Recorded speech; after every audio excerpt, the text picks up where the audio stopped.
Boys, good evening. I hope you're all having an absolutely beautiful day. I woke up today and after all of our hard work yesterday, I was almost losing my voice. Things felt very not so great when I went to Yap. So we may have to do some preventative measures tonight, or I may actually, oh god, what the fuck? What the hell? Wait, what? Burden of choice. Wait, what the fuck just happened? Wait, what the hell? I have no idea what just happened. All I know is that there's probably an event going on or something. All I know is I'm scared. I'm scared. Leon. Another day, another first in chat. Welcome back, my goat. Nin, good day. Phoenix Llama, what up? Phoenix, what up, brother? No chickens? Oh, chickens. Oh, chickens. And why do you think I'm not on till 5, brother? The fuck do you mean? I woke up today and I almost didn't have my voice. Like, I legitimately was cooked because I stayed up too late.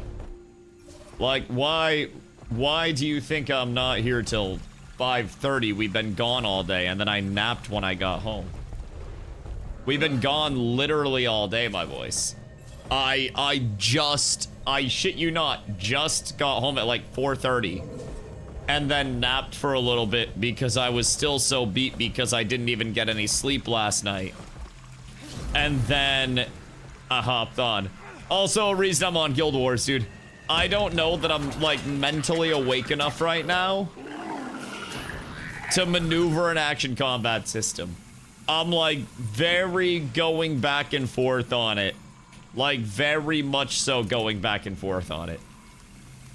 But holy cannoli. Feel better? Hey, I appreciate you. I appreciate you. I don't think I'm sick. It's just like, it's the one thing that can stop me in terms of like my body from streaming 24 hours a day every single day, right? Because really, there's not much that stops me from being able to stream a lot, right? It's not like it's very taxing on the body or anything like that. It's not like it's, you know, the hardest thing physically to do. Mentally, maybe it's a little difficult. But even then, it's just kind of playing video games and yapping to people all day. The one physical constraint that can even stress me out is my voice. Because I'm also not someone that just sits here and streams and doesn't interact, right? Like, it kind of kills me on Mistfall that I can't interact with y'all more. But there's a certain element where it's just like, you know, you gotta be locked in. But, yeah, that is the literal one thing that stops me from being able to stream an ungodly amount. And it is literally just the fact that I will lose my voice. And it happens relatively routinely, I won't lie. Like, it happens every now and then. I drink a lot of tea with a lot of honey to try to, okay, no, I guess I won't buy those. No, that's fine. I drink a lot of tea and a lot of honey and try to, you know, try to maintain my voice as much as I can when I'm off stream. I actually don't talk a lot off stream, specifically because I don't want to lose my voice type shit. But definitely, like, I talk a normal amount, I'd say. But not nearly as much as I do when I'm on stream, which, go figure. But yeah. So basically, I woke up today, and I don't know if it was just because it was, like, dry, because I had, like, a fan pointing at me or what. But, bro, I woke up today, and my voice was immediately hoarse as shit. No secretariat. And I was... Dude, I felt like SpongeBob in Sandy's dome without any water. So, it got a little bit better as the day went on. But man, I worry that if I just get to yapping like crazy today, then I'll just lose it. Now, it's kind of funny. I was talking to Carla because we got home and I was just like, I maybe want to lay down for a minute. She was like, are you sure that you want to, like, you know, get on stream that late? And I'm like, honestly, if I get on stream at 5:30 and stream till 11:30, it's still a 6-hour stream, which is longer than most full-time streamers that do 5 days a week average. And it kind of hit at that point that I was like, damn, bro, I'm really out here doing this shit.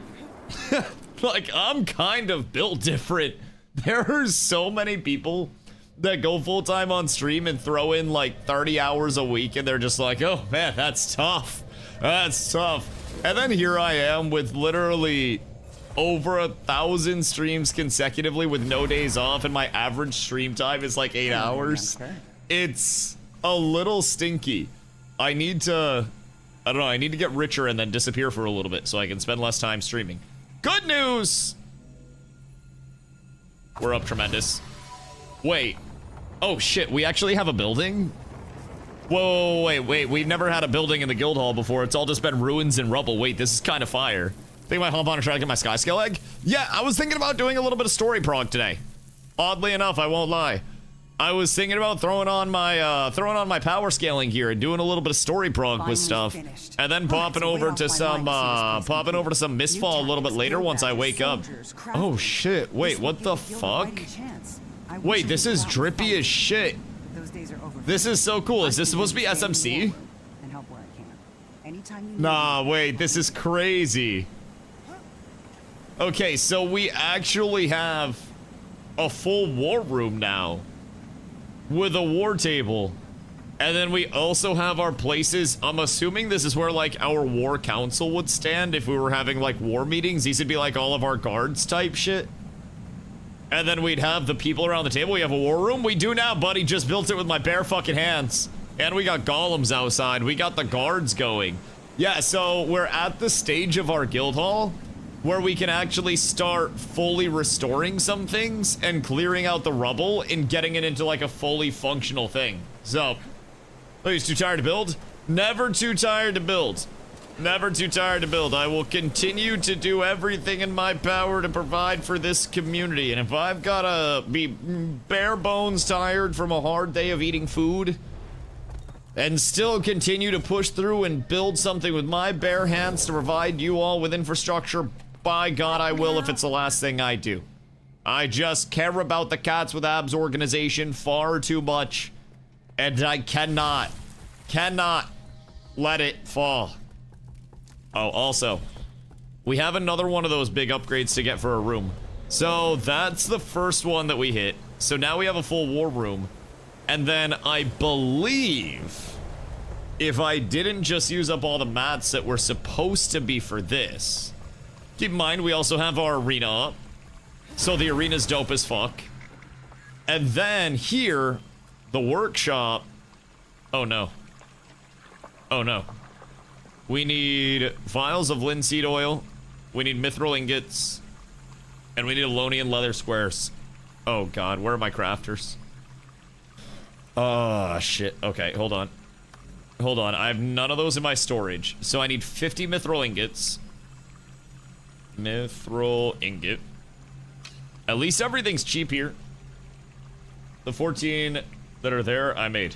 Where are the rest? Goodness gracious.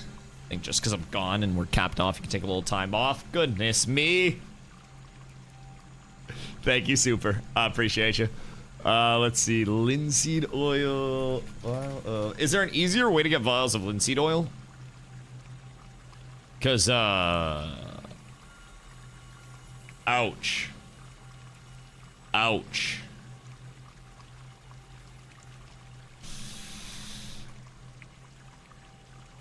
This is gonna hurt a little.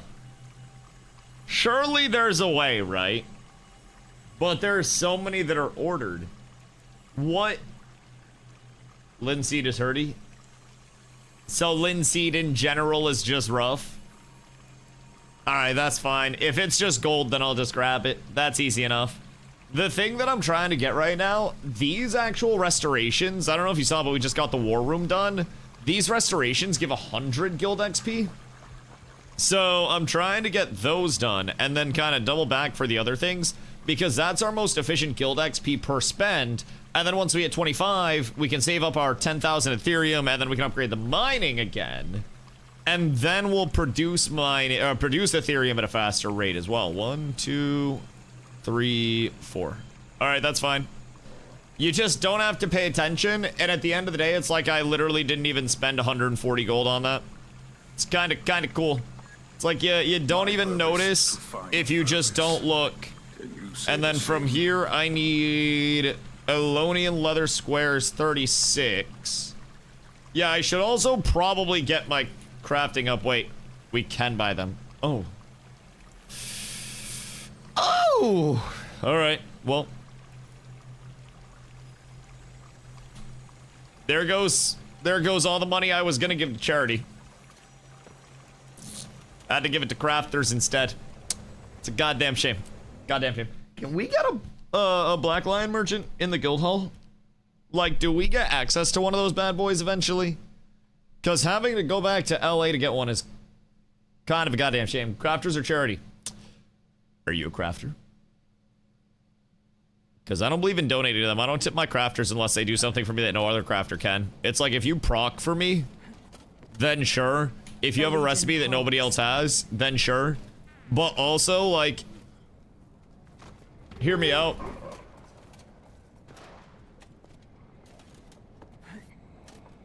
If it's not somebody in my guild,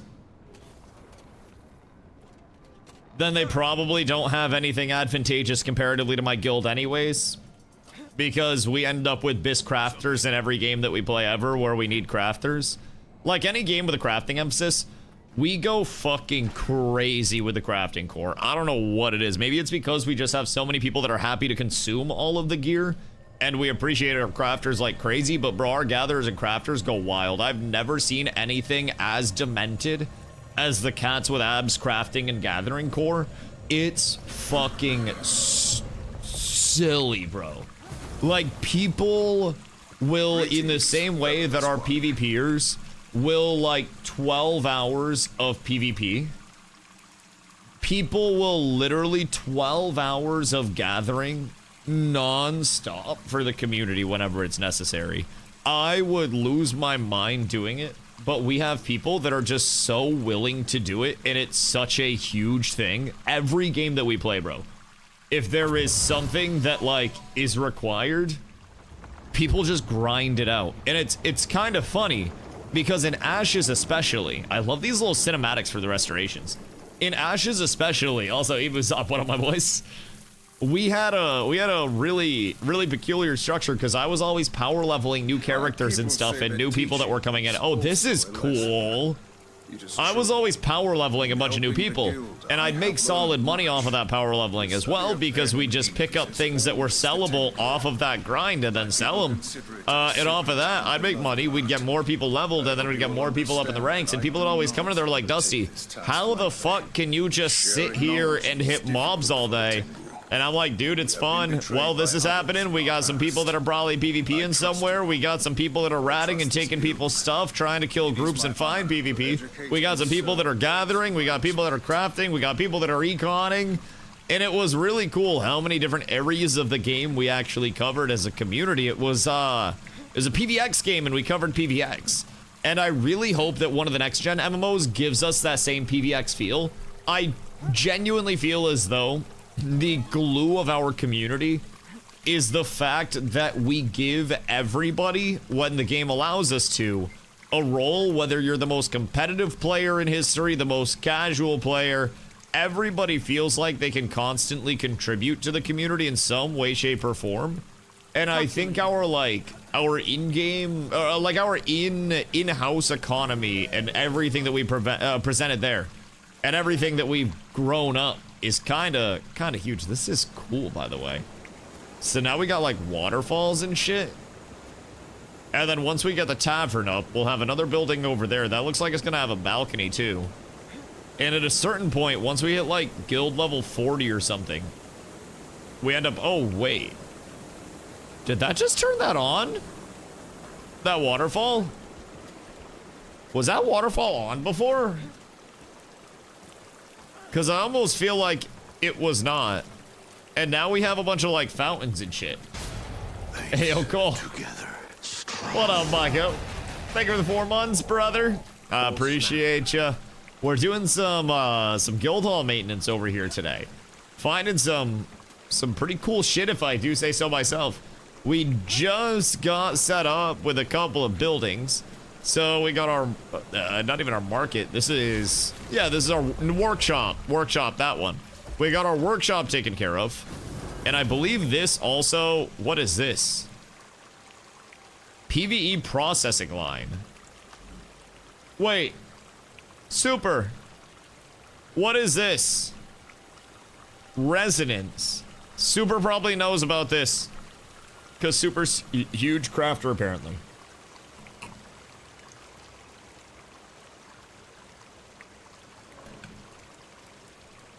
That's new to me. Oh, word? Okay, hold on. We're Googling. Assembly, device, Guild Wars 2. Let's see.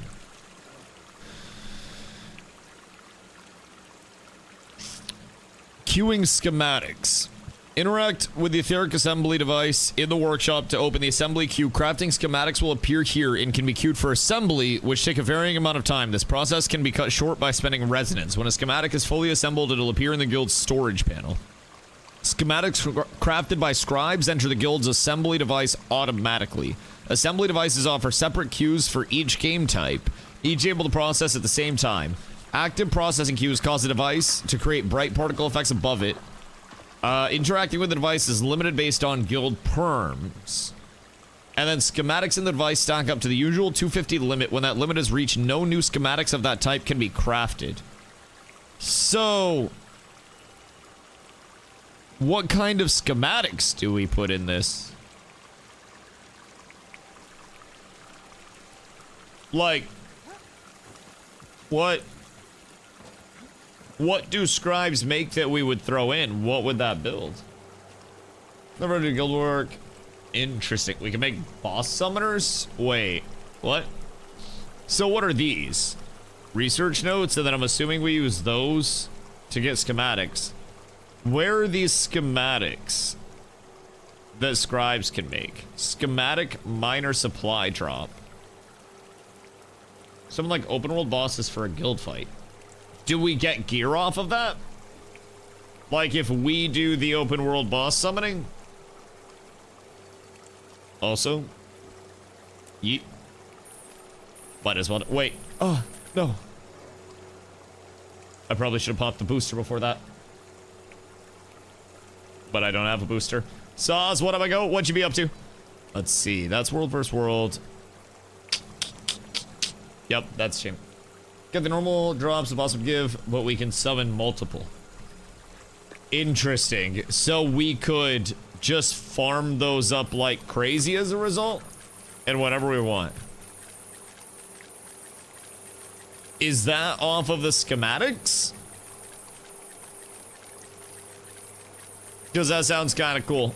Sounds like I gotta keep pumping these 8 XPs constantly. So we can learn to run the bosses together.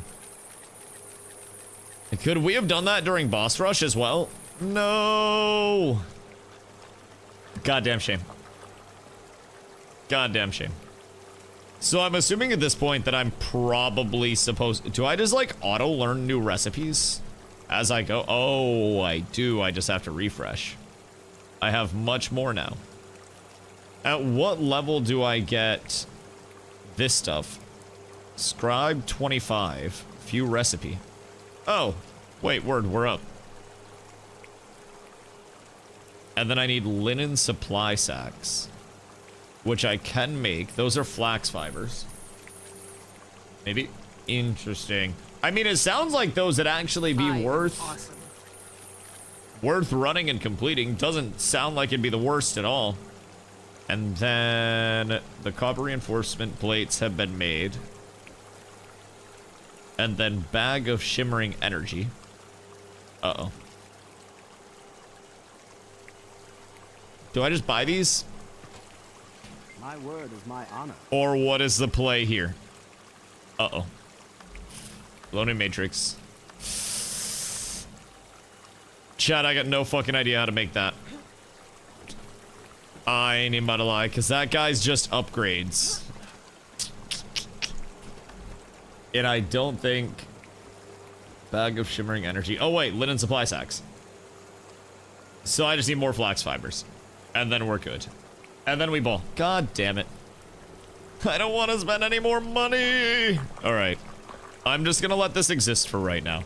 I wanted to see what the schematics would do when we put them in here. Because honestly, I'm not fucking sure. If we get the world versus world supply drop, like what does that actually do for us? Is my immediate question. Why is my Windows key out?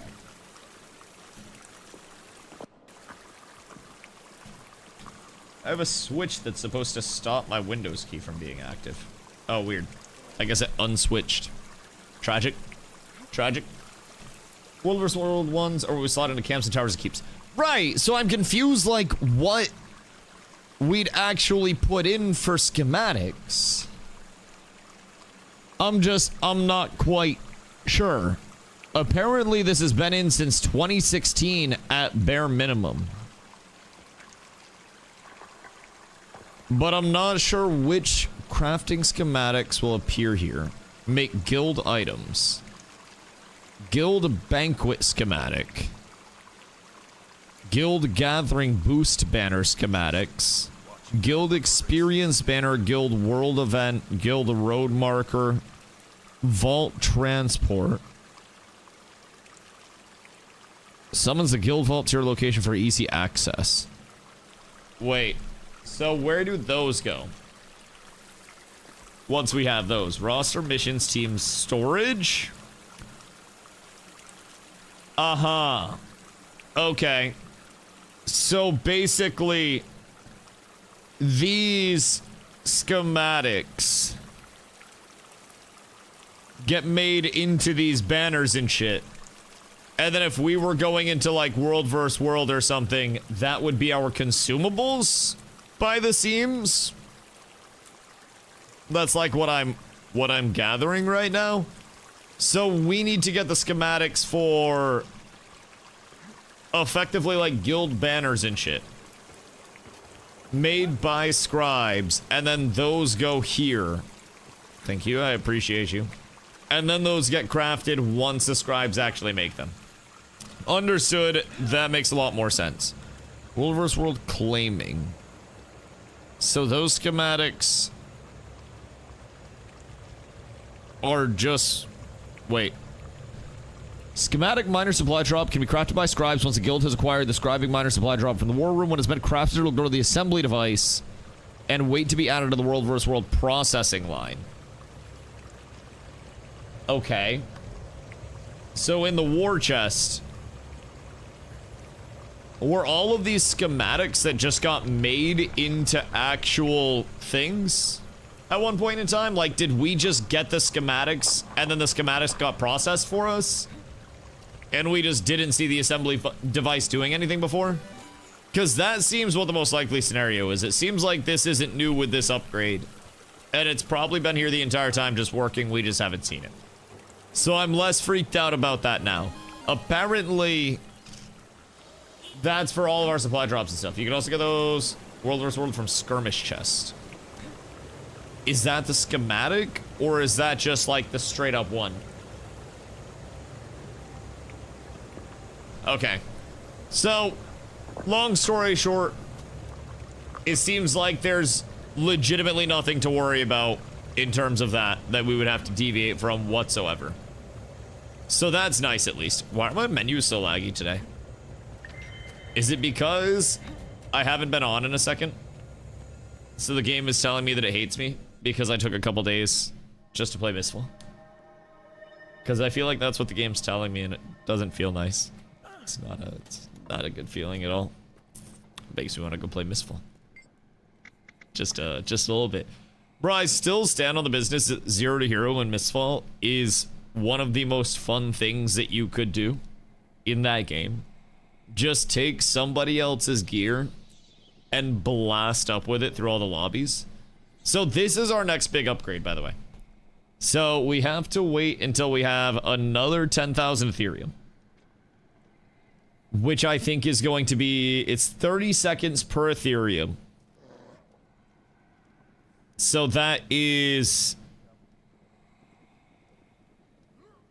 300,000 seconds. If there are 86,000 seconds in a day, it's immediately, what, like 4 days roughly until we're capped. Just off of quick math. But that seems like just enough time for another Mistfall binge before I have to upgrade something in the guild hall again. And then even at that point, we're just getting faster miners. Again, miners with an E. But yeah, we're just getting faster miners at that point. So honestly, not even the craziest upgrade. That one won't even aesthetically change anything. But the war room looks fucking sick. We got our little cat banners now, chat. This shit kind of lit out here. This is kind of nice. We got our market set up as well over on the other side of things. So now we got a waterfall in this bitch. The guild hall is actually starting to look like a little bit of a guild hall. And the accessibility is a lot better now too. That's kind of dope. I do like that we can get places easier. It seems like it kind of brings everything in and loops it. I still think Catstein Island would have absolutely slap-a-pod. But it is okay. It is okay. It's something that, you know, I must accept just isn't meant to be right now. And someday we will all reunite on Catstein Island. It'll be beautiful. Although being on Catstein Island and then talking about how we were investing heavily in the miners probably wouldn't have been a good combo. That probably was not ideal.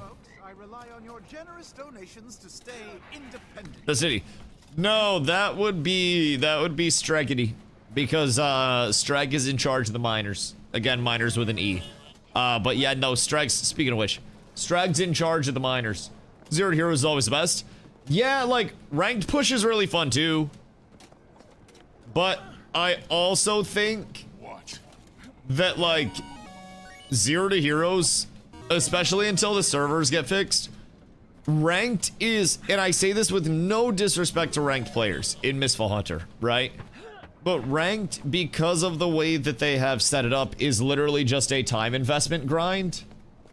And if you are investing time, you can go around, you can just PvE and rat out lobbies, and then you can infinitely push up rank as long as you have any form of, you know, consistency. And again, it's not just time, because then by that token, you also have to, you know, you also have to make a little bit of clams yourself. But, I will say at the same time, and yes, I did just forget my hero bind. I will say at the same time, there's definitely, I think, a little bit of, with ranked in that game, if you just played 12 hours a day, and if you started ranked on day one, you just got ahead and stayed ahead. And I think that's kind of ranked with any game. But you do also need, again, consistent win rate. It's just, I don't know. My rank just trickles up as I play. I haven't done anything specifically to secure rank in that game whatsoever, or to play in a way that I'm like playing ranked. And my rank just continues to go up and up and up and up. Rank means diddly squad right now. Oh yeah, I mean, especially in the first season, keep in mind, in terms of ranked, very few players actually realized that there was no separation in lobbies.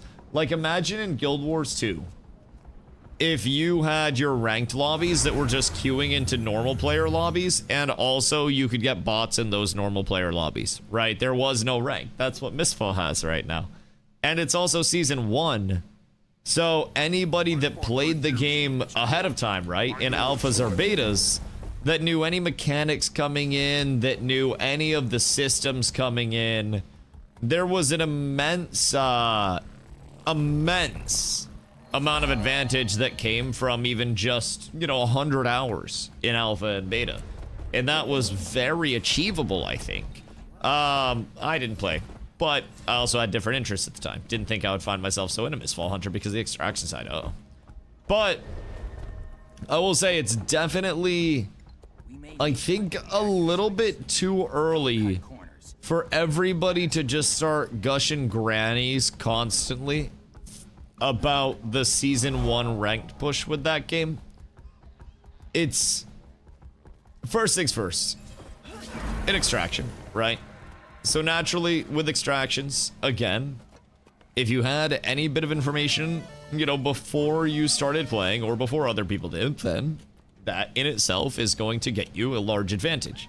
But with extractions, you also have an element of, if you get better gear and you don't care about losing your better gear, you just go into the lobbies and you outgear every single person and then you shit on them with that better gear. And that's fine, that's dandy, that's the point of an extraction. But when you combine normal lobbies pushing ranked and about a 20% to 25% increase in power between certain tiers of gear, and that's just in terms of the gear stats themselves, by the way. Zop and I were looking at it yesterday because both of us thought that it was far lower than that. But +6 attack on a weapon when you're going from 23 to 29, green to blue, is fucking insane. Or maybe that was blue to purple. But regardless, that's an insane jump up. It's crazy. So when you're looking at the gear scaling of that game, you're getting absolutely massive percent increases off of, you know, every tier that you go up. If you, again, played the game early, had any information about it whatsoever, then you had an advantage to get the gear early. And then you just went into lobbies and shittied on people, and then facilitated more gear, and then just kept balling off that. Which, awesome, that's great. But I think when we look at other game genres that are not extractions, we typically hear of something to deal with that called catch-up mechanics. And with catch-up mechanics in an extraction, there isn't really a catch-up mechanic because you either would just have to give everybody the gear that your top end worked so hard for and invalidate all of that work and just take away all of your gear scaling, which wouldn't make sense. Or you just don't have catch-up mechanics and then some people get their shit absolutely cooked. So there's that little bit of a catch-22, right? Your natural progression is a kingmaker system. You want your people to get to the top and stay at the top, and when your people get at the top and stay at the top and you combine them in every single lobby, then hell breaks loose. And it's an interesting thing to see. I think I have to go back up here actually, right? Yeah, I think I have to go back up. But it's fun, but it's also the large reason why I do feel as though extractions have shorter lifespans. We've already seen MISTFALL Hunter drop back down to number 18 on Steam best selling. It's dropped down out of its wishlist spot as well. And it is, you know, it's losing its hype a little bit, which we see from content creators that are no longer participating. We see from players that are starting to not play. Still a great game, but I don't think it's exempt from the extraction woes, no matter how fun it is. I feel as though the extraction woes come for everybody. It's like the father time, but for that genre of video game, bro. There's genuinely no way to avoid it. Jumping puzzle, you say? I get a vibe that this is jumping puzzle. This was on 3K people today compared to the last week's player counts. I need you to look at percentages, and I need you to also look at the statistics surrounding it. So when we look at SteamDB, MISTFALL Hunter right now, just for perspective, is at 25K right now. And last week at this time, it was at Monday peak and Monday post peak. You had a way higher peak. Our peak was 30K, and our 24-hour peak, including Sunday, by the way, was 30K. When your previous Sunday peak is 44K, then that means you've lost about 33% of your week-over-week peak population, which looks like this. So the big concern is that launch weekend brought in a 44K peak population on Steam. Weekend 2 brought in a less than 40K, and this wasn't even achieved. This Sunday peak didn't even hit. Our Sunday peak, oh yeah, our Sunday peak was 37 for EU, and then within 24 dropped like crazy. So even with that, 7K week over week is still 20%ish, right around there. So again, it's still doing just fine, but this is also when the game is still fresh, when the game is still getting caught up in the hype cycle, because here you didn't necessarily have all of the large content creators that were already on board. The wish list outweighs the top seller, which means that there were a lot of people that got into the hype, bought it, and then are no longer buying it, and it remains on people's wish lists that are waiting for more hype, because wish list activity is people that don't have it yet. So effectively, what we're seeing here, again, 2 weekends in, is not good. That's relatively, of course, a pretty bad sign to see this fall off this hard, but also, it's not the worst. It's not a death spiral, but we're definitely looking at a spot where this week is definitely going to crater a little bit comparatively to last week. As we get into midweek, I don't think that we're going to be holding this, right? Monday peak last week was 37,000, and Monday peak this week is 30,000. That's 7,000 players. That's, again, 20% of the player base, roughly. So we're looking at 20%, 20%, 20%, 20%. And that might not be like New World, but really it doesn't have to be more than 20% to really weigh it. Because when you look at New World all the time, what really killed New World was a lot of 20 and 30% month over month, and that's not even week over week. So when you look at this 1 month out, what are you going to end up seeing off of that, right? So this is New World for perspective, right? Different genres, different games entirely, but it's still a live service at its core, and you still have to keep players retained. And once players start to lose those chunks, especially week over week, it translates to larger month over month loss, and that can be a large issue. Yo, Grenade, what up, brother? There's a reason I just got on, dude. I just got on. I came home. I took a nap, bro. We were up early today. We were gone all day. We had a beautiful day. Didn't actually spend a lot of money. Carla bought a bra. Went to a couple of stores, and I don't really need anything as well. So Carla ended up getting a new booby holder. Apparently it's comfy. I don't really know how those things go. But it was a blessed day, brother. I came home. I took a fucking nap. Literally, I got the itis. I appreciate you, my goat. Thank you. Already to the point where I don't play solo anymore, just with friends. I never played that game solo. I have not queued a singular solo in MISTFALL Hunter. Like, I genuinely... Yeah, Shrimpy, what the fuck do you mean? The fuck do you mean? Somebody donates money for something, I'm gonna go do it. I have an ethics clause, brother. Like, obviously there are limits. Why is there a staircase leading to a wall here? Like, if somebody says, like, Fent, right? I'm not gonna go do Fent if somebody donates. I die. Right? Like, there are limits to it, but within the limits of ethicality, right? If somebody donates money and they're like, hey, go get you and Carla a nice meal, and it's enough to cover the meal, yeah, sure, I'll go get us a nice meal, right? It's your money anyways, might as well. I'm fucking fine with it, right? I try to live off sub revenue and stuff. So like ad revenue, subs, that's where my bills come from. And fortunately, I've been incredibly lucky to be, you know, supported enough by y'all to be able to live like that, where everything donation-wise is just extra. That's my money that I invest. That's my money that I put away in, you know, high-yield areas. That's, you know, that's basically my free money, which I don't get a ton of it, but when I do, anybody that donates, I try to think of it as a matter of like, this person's giving me $250, let me try to make it $1,000 a few years down the road, right? And see exactly how we can scale that up and get the most out of it. So I budget very, very strictly off of stream. I, as you guys know, really love sports, and I was always interested in the economics of sports, especially as celebrity culture broke its way into professional sports more, and you saw so many, in the early 2000s, especially before resources were set up, people that would sign multi-million-dollar contracts like Delonte West, who, by the way, fucked LeBron James' mom while they were teammates, and then just, you know, didn't have the mental health resources, didn't have the financial resources, and I'm pretty sure he's still homeless to this day. There are a lot of former athletes that made millions of dollars in their careers that crashed out and are struggling now and are in the streets because they didn't have the financial literacy, they didn't have the resources that they needed. So I very much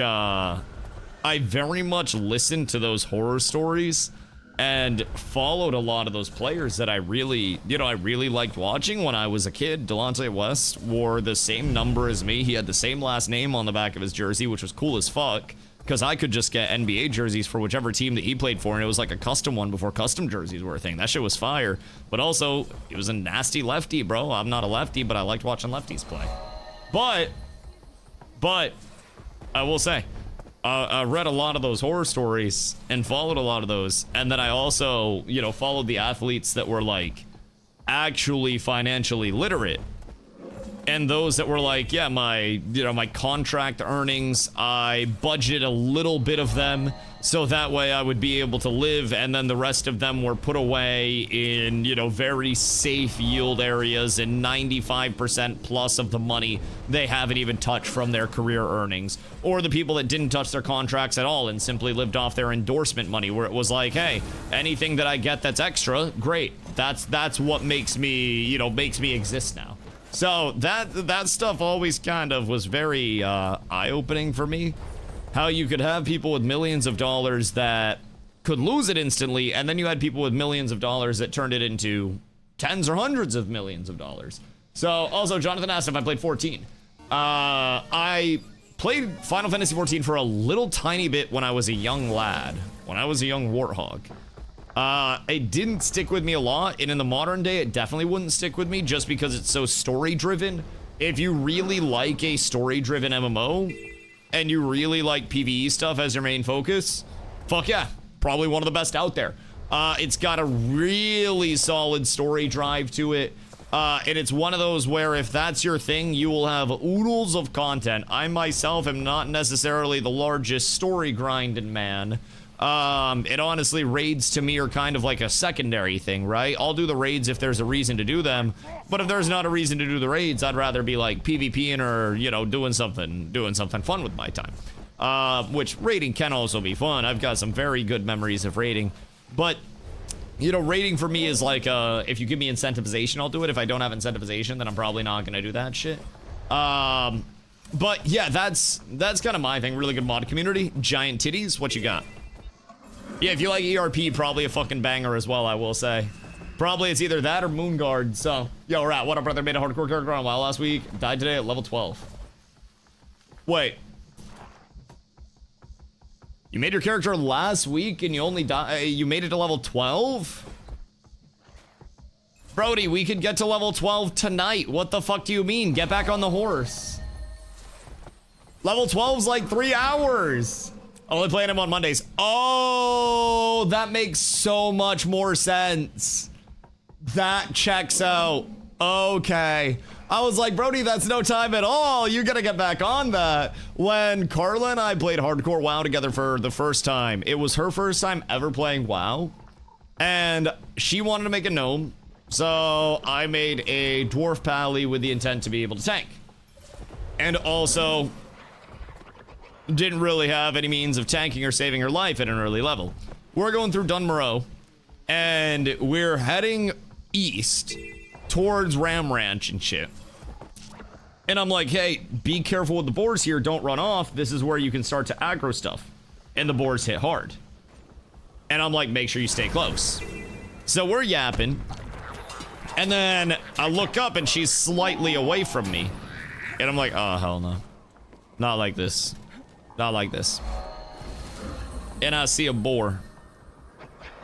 And I see a boar charge her at half HP. And I go, oh no. And she's like, I'm fine. And then the boar hits.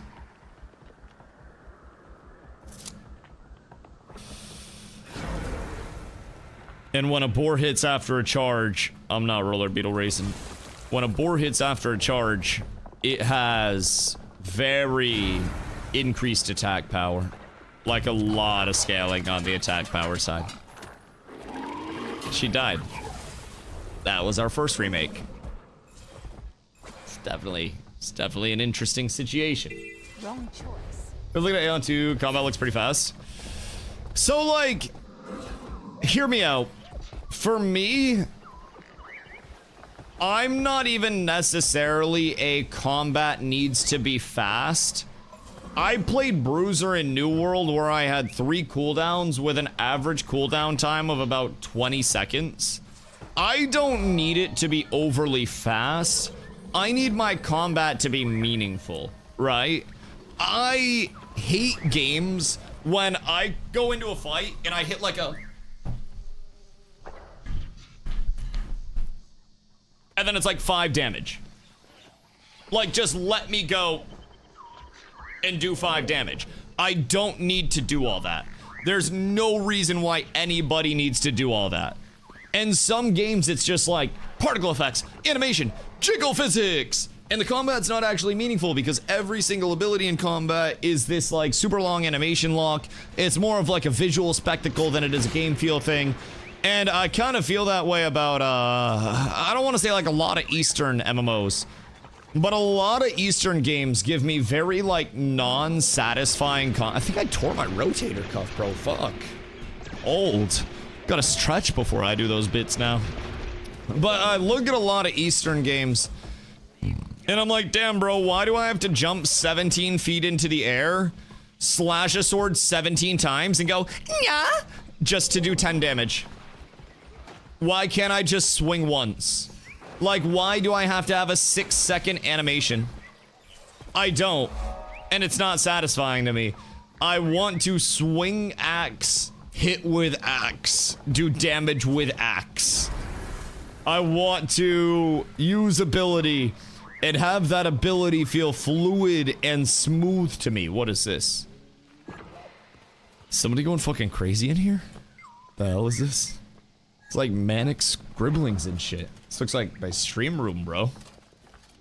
Just looked over at a stream and saw someone teleporting from target to target, one-shotting. Looked kind of cool. Yeah, I mean, see, that's one thing where, like, in PvE, that's awesome. But also, when I go into PvP, Gives me the chills. that's where I worry, you know? But from a PvE side, I also... I don't even necessarily fuck with PoE's super hyper high-end meta of things. And when I play PoE, I even do, like, ethical PoE builds. Like, I play summons and totems and, like, reasonably balanced melees and shit. I don't really like the race car builds over there. There's, I think, a certain pace where it's really well-paced, and then there's, you know, in the same way that buffalo sauce can be hot just to be hot, or, like, not buffalo sauce, but, like, hot sauce can be hot just to be hot, and it loses all of its actual flavor when it tries to be too hot. I feel like some combat systems try to be fast and flashy just to be fast and flashy, and they lose all of their flavor trying to be fast and flashy, and then they have no substance to them. And it doesn't feel like you're in combat. It feels like you walk, you press one button, and everything around you dies. And it feels like nothing other than, y'all remember that Mega Bonk game? Where people would just get super kitted out, and then they'd go around and they'd like jump, and then everything on the screen would die, and then they'd get loot that auto-allocated to them and shit. That's what some people really like for a gameplay style. I don't. I need my combat to actually be like rewarding and a reasonable part weighty and responsive. I feel you enjoyed MISTFALL. Oh yeah, I still do. I'm not done with MISTFALL. I just had some shit to do over here, and I was tired when I got on stream, bro. I woke up at like 4:30 because we're gone all morning. We woke up, got ready, left the house. So yeah, we're gone all day. I came back, I fucking napped, bro. Carla's still asleep. She got the itis. So it's been a day. But yeah, MISTFALL is great in terms of the combat. I still, like I've said, I still have many concerns with MISTFALL just in terms of its longevity, primarily because of the fact that it is, yes, at the end of the day, an extraction game, and extraction games just historically don't do the best in terms of the longevity and keeping people's, you know, keeping people's interest in a meaningful way. So I still worry about it on the extraction side, but man, like an MMO with that action combat and actual MMO systems, it's almost like I don't know, that would have the potential to maybe sell like 8 million copies on launch roughly and be one of the new, you know, MMOs on the scene with monumental momentum, the likes of which has never been seen before. And then they'd fumble the bag 17 times.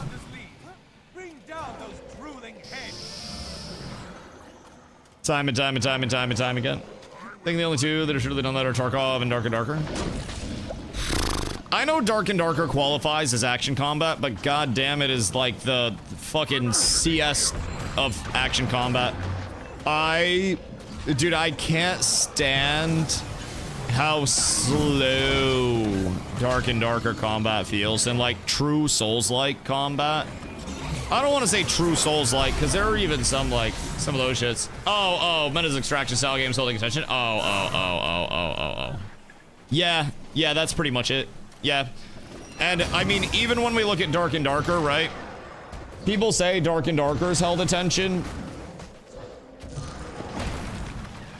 But even historically, would you say in today's live service space, this signifies holding attention? Because like, whoops. I just was not paying attention to died in game. But in today's like modern live service, these numbers scare me actually.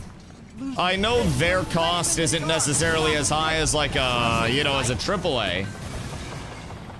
But I don't necessarily look at that and see healthy, super awesome game that's receiving a lot of love from the community. You know what I mean? Just changed my mind about Aeon. Watch that stream go into a raid and holy visual clutter. Felt like Marvel Rivals or some shit. Yeah, I mean, hear me out. Will I still probably check out Aeon just because there is a very simple formula as a streamer? If I stream new game, a bunch of people will come in because new game is like, wait, what's Dusty doing? Yeah, I'll play it. I'll farm viewers for a couple of days. That's fine. That's fine. Getting out of your comfort zone is nice. But again, I don't know that I'll necessarily stay there very long. You know, I think it's a big thing. I think objectively you can't compare the numbers of an extraction game like you would to any other game because games with high risk, lost gameplay, very addictive, but it's a very niche market. But this is just my opinion. Less numbers, more trend. Look at the update cadence, staying consistent, but the returning players not staying consistent. This is a game that's not appealing to new players and is slowly sealing itself off. And just in terms of like the update cadence and the actual resonance of updates with players. Keep in mind, I played Dark and Darker in the standalone launcher as well when it first came out. This is very not good for the game. And games can be niche, but I don't think a niche game that was once one of the most watched games on Twitch and one of the most played games at the time, with estimates of over 6 million owners, I don't think this is a good spot in terms of updates bringing hype in. The only thing that's encouraging about this right now is that if you look at the last 3, there's a nice little upward trend. But even here, most recent update to May update, seems like there are bi-monthly spikes, whether it's updates, wipes, or something like that. But those are pretty comparable numbers, and if they can't string a third, then it starts to dip back down. So I use Steam charts, not to, or SteamDB, not to look at this, right? This to me, yes, it matters, but that also matters more to the businessmen. What matters to me as a consumer is this. How are updates resonating with the community, and how is the overall presence of the game itself when you're looking at the potential to bring in new players? And there is a potential. Steam charts don't reflect the trends of the actual dedicated launcher as well, but I think you'd find rather closely if you overlaid the dedicated launcher charts to SteamDB as well, that the charts would be nearly identical, the same way that Path of Exile was very cyclical. And that was reflected entirely in its Steam charts. Again, different genre, but with something that's bringing in a lot of players over time and something that plays off wipes, I think you can actually compare ARPGs and extractions, even though they're PvE and PvX, because they both play on seasonal wipes. And when you look at trying to grow something over time, you need this with your seasonal wipes and with your major update cadences. Now, keep in mind, this is also through Path of Exile 2 most recently. So with Path of Exile 1, part of the reason why PoE 1 has been so long-term unstoppable, keep in mind they have a dedicated launcher as well, but it's their updates. Every single update was bringing more and more and more and more and more and more, and if they had a bad update, then they bounced back with an even better update after the fact because they went to large update, small update, small update, small update, large update. And they started staggering their content cadence, and you can see when they started to do that. Large, small, small, small, large. And they started basically staggering more and more and more into large updates, and as a result, they retain players like crazy. I'm a big, like, percentage and trend person. I think numbers lie, but statistics tell a story. And I think statistics also need interpretation along the way, but I think a lot of the time, if you can interpret the statistics without bias, then you can typically find very good indicators of things within statistics, right? So, seen about 4 people so far in 0 and Chub, but I'm really enjoying slowly leveling in Guild Wars a lot. Very zen feeling player with no urge to stay at the gear curve. Oh yeah, Guild Wars is, I actually think, really nice as an MMO structure, specifically in the sense of you don't have any obligations. Also, Fupo, good damn, I brought a tiny hazmat suit. Small black house size just gives microscopic minions to launch a full-scale invasion of my lungs. Fupo, the catnip is damaging your lungs more than I ever could, buddy. You gotta get yourself an air filter up in that bitch. Any second being interpreted to prove any point. And I think, along that, keep in mind though, when you're looking at... I'm trying to think of the right way to say this without sounding stupid, because I just woke up 2 hours ago. But when you're looking at a standalone number, I think, and you're looking at something that shows this game had an all-time high of this many players and now sits at this many players, you're missing the story in between that led to that game being at that spot. And I think a lot of the time people can get to the point of not having the entire story because they look at something like a Steam DB and they see all-time high and then they see not all-time high and they look at that as like an oh shit.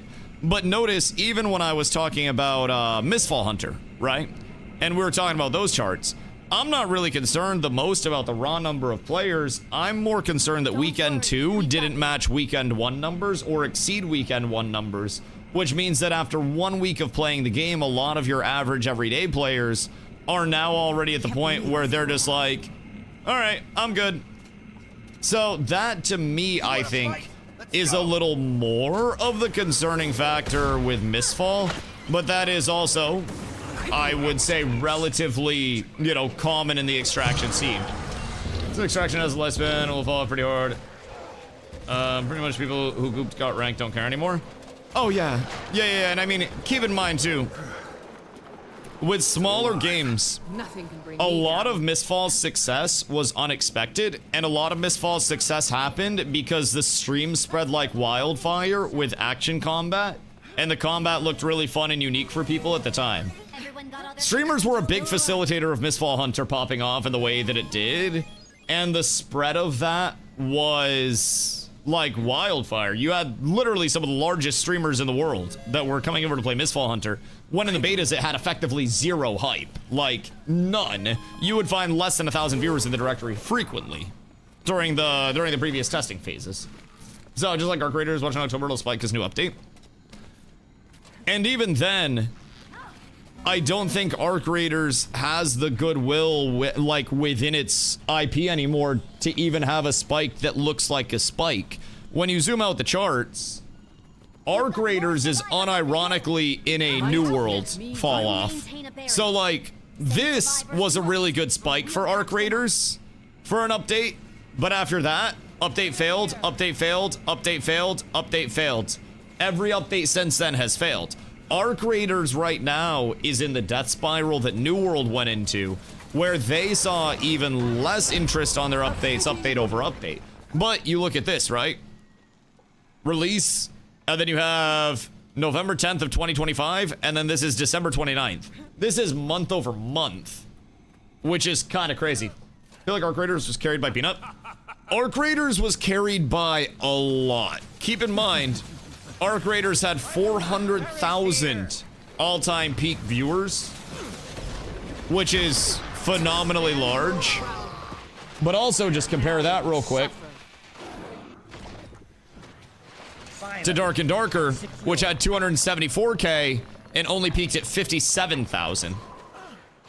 Arc Raiders, despite, and again, this is 3.5 years ago, so that's on Steam itself. Their peak all-time, do we know Dark and Darker's like all-time peak in their standalone so we can figure out everything? Because this is 2.2 years ago, so this isn't even valid because it's 3.5. We need their Dark and Darker like standalone client numbers for that. Because I'd be interested to see how this scaled. Because owner estimates are actually, let's go Arc Raiders. Arc Raiders owner estimates also fuck the shit out of this. Max button, well this only takes Steam. The thing with Dark and Darker that's really peculiar is it's on a standalone and was on a standalone for a while before the Steam client. Like, I still have the Dark and Darker. I'm pretty sure I still have the Dark and Darker standalone client on my stream PC. But yeah, even with that, Dark and Darker numbers aren't even there. It's just owner estimates. But Arc Raiders owner estimates are still 8 to 10 mil. Dark and Darker sit at 6 to 7. Oh, god damn it. Sorry. 6 to 7 mil. So off of that, we'll say 75%. We can just go in there. Even with that, Dark and Darker would have peaked if we extrapolate 75% of that 400k. We'll say 300k plus. Wait, was it 400k? I'm so glad you made it out. Have you heard from anyone? 481k. So we'll say we'll give Dark and Darker 325k peak concurrent, which I think makes current numbers look even scarier, if I'm being honest. Now, it's hard without the exact numbers to be able to tell, like, what exactly is going on their standalone launcher. But even with that, the amount of loss that extractions see, and the fact that barely any extractions have been able to, you know, update over update, wipe over wipe, spread good sentiment and bring people in, I think is rough. And I think it's because most extractions naturally tend to go to a Kingmaker system, and not a lot of people enjoy Kingmaker systems. Which meta are you doing at the moment?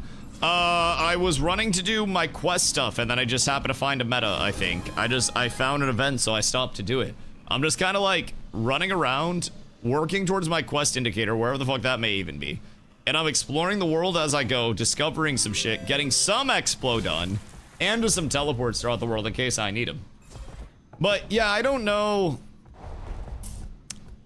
what extractions can do to try to solve the age-old problem of extractions. Because I do genuinely think that's just the extraction problem, right? No matter how you break it down, extractions as a game favor the best and push off the worst. And when you have a game that is dependent on selling to a lot of people, you can't just sell to the best. What do you think about the Scars of Honor extraction mode that's planned? Do you think it'd work with the open world? Commander, wait, will you help us? are they planning an extraction mode? I did not hear that. Do they have information on this? What the fuck do you mean? Season changing, maps, enemies, amount per group. But that doesn't cut down the core gameplay of it, Grenade. That's so part of the issue with extractions, right? I'm gonna say this like really bluntly, too. The average extraction player is too fucking stupid to realize that their genre doesn't exist without PvEers. So anytime that a PvEer asks for a PvE-friendly change in an extraction game, the PvPers that are getting rich off of killing the PvEers go, no, you stupid fuck, it's a PvX game. Why the fuck would we give you a fucking PvE, you know, PvE lobby? You dumb bitch, go play a different game. Go play an ARPG if you want to go play an ARPG. And then their game dies. When we look at the most successful extraction of all time, Tarky, what does it feature a ton of? Like, more than PvP. As especially the peak, high-end, hard-to-complete content that is hyped up like crazy. Tarky is actually very heavily PvE. Like, very heavily PvE. It has PvX, but Tarky is a lot of PvE, brother, especially on the super high-end. There are a ton of people that are taking on extremely challenging PvE things and making an entire career off of that within Tarkov. Like, you have exclusive PvE players in that game that very much so are a lot of the lifeblood of that game. Has Tarkov made a whole PvE mode? We're catching on. We're catching on. Yes, yes, yes, yes. So I think part of the problem with the extraction scene is that the extraction scene thinks that they're the hardcore PvP gods of everything, and that everybody else wants to be shit on by them and welcomes the opportunity to be shit on by them. And the truth to that as a PvP player is that most people don't like getting shit on in forced PvP, especially if it's something where they can't opt out of PvP at any point and have a break from the being shit on. It's basically the equivalent of having to deal with that annoying person that you just don't answer the phone calls from at a certain point. And you have to pick up the phone all the time. It's really rough. I like T-Pain. T-Pain's cool. T-Pain's cool. I'll fuck with T-Pain.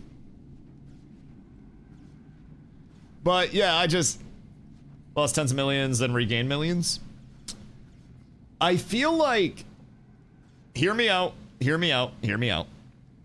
It's way easier to make millions of dollars if your personality is already worth millions of dollars, though.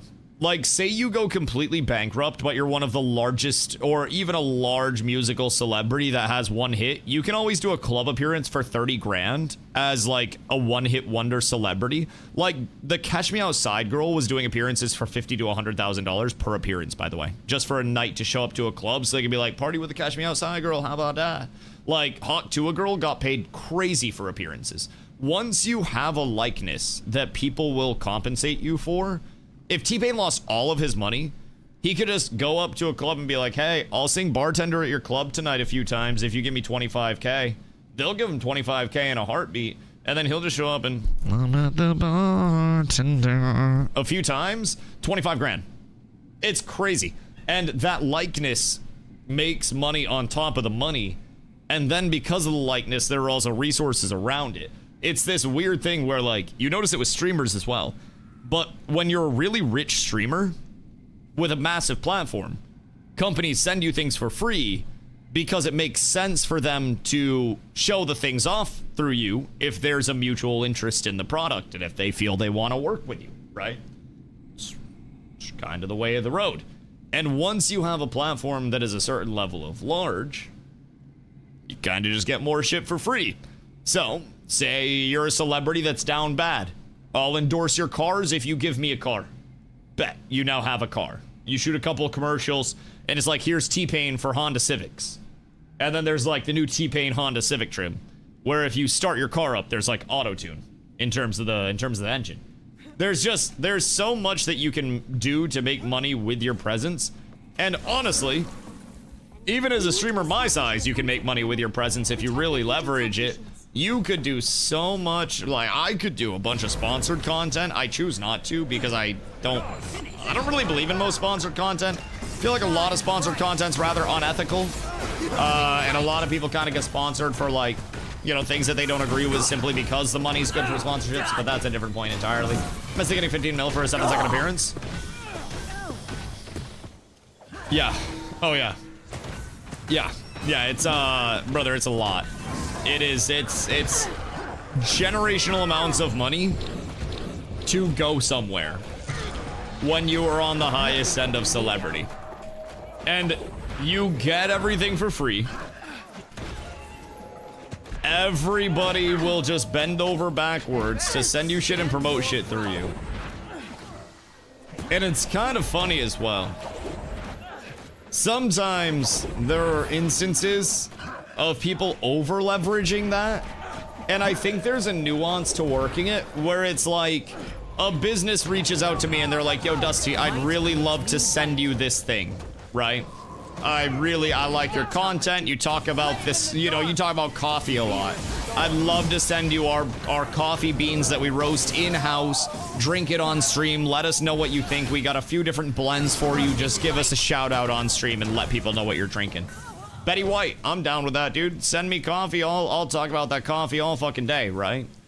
But I feel like if I were to just go around to every single like coffee company and be like, hey, you should send me this and I'll talk about it on my stream? That'd be so fucking cringe.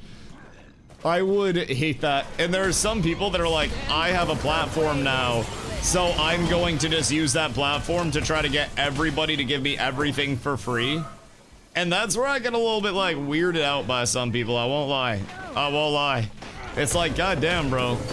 Deadass couldn't just like, you know, pay for something, but it is what it is. Like a meaningful engagement after the test and journal state of that test thrown over their heads.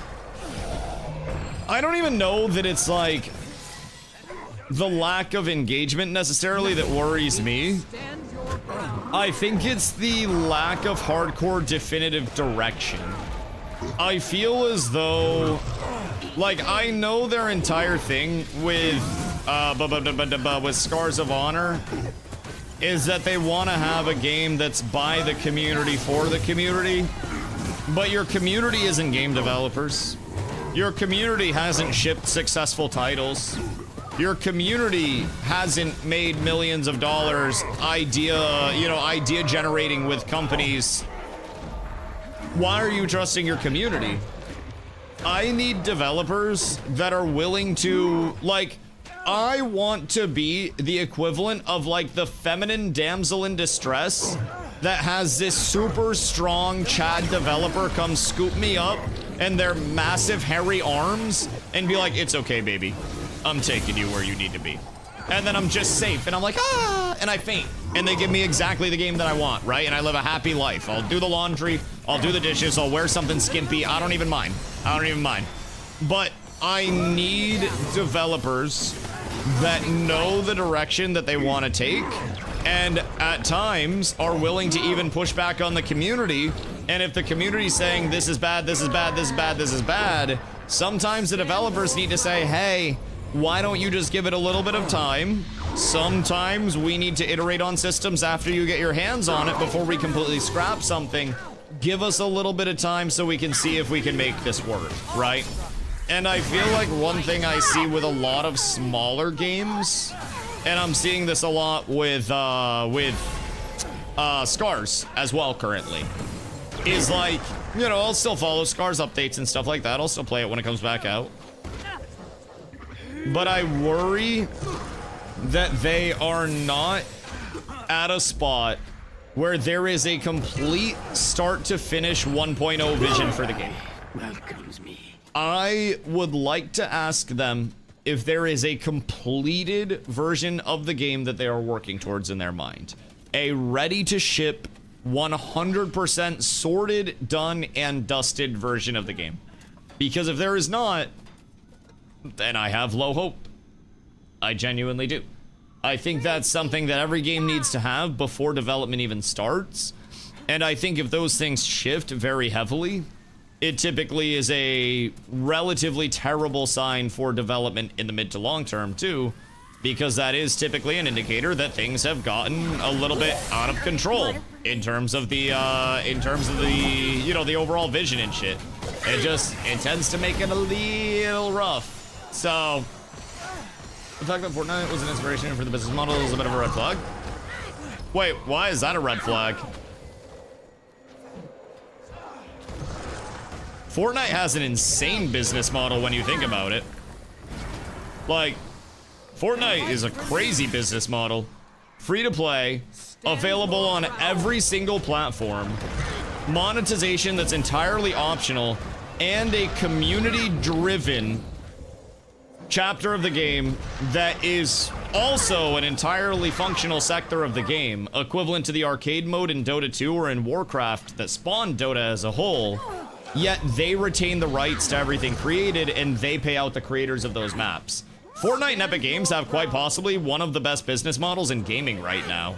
If we're just looking at how they structure it, they have people that are creating game modes for them. That shit is wild. That shit's crazy. But they wanted to be off rip, but they scrapped because bad feedback. Feels like that was a cash grab. Oh. Yeah, I mean, I don't know, again, like the full shifts in their development on the Scars side, regardless of where they take inspiration from, I think it's still possible for in a PvP aspect, right? Because keep in mind, it wasn't a full BR. The Battle Royale was literally just their battleground. Like, that was one PvP queued battleground where everybody went in with baseline gear and then you just found gear. And like, I actually played a lot of that and was involved in a lot of the feedback and testing for that. I was streaming that game very heavily. I was actually like involved in all their shit. I talked with the developers a lot. Then he actually checked in. Like recently. And a lot of the issue that I remember with that game was more so that there was no catch-up mechanic in terms of the game mode. I actually thought the game mode itself was quite fun. Granted, still had issues, but what it really needed in terms of the BR and the like getting loot around the map was catch-up mechanics. Once you lost the first fight, the other team had time to like go around and loot. What they said pre-play test was that they wanted 100% VR. I'm not certain on that one. That could have been before my time. That's what the guys. I know. I remember the boys. But like, maybe that was before my time following it. I'm gonna sneeze soon. But I don't recall. I mean, I know they wanted to scale up and try to have more people into the battleground and try to get more numbers in there. I don't remember specifically, like, if I don't think the core of the game was supposed to be a 100-person battle royale, though. I think they always wanted an MMO and they just wanted to take like battle royale inspiration for the battleground. That's at least been what I got from Venny since I've known him, but empathize, worry about devs. We want to make sure their game sells well. I'm kind of torn. Tough world, huh? Do you open up a restaurant in an area that has a culture that is different from yours and cook your food or their food? If I go down to Louisiana, do I bring Maine cooking or should I learn to make Creole and whatever else they got down there? Some Cajun food and shit. Because let me tell you, that should be, woo, that shit good. There's a certain element of like, you know, what do you provide depending on where you are and what you've got expertise in. And then it's even harder because it's like, okay, well, what if I'm not just making a restaurant in New Orleans? What if I'm making a restaurant that people globally are going to be coming to? And I notice that I have a huge rate of, you know, people from Japan, people from China, people from Zimbabwe, people from Germany, people from the UK, people from Canada, Mexico, Iceland, all coming over. Nothing can bring me down. And looking at my restaurant and eating at my restaurant. Well, then how do I keep them happy? Do I cook something for me or do I cook something for them? You know? There's an older CS player / OG streamer called Day9. Oh yeah, Day9 did a Day9 learns Dota 2 at one point. He was fucking terrible. And then he got slightly less bad. Yeah, no, I know Day9 from some stuff he did in Dota way back in the day.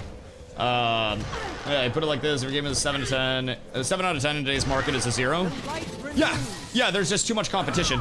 Like, there's genuinely too much competition, and we also have to remember that a 5 out of 10 game today would very likely be a 9 out of 10 game 30 years in the past. Well, 30 years in the past, it would have been a mind-blowing game. But even 10 years in the past, right? With how far along gaming has come, performances in games, systems of games, something that right now drops and receives mixed feedback. If you launch it 10 years ago, when there is less of a, you know, an established catalog in people's heads, right? If you were an ice cream connoisseur, and I was your first ice cream cone, then I have a lot less competition than if you're slurping up a bunch of ice cream cones, and I'm your 1000th ice cream cone, because then you have more to compare to, right? So there's a certain element with it. Do I just die going down here? Did I fuck up? I'm not sure how far I'm supposed to go, but WoW is a damn good example of why monopolies are bad. I'm bad at Monopoly. But I don't even think WoW is a monopoly. Like, WoW is a monopoly in the same way that Steam is a monopoly. WoW offered a product very... What the fuck? WoW offered a product early and did it at the time, I think, better to a larger, more accessible audience than pretty much, this is bad. I think this is actually quite bad.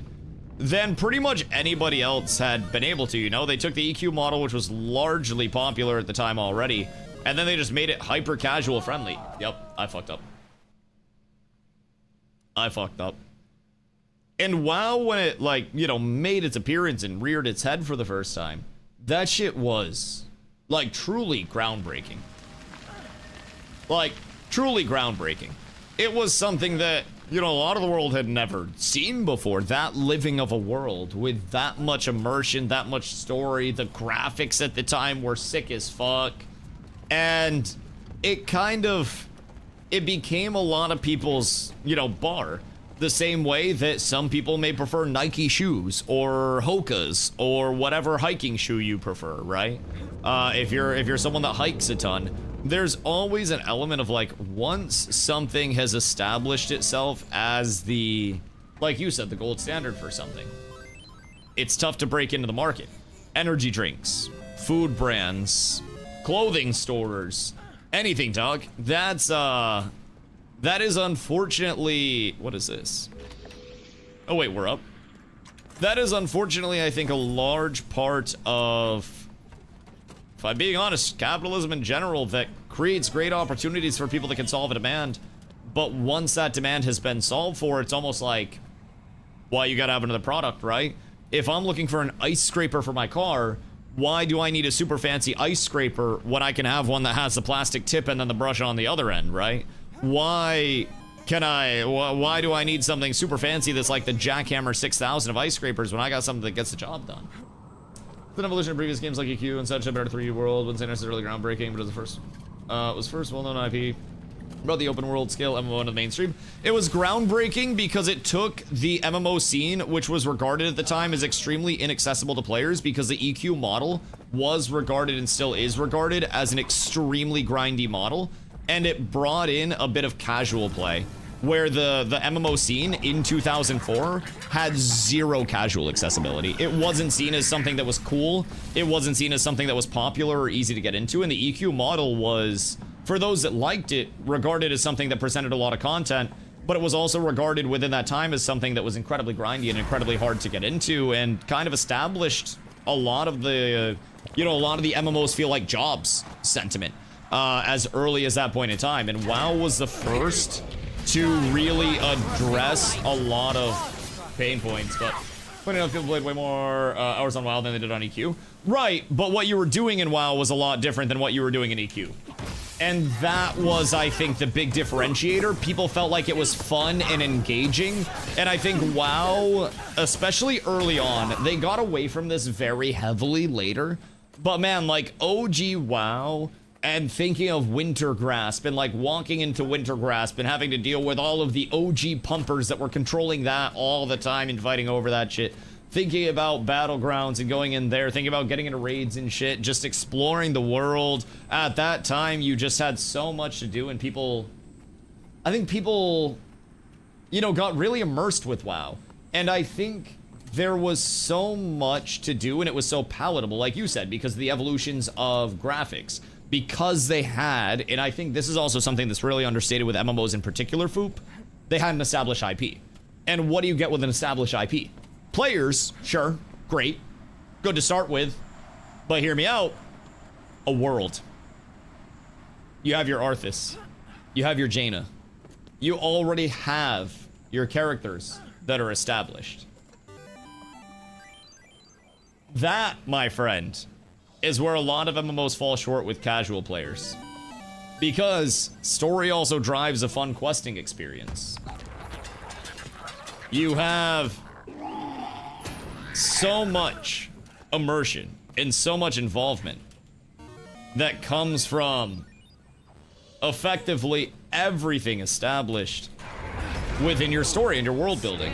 And if I'm telling you, as a random dude with a beard named Dwarfy McDwarfson, right? Fucking Stumpy McStumperson, my son over here, well, he got beat up by a bunch of chickens, and now I need you to go kill 10 chickens to find Stumpy McStumperson's left stump. Okay, awesome. Well, I don't fucking care about you or Stumpy McStumperson.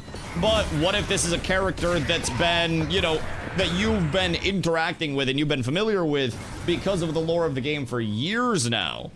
And you're caught up in this character's direct lore, where you understand the strife they're going through, and you're like, oh shit, I have to go kill these 10 things, but these 10 things aren't just going to get Stumpy's leg back, they're gonna start an entirely new storyline for me, where I'm going to learn about a part of the world, I'm going to learn about the history of this thing that I'm engaged with. And I think a lot of other smaller indie MMOs, right? Especially when we look at things like Scars. The quests are, go kill these 5 things because I told you to go kill these 5 things, you little stupid bitch. And I don't think that's fun for people. I think people need to be able to have a story with what we're doing. And I think when people feel like they have a story in terms of the questing, then people typically will be more engaged with the questing. But I feel like a lot of games right now, they look at an MMO and they're like, oh, people do quests to level, so we need to give them quests to level. Hear me out, people still leveled in Ashes of Creation. It's not a measure of success, by the way. Not using it as a measure of success. But people still leveled in Ashes of Creation when it had 0 quests whatsoever, because at the end of the day, the leveling is a vehicle to play the late game, and the way that you level is deterministic, or determined by like what type of player you are. And I think that in itself is something that a lot of games forget, right? Arbitrary leveling just to level doesn't really seem like a good thing. Arbitrary questing just to have quests in the game doesn't really seem like a good thing. And at a certain point, more isn't always better, and quality very much overrides quantity when you're looking at the engagement of players. You can't just slam a ton of systems and teleporters and menus into the game without any of those systems and menus and teleporters leading you into anything good, because otherwise people just be like, oh, okay, well, I got no reason to check this out. Why, what? Oh, fuck. Oh, that's not good. That is much less than ideal. Uh-oh. Uh-oh. Uh-oh. Chat, this is not going well for me right now. This is not going the best. This is not the greatest set of circumstances. Maybe I should not be here right now. Like, matches also contributed to the story of the world. Yeah, I mean, it was player driven, which I think is also a completely separate realm of things and very hard to pull off, because player driven can always have so many different routes. I mean, as we saw between our server, where everything worked in harmony, and then the other server, where they, who shall not be named, jacked taxes up to 100% and made most of the casual players quit the game. Sometimes player driven can be bad because people are douchebags. And when people also have no, like, ramification for their actions, right? No punishments, no anything like that, then douchebaggery can be on display at an even higher clip. And I think we definitely saw a little bit of that with Ashes. People that in no other form of anything, right? What is this? Glide through the glowing rings to reach as fast as possible. Oh wait, I need to do these for like mastery points, right? And like mastery XP. I'm pretty sure I'm supposed to do these activities. Even hardcore players weren't ready for benches. Oh yeah, I mean, hear me out. That's because Ashes never hit a 1.0. They were still fucking with so many forms of progression. I mean, the last time that they did it, for example, like the last reset that we had, the last wipe, they literally gave us the first couple tiers of crafting benches immediately off rip. They accelerated it so fast. That was just a subject of it being, you know, not 1.0 and not established. Also, hey, see, what a brother. Never did a single Ashes quest outside of vendors. Grinded 25, day 3, smacking mobs on repeat. Oh, it's fast for sure. Time out leveling runs later on. I mean, so there were quests that were fastest at the start. Server first levelers on every server always did some quests at the start. It just, let's see, what am I go? It just depends on, I think, you know, A, where you started when you had the anvils brought in as well. But also filtering out the bad quests. That's a big thing. Well, skill for starters were so congested. That's why you didn't go through the normal quests.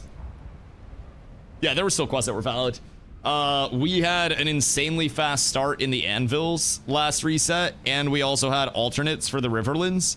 So yeah, we're server first in my group, and we, even with sleeping, our XP per hour pace was outdoing the other groups on other servers, but my group slept 8 hours because we were so far ahead of everybody else on the server that it wasn't even close. Our only competition was our own guild, which was kind of cool. But XP per hour wise, we were out pumping even like the most organized groups in the game. And it took a little bit of questing, but like you said, mostly a shitload of mobs.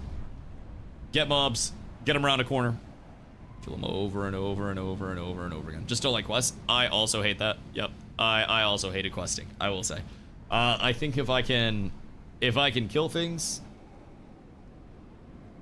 and I can do it consistently without having to move, that's gonna be far more easy XP per hour than having to move around with a bunch of moving pieces. Also, when you're looking at questing right off rip with a game that's open world, it's also a matter of like, the more people that are doing the quests, like you said, the more congested they're gonna be, the longer it's gonna take you to complete a quest, and the more you might hit a roadblock. And the more quests you have to do, the more moving pieces there are, the more potential for things to go wrong. You know? You know? I like quests because doing the same mobs for days is a lot. Oh yeah. There's, I think, a necessity to have both systems employable. But I also think, like we were saying, when games force in too many quests, and there's no story behind those quests, and it's just like, quest to quest, right? Quest because we want you to quest, right? That feels bad. A lot of people just want to play the game. Not everybody wants to be told how to play the game. But I'll be right back. I'm gonna fill up my water real quick. Let's come keep an RS, get the same mob for 40 hours straight. Yeah, I just sit here and yap. That's easy for me. Alright, I'll be right back. Little momentum.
I'm confused.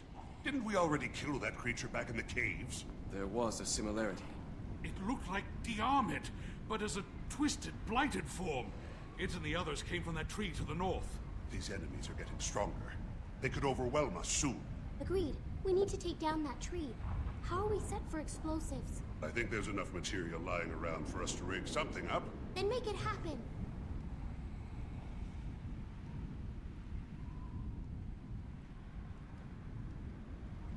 Help us collect weapons so I can build a bomb.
You ever just not sometimes, chat? Chair best streamer? Bro, Chair goes fucking crazy. Genuinely. Generally there's my being, there'll probably never be another Ashes. Keep in mind, we'll probably never hear of Ashes of Creation as a legitimate title again. Just for perspective there. That's the big thing. Like, Ashes is, like, unironically, there is a larger chance that I become the single largest streamer on Twitch than there is, I think, that Ashes of Creation can come back. Wait. Can I fly? Or am I gliding? Wait, what am I doing? I'm so confused. Oh shit, what? I can't fly. Am I supposed to be able to fly, chat? Wait a second. Wait a second. Oh, fuck. I don't know what I'm supposed to do. I don't have flying. Glide through the glowing rings. What if I don't have the stamina for that? So I can build a Wait a second. Oh, excuse me. Gliding was the only movement option this was made. So, am I supposed to have enough stam for this? I didn't even start. I just jumped to my death. Help us collect weapons I just jumped so I straight can to my build a death. bomb. This is not going the best, chat. This is not going the best. And come back with a different name. I mean, like, I guess my question there is, why would it? It was still so far off of completion that I don't think it's exactly attractive for other developers to look at, you know, at this point as a matter of, oh, maybe I pick up and start here. Because it's now in, excuse me, it's now in a weird spot where it has too much done to be a fledgling product, and it's got not enough done to be a completed product. And when you get into that limbo, it's like, you know, it's like being 35. Why the fuck would somebody love you when you're 35? You're not old enough to be like, oh my god, look at the cute old man. You're not young enough to be like, oh my god, look at the youth of America. You're fucking 35. Nobody gives a shit. Just accept it, right? So, I think at that point, you're kind of in a spot of 37 watch it, nobody gives a shit. Unremarkable. Unremarkable. Boogie McCut, I know my demographics. I know that hit like half a chat right now. I know half of y'all got hit there. But no, it's like with Ashes, I just don't think there's really a way where anybody would want it, you know? Oh, excuse me, pardon me. I don't know that anybody would see it like... I love how many of you got upset about that. But I don't know that anybody would really see Ashes at this point as like a good business acquisition, a good thing to invest your money in. I feel like if you're an MMO hopeful, you just invest in making your own MMO from the ground up without having to try to recover from that, you know, everything that Ashes has been through. And if you're an existing MMO developer, then you just kind of keep going with what you're going with. And at this point, they would need so many people from the Ashes of Creation team itself to come back in and, like, be a part of that team. So they would be able to translate code shit, so they'd be able to pick up where they left off systems-wise. It's a tall task, man. It's a very tall task. And I don't know that it has that in the tank. There's the element of reputation, money, willingness, health of the people at the top to do so. According to the court case, Steven's health is not in the greatest state right now.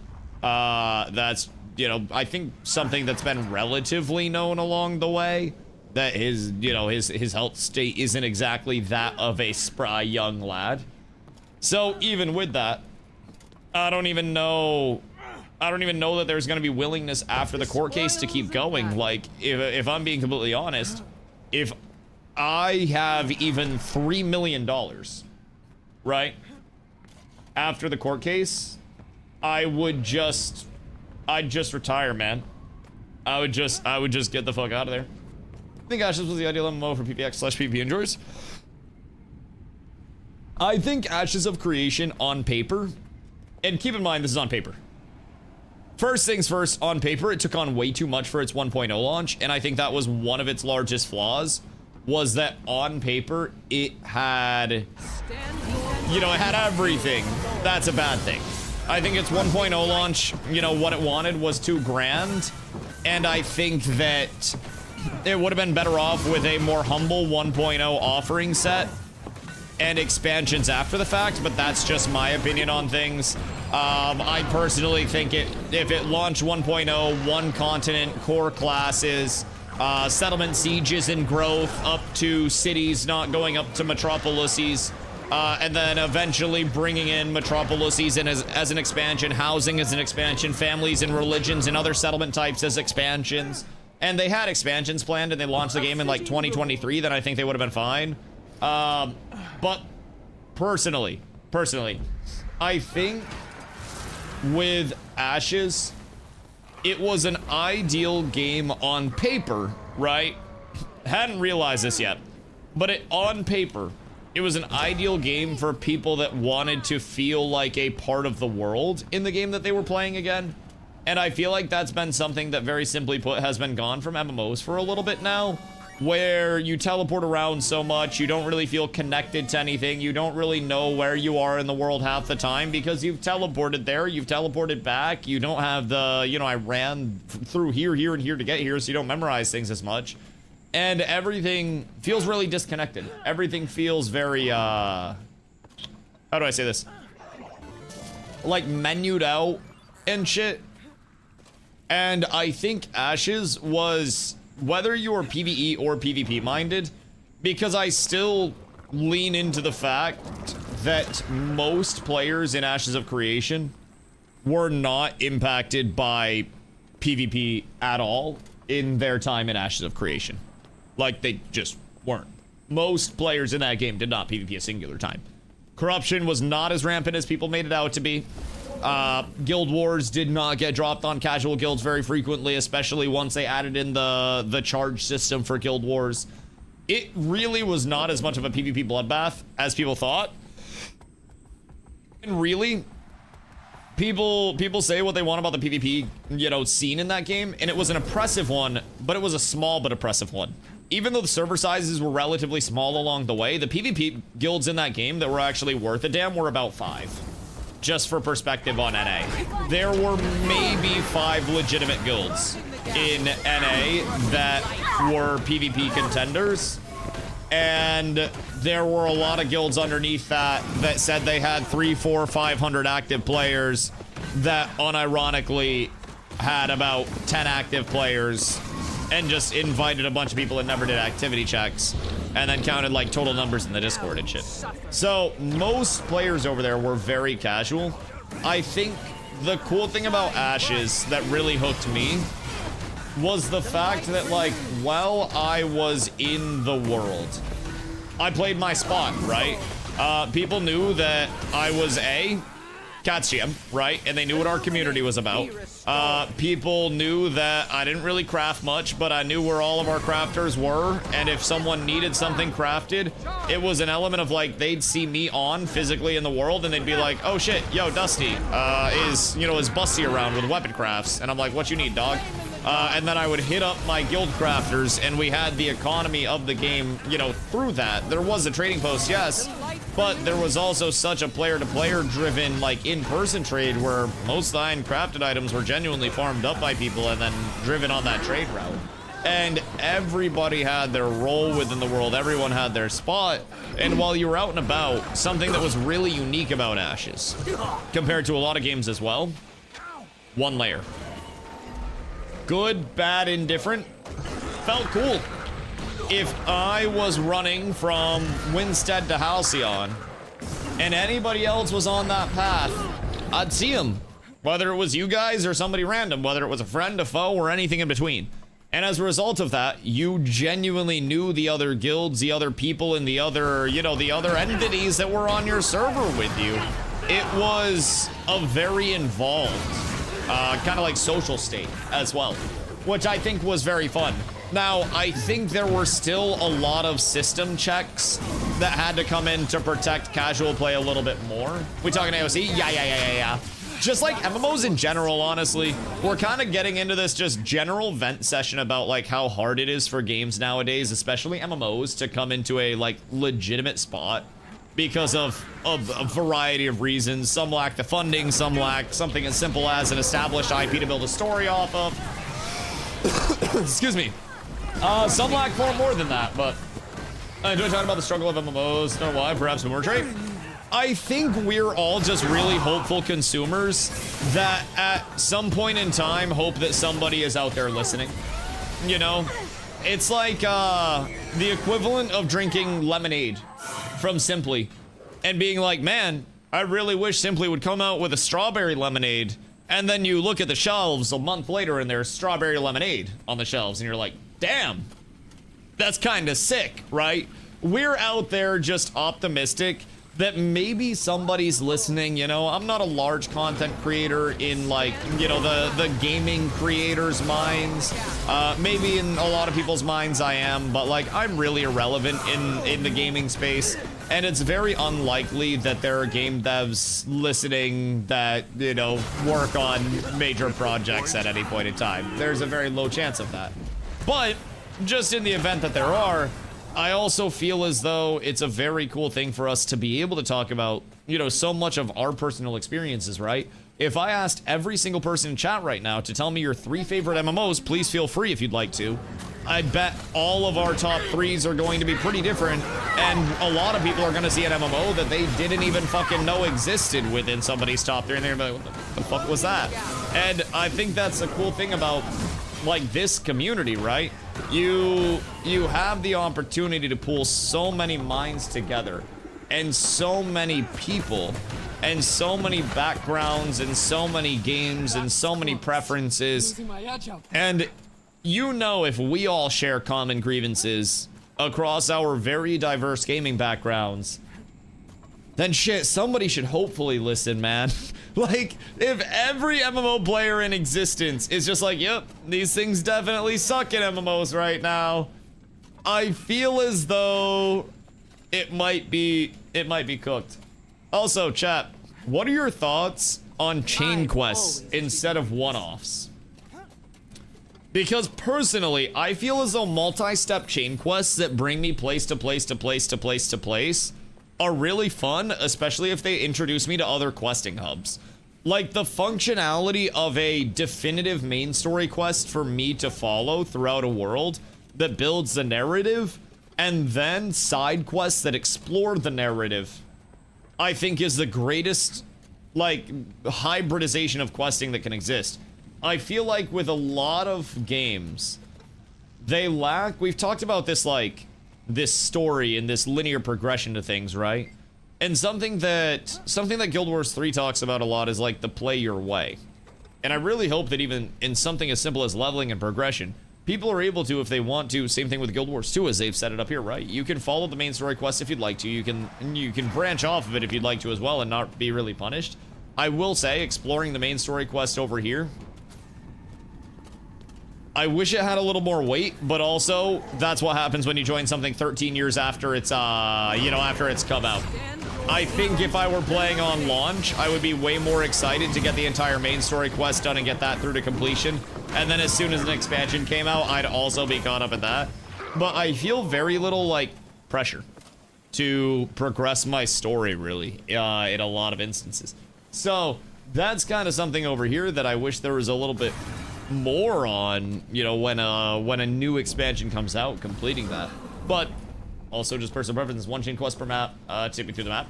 Yeah, I feel like when you get into a lot of chain quests, it can get really confusing managing the state of multiple chains along the way.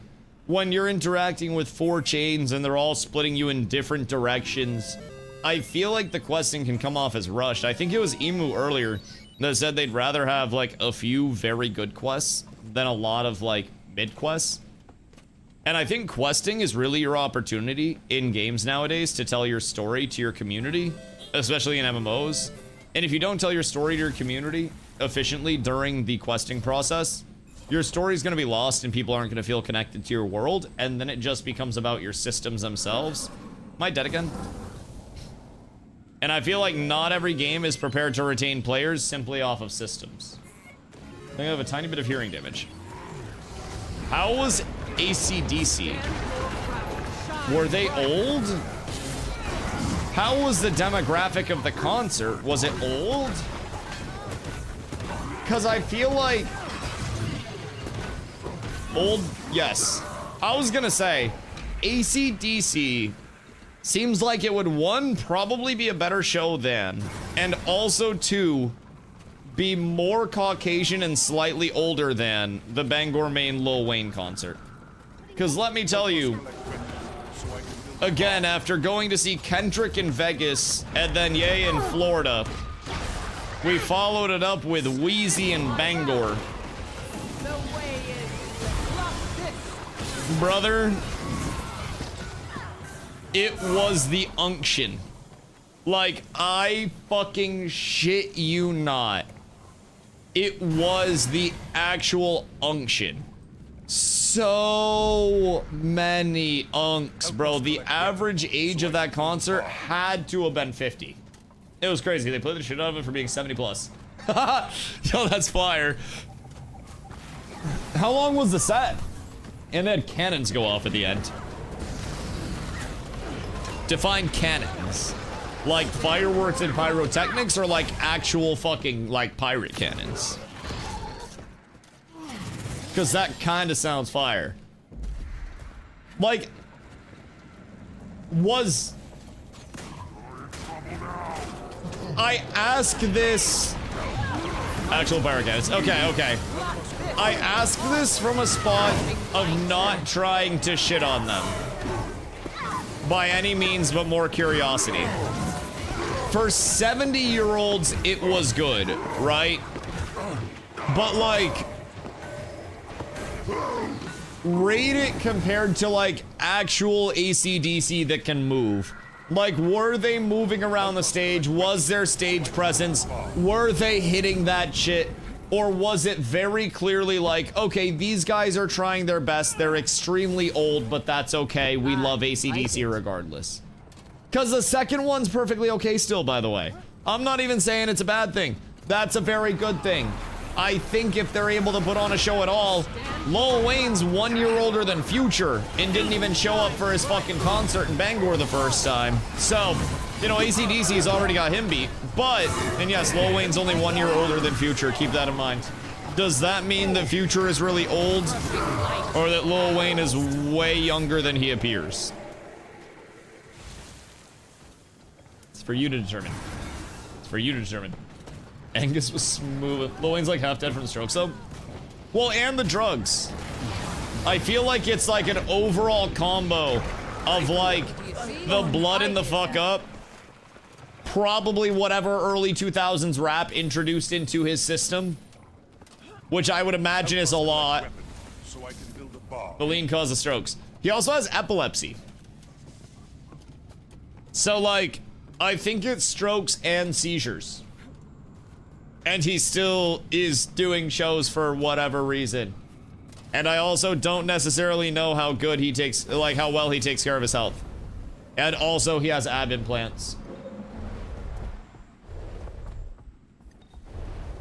Like 99.9% certain he has ab implants. I'm putting that out there. Beautiful Arena 70K. Oh, that's fun then.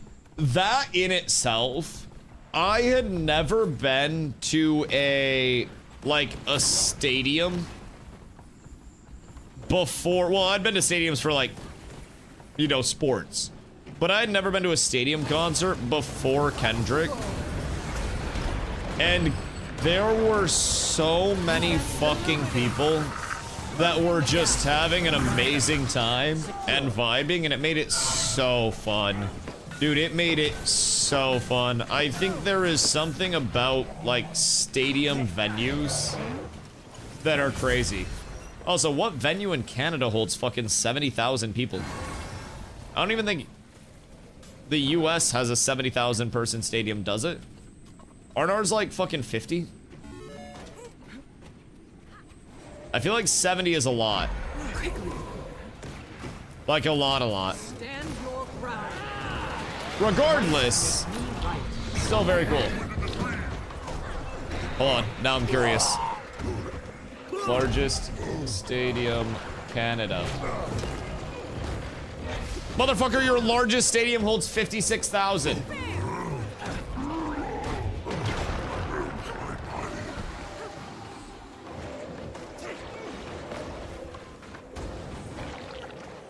Hold on. Easy to see. Canada concert ticket sales. What was last night?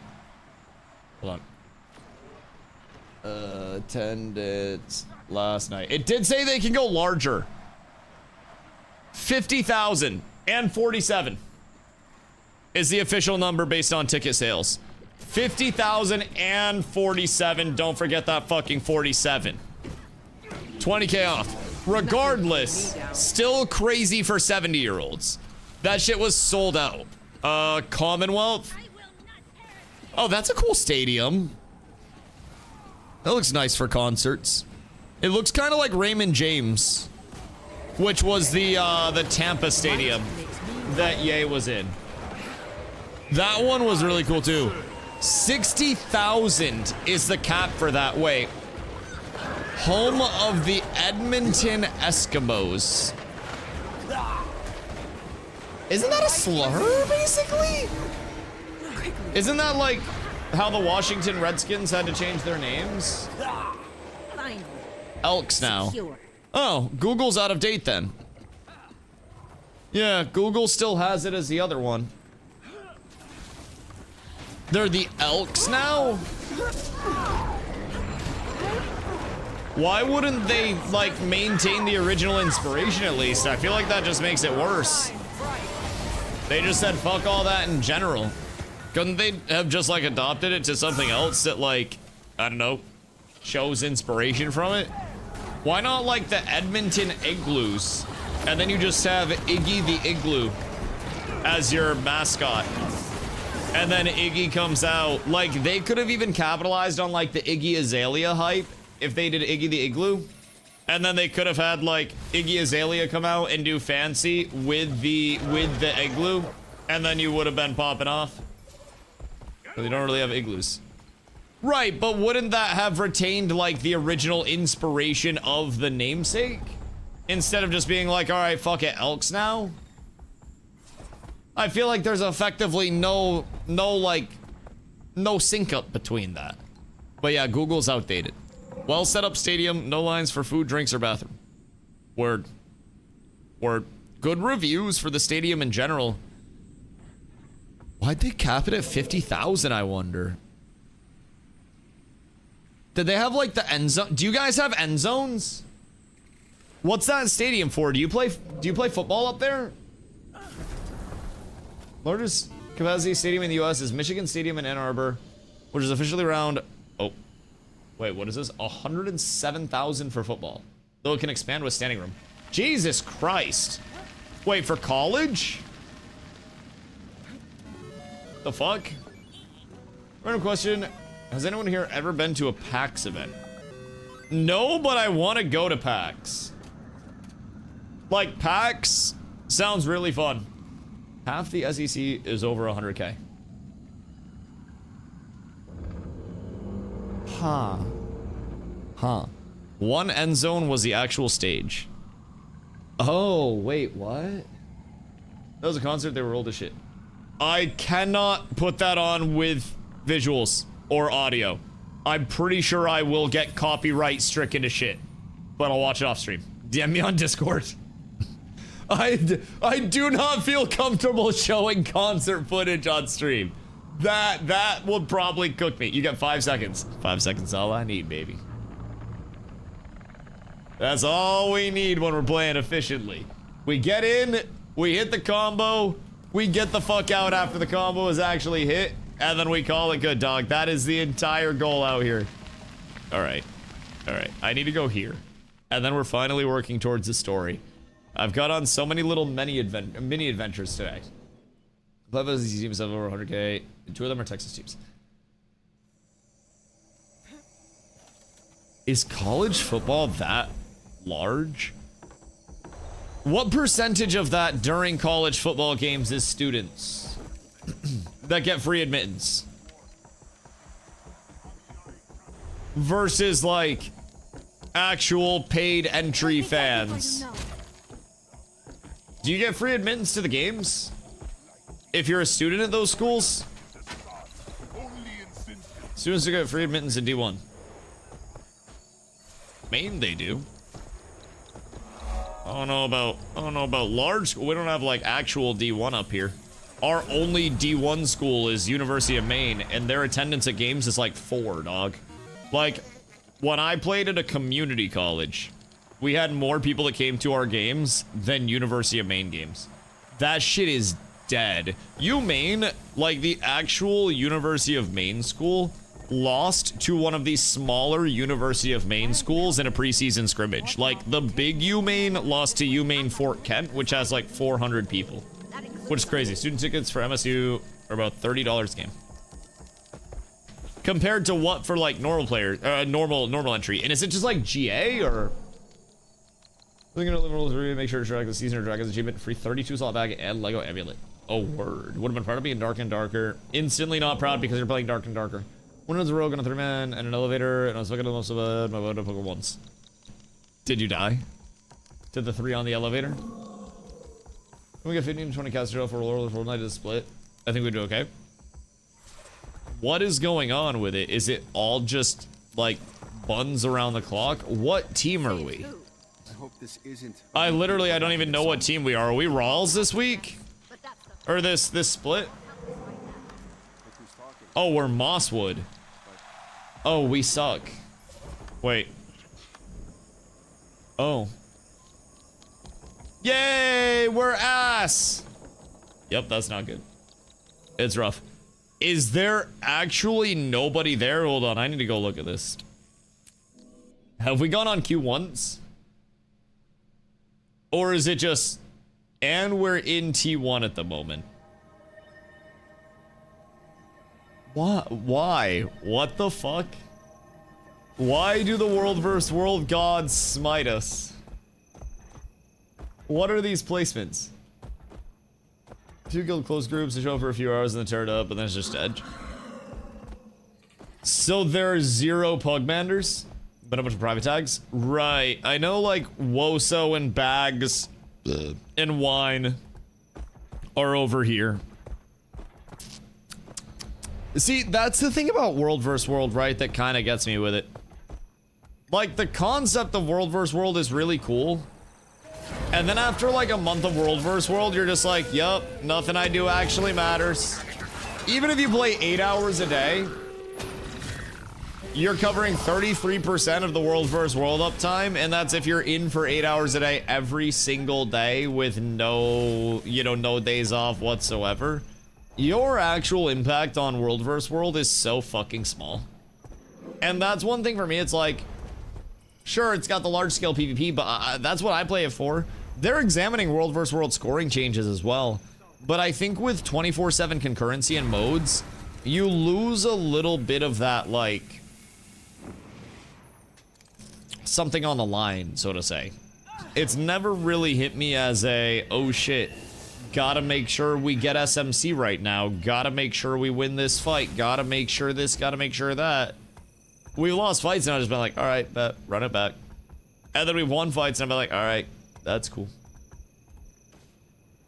And I yearn for more consequentiality in Guild Wars 3. Just a smidge. My soldiers, fight with me. Fight with me, my soldiers. My soldiers, fight with me. Nobody's fighting with me. My soldiers, fight with... None of my soldiers are fighting with me. It's a goddamn shame. It's an absolute tragedy, if I do say so myself. Ibidis Maguma. Is it? Are we... Wait, where's Mag right now? What team are they on? I haven't hopped on since the refresh of groups. I've been playing Mistfall Hunter like mad.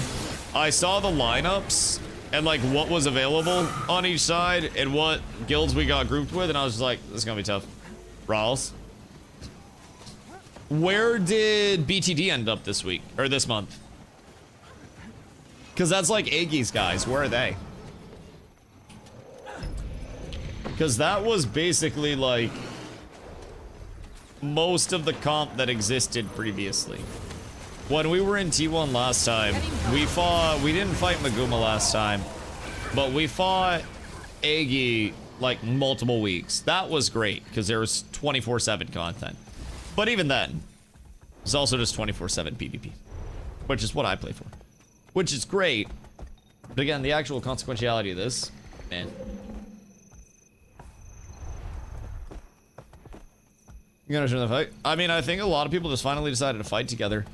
I think people always just, I don't know, in this game, in a lot of games actually, people underestimate the emphasis of support, and it's also one thing that, you know, Mistfall even.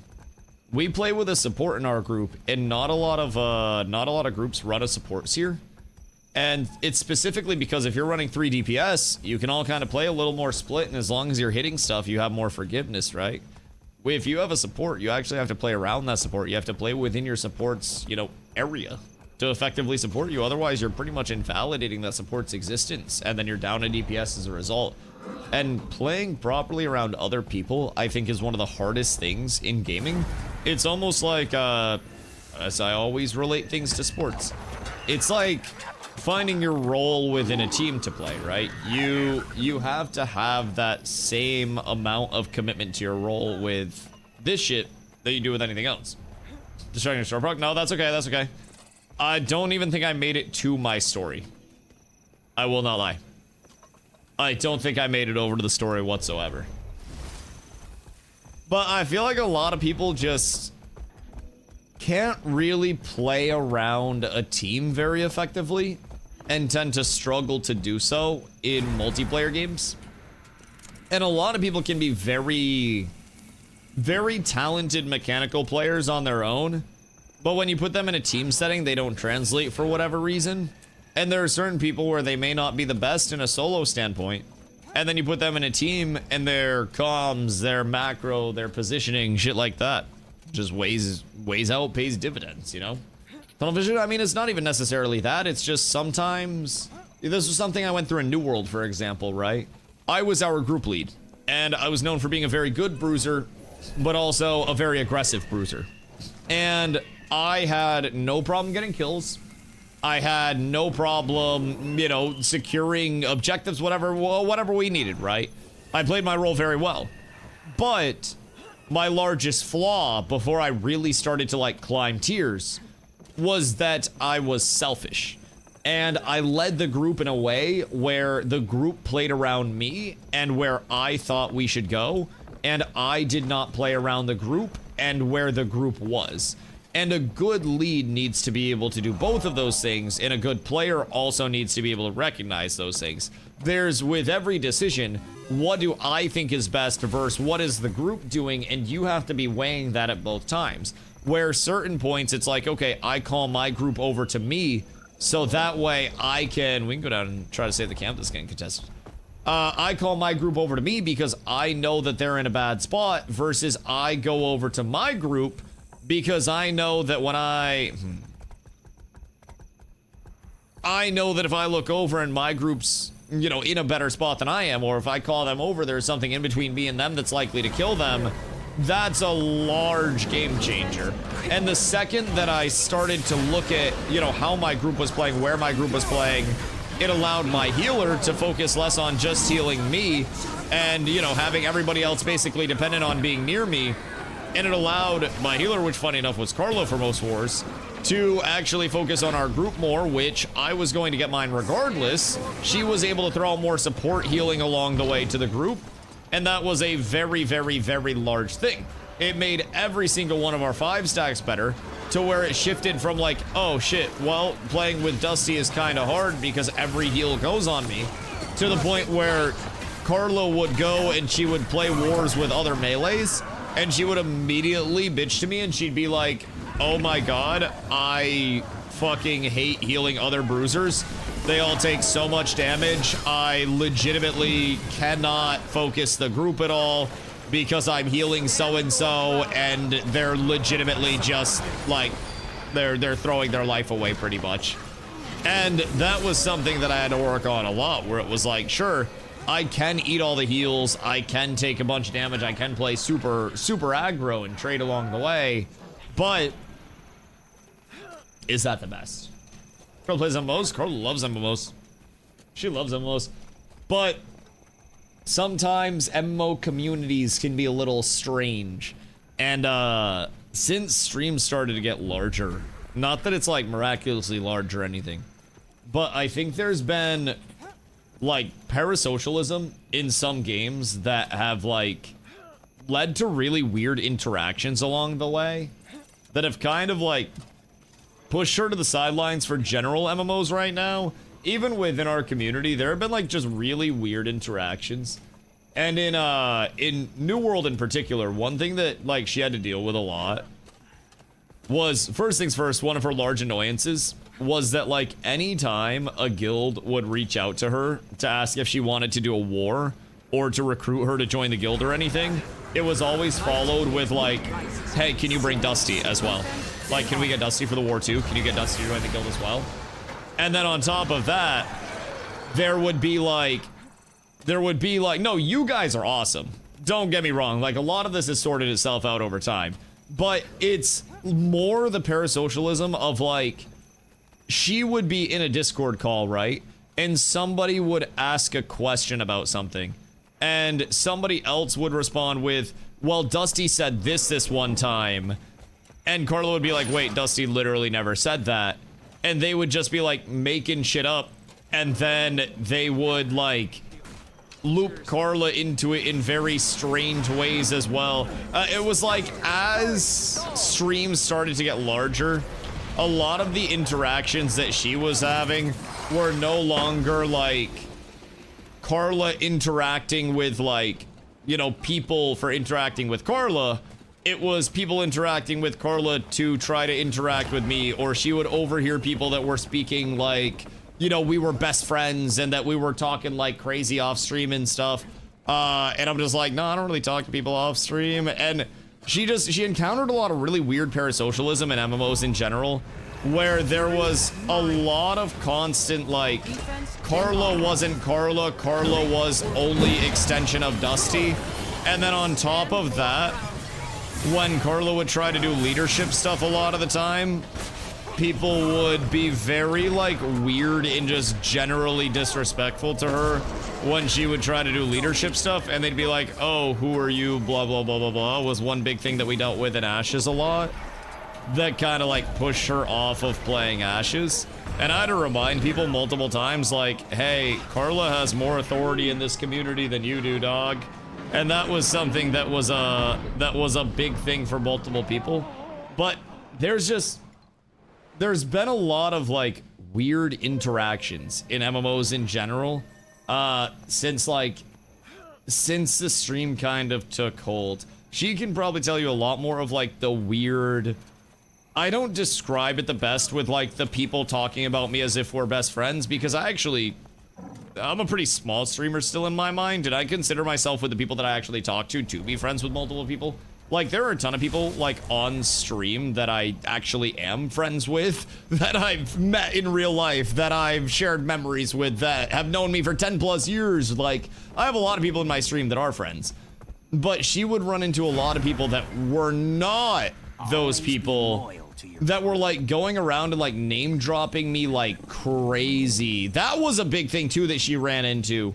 Apparently in a lot of communities, people would like name drop me to try to get into the community, and they'd be like, oh, I'm working with Dusty on this, this, and this, and he's been VOD reviewing me, blah, blah, blah, blah, and it wasn't true. So, yeah, MMO stuff's just really weird. It became, like, taxing for her for, like, after a while. Legitimately, like, every single time. And she deadass, like, called me, like, angry crying one time. Because this was before she came up here and lived up here. But she called me deadass, like, angry crying.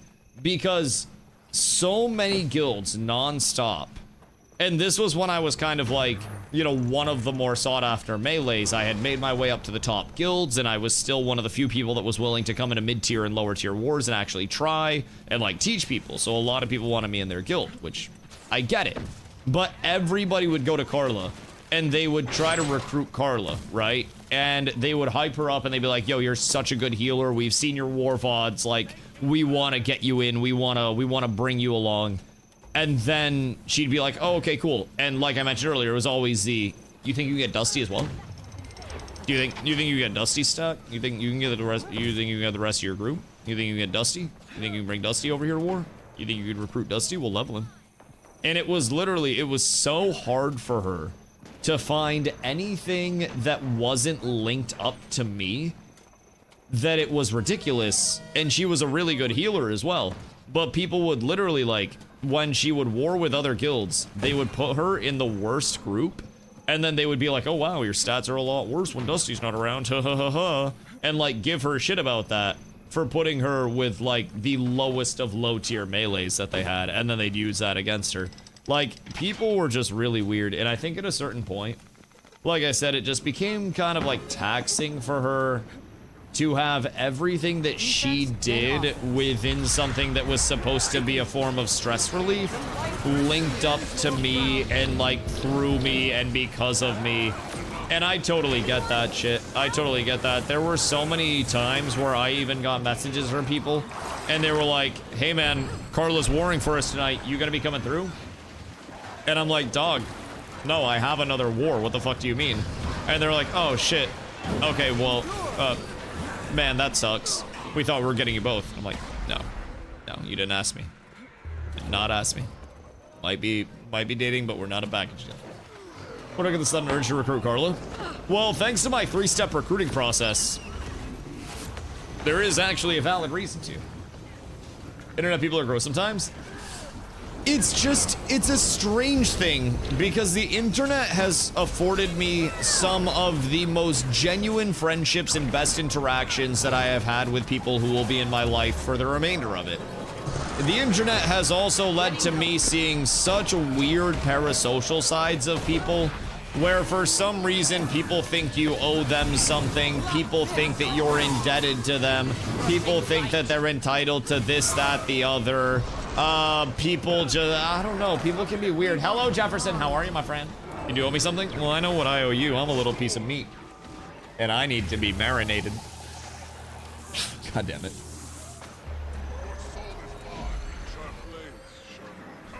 And a hydrate for everybody else in chat. What kind of seasoning? Chef Dusty's special sauce. Sorry, my bad. My bad, that's on me. That's on me. I hope you're having a good day. But yeah, I don't know, man. The internet, shit, I'm sure I can vouch. The internet can be a weird place, man. The internet can be a really weird place. And I will say the internet, you know, I'm fortunate enough to have been shown the good side of the internet more frequently. Okay? Than I have been shown the bad. And a lot of people say that I'm almost like a golden retriever of sorts, where I don't really grasp the levity of how degenerate the internet truly can be. And I definitely somewhat agree. I really do. And I consider myself fortunate, right? It's part of the reason I don't stream on Kick, despite them offering me money to do so. I'd like to keep myself relatively optimistic that people can be, you know, good at their core. It's okay. So, Carly, do you fall back to sleep again? We were talking about parasocialism on the internet. Because, Grenade asked if you played MMOs. And I was like, yeah, she used to love MMOs. But between, like, the New World parasocialism and then the Ashes parasocialism, she kind of got tired of dealing with people being super weird. And I was talking about how, like, for like 2 months basically, every guild that recruited you was actually trying to recruit me, and you literally could not get away from the like, can you bring Dusty? Can you bring Dusty? Can you bring Dusty? And I was telling Chad about like how you literally like fucking called me that one night just rage crying about like, I want to play the goddamn game. So yeah, we're going through and reliving those memories of how I would get messages about like, hey, Carla's warring with us. Are you gonna come? Are you gonna play? Are you gonna join the guild? I'm like, no man, you recruited Carla. Not Carla and Dusty. 2 eggs out of I don't know for my sky scale, lost as fuck navigation wise. You just gotta free ball it, dog. Anything other than free balling it, not acceptable, big dog. Not acceptable. Been to 3 weddings and people have only known through the internet and gaming. I was in 2 of them and groomed for 1. Wait, you were married? Zoplore. Why did I not know? Wait, no, I did know you were married, actually. No, I knew you were married. I just put that off in the back of my mind. That does check out. That does check out. Sometimes I forget you lived like a full life every single day. Huh. Huh. Interesting. Interesting. So we get married and invite Dusty so I can come. What? Why do you want to go to a wedding? Weddings fucking suck. Weddings are so like dog shit. I'm not even gonna lie. They are... Weddings are so fun. Like, what weddings are we talking about? Because hear me out. Bro, I've been to 2 goddamn many, like, I'm gonna just say it bluntly, white-ass church weddings. I'm talking like Catholic church with the bricks and the bells and the organist with the boom, boom, boom, boom. And like the unseasoned catering after with like the meatballs and shit that's just served in the tins that aren't good. And I'm used to weddings being poorly prepared food in portions that I'm not happy to be consuming.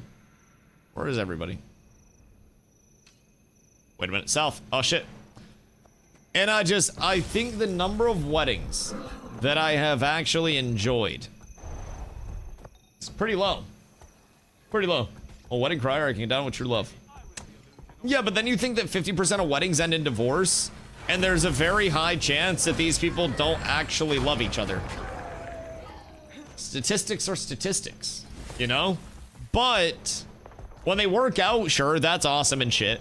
I think the best weddings are when people are clearly doing it, A, because they love each other, but B, because it's going to make them more money to be married, because there's incentivization to be, like, actually married. I don't need a piece of paper to be like, oh, hey, you love Carla. Bitch lives with me. I literally bought her a bra today, bro. That pretty much speaks volume. I bought her fucking boba, too. Like, bitch is living well out here. I'd let her sleep in the same bed and everything. Under the sheets most nights, too. Sometimes I roll over and rip them away, and I'm stronger, so I get to keep them. But most nights, bitch gets sheets. It's fucking remarkable. Same bed? Yeah, she even has a pillow. He takes all the sheets. I've been trying to tell you to work out, but you don't want to lift weights, therefore you get no sheets. He who is strong shall be warm. And I'm strong. Listen, you have a couple of options. Boba and Booba. Yeah, I just started adding O's throughout the day. Yeah, that's literally, that's it. That's all. Having 2 comforters saved my relationship. We have 3 comforters, but any of the comforters that aren't immediately on the bed, she goes, oh, they smell old and musty. And I'm like, okay, well, you use them for a day, and then they lose the old musty smell because they're sitting in stagnant air under the bed. And she's like, oh, no, I don't want to use them. So I'm like, I'll use them. And then she goes, oh, I don't want that on the bed. I swear to God. I swear to God. Send her to the laundry. She does the laundry more frequently than I do the dishes. I will say, I gotta catch up on dishes tonight, bro. I've been behind as shit. She on top of the laundry most of the time. Cause like, we established early when she moved up. We're like, all right, bet. Who's doing the laundry? Who's doing the dishes? And very quickly, we realized that she fucking hates doing dishes because she hates touching like dirty food. I don't mind because I was a dishwasher at a restaurant for my first job and grew up in food service. I've seen worse, bro. I waited tables. I had people that took their food, put it in their half-filled Pepsi, took their napkins in their silverware, shoved it in there, so I had to fish everything out. Yeah, I've been there. I've been there. It's been worse. Fireplace install a dishwasher? Oh, we already have one, but not everything's dishwasher safe. Like, I'm not gonna put my nice cutlery in a fucking dishwasher. I still have to do manual dishes for some things. I will say, though, the dishwasher is the equalizer. If I didn't have a dishwasher, I would also take out the washer and dryer and I'd make her do the laundry by hand. Cause like, she's Mexican, right? So her mom at their place does the laundry by hand. Like, she actually fucking grinds this shit out. They have a stone that is like textured and has a little drain. And like, you basically put the soap on the shit and then you wring it out through the little thing and then you wring it by hand and shit. It's fucking sick. It's an entire process. It's like watching pasta being made. It's fucking remarkable. It was installed from my mom. Didn't your dad make that shit? Or did you guys just buy one? I know your dad made a lot of shit, but all my cutlery goes in the dishwasher. Buy cheaper cutlery. Motherfucker, I enjoy cutting my stuff. What do you mean? Like, it's not that I have crazy cutlery, but it's like I have decent cutlery, and I also like it to be sharp without me having to sharpen it and shorten the lifespan of my knives. I've had my knives for about 10 years now, and they're still very good. They're still very good. Invest in cutlery once. But keep in mind, also cookware, right? I cook in cast iron from time to time. I cook in non-stick pans. You don't want to put non-stick pans in the dishwasher because if they etch at all, then you're getting even more cancer, right? Not gonna say you're not getting cancer, but like if I had stainless steel pans, then maybe, but even with a stainless steel pan, you can etch those bitches in the dishwasher. So there's certain things where it's like, it's worth hand washing, and dishwasher definitely saves me an immense amount of time. Like, an immense amount of time. But also, I firmly believe in buying something for life and, like, investing in a higher quality thing to have to buy fewer than, you know, someone else would. But, what are we edging to? The usual. The usual. Love my Japanese plates. In fact, I need a new one or two. Pick me one up while you're at the store.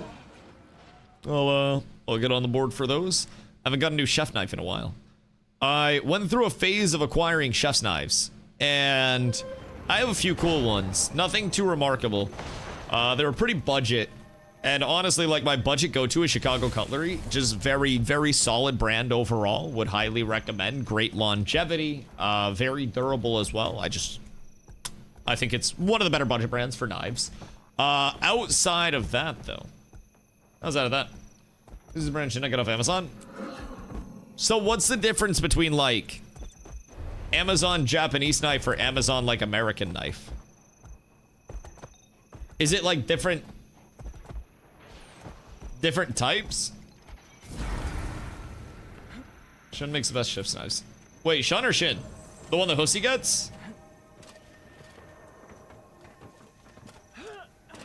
Grab me one. It's either Japanese steel or German steel. Anything else is trash.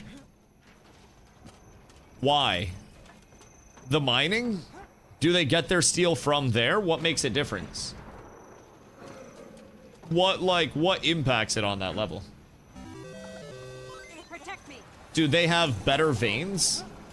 Nothing can bring me The down. hardness and the wear. Right, but like what determines that? Is it the purity of the extract? Like, how do they have better, like, better knives?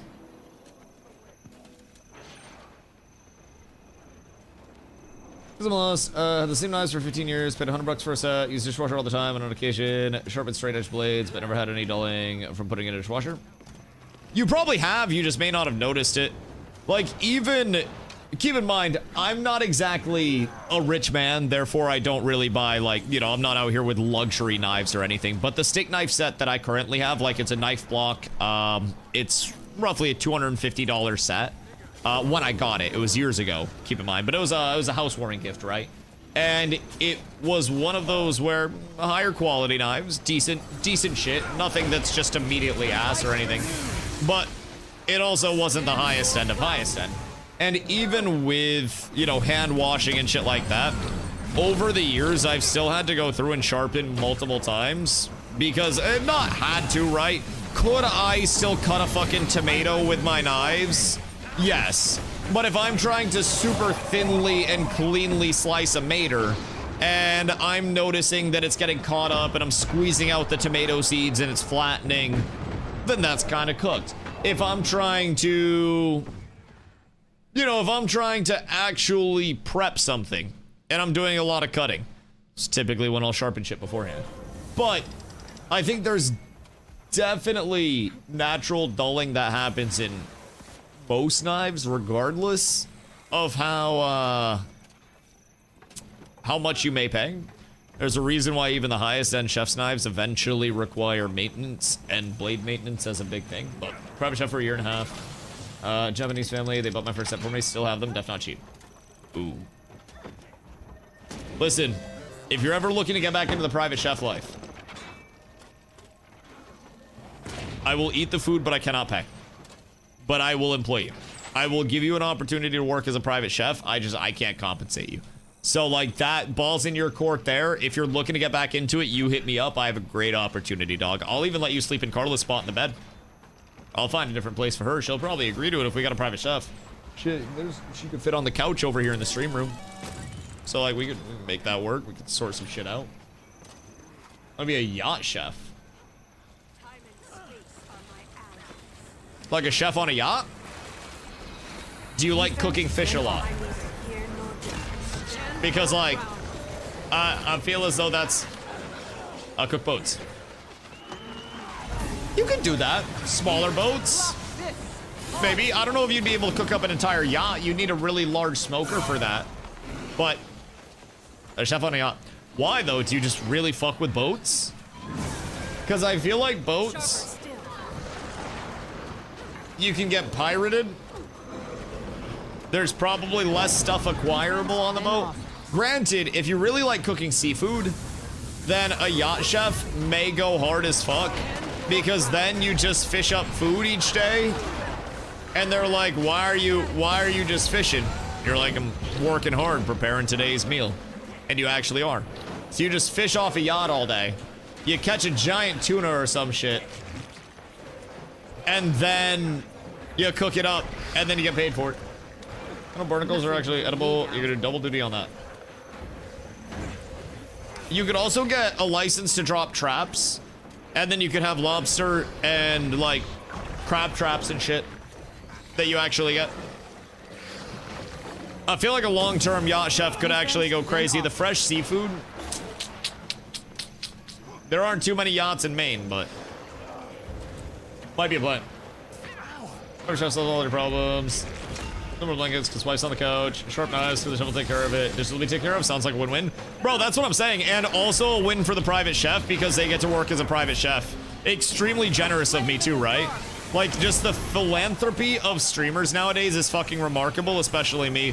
I'm out here trying to create jobs for the economy, and nobody's even thanking me, man. It's fucking remarkable. I would like to give myself a firm pat on the back. Very, very humble, very philanthropic, very based. But yeah, no, I definitely don't have like super expensive knives. But maybe it's also, hear me out, maybe it's also partly because I grew up broke as fuck. I don't want to judge or assume anybody grew up rich and willing to get rid of knives or rebuy them after. But I grew up broke as shit to where like my parents, anytime we bought something, they would be like, hey, you take care of this or we cannot afford another one. Do you fucking understand me? And I was always told, sharp knives never go in dishwashers, because then it can dull the blade, it can etch the blade, it can basically wear the knife faster. And I always said, you know what? Nothing can bring me down. You're right, I'll take some time and hand wash this shit. I'll do a little bit of work. Pots and pans. That shit ain't going in the dishwasher. Some can, but not all pots and pans. I have a stainless steel double boiler where it's just like a pot and then like another pot inside the pot. Those bitches, since they're just stainless pots, can go in. But outside of that, like any of my non-stick stuff, I can't put non-stick in there. Rapid heating and cooling of a home dishwasher can ruin the temper on a blade and make them more brittle and makes the edge wear down faster.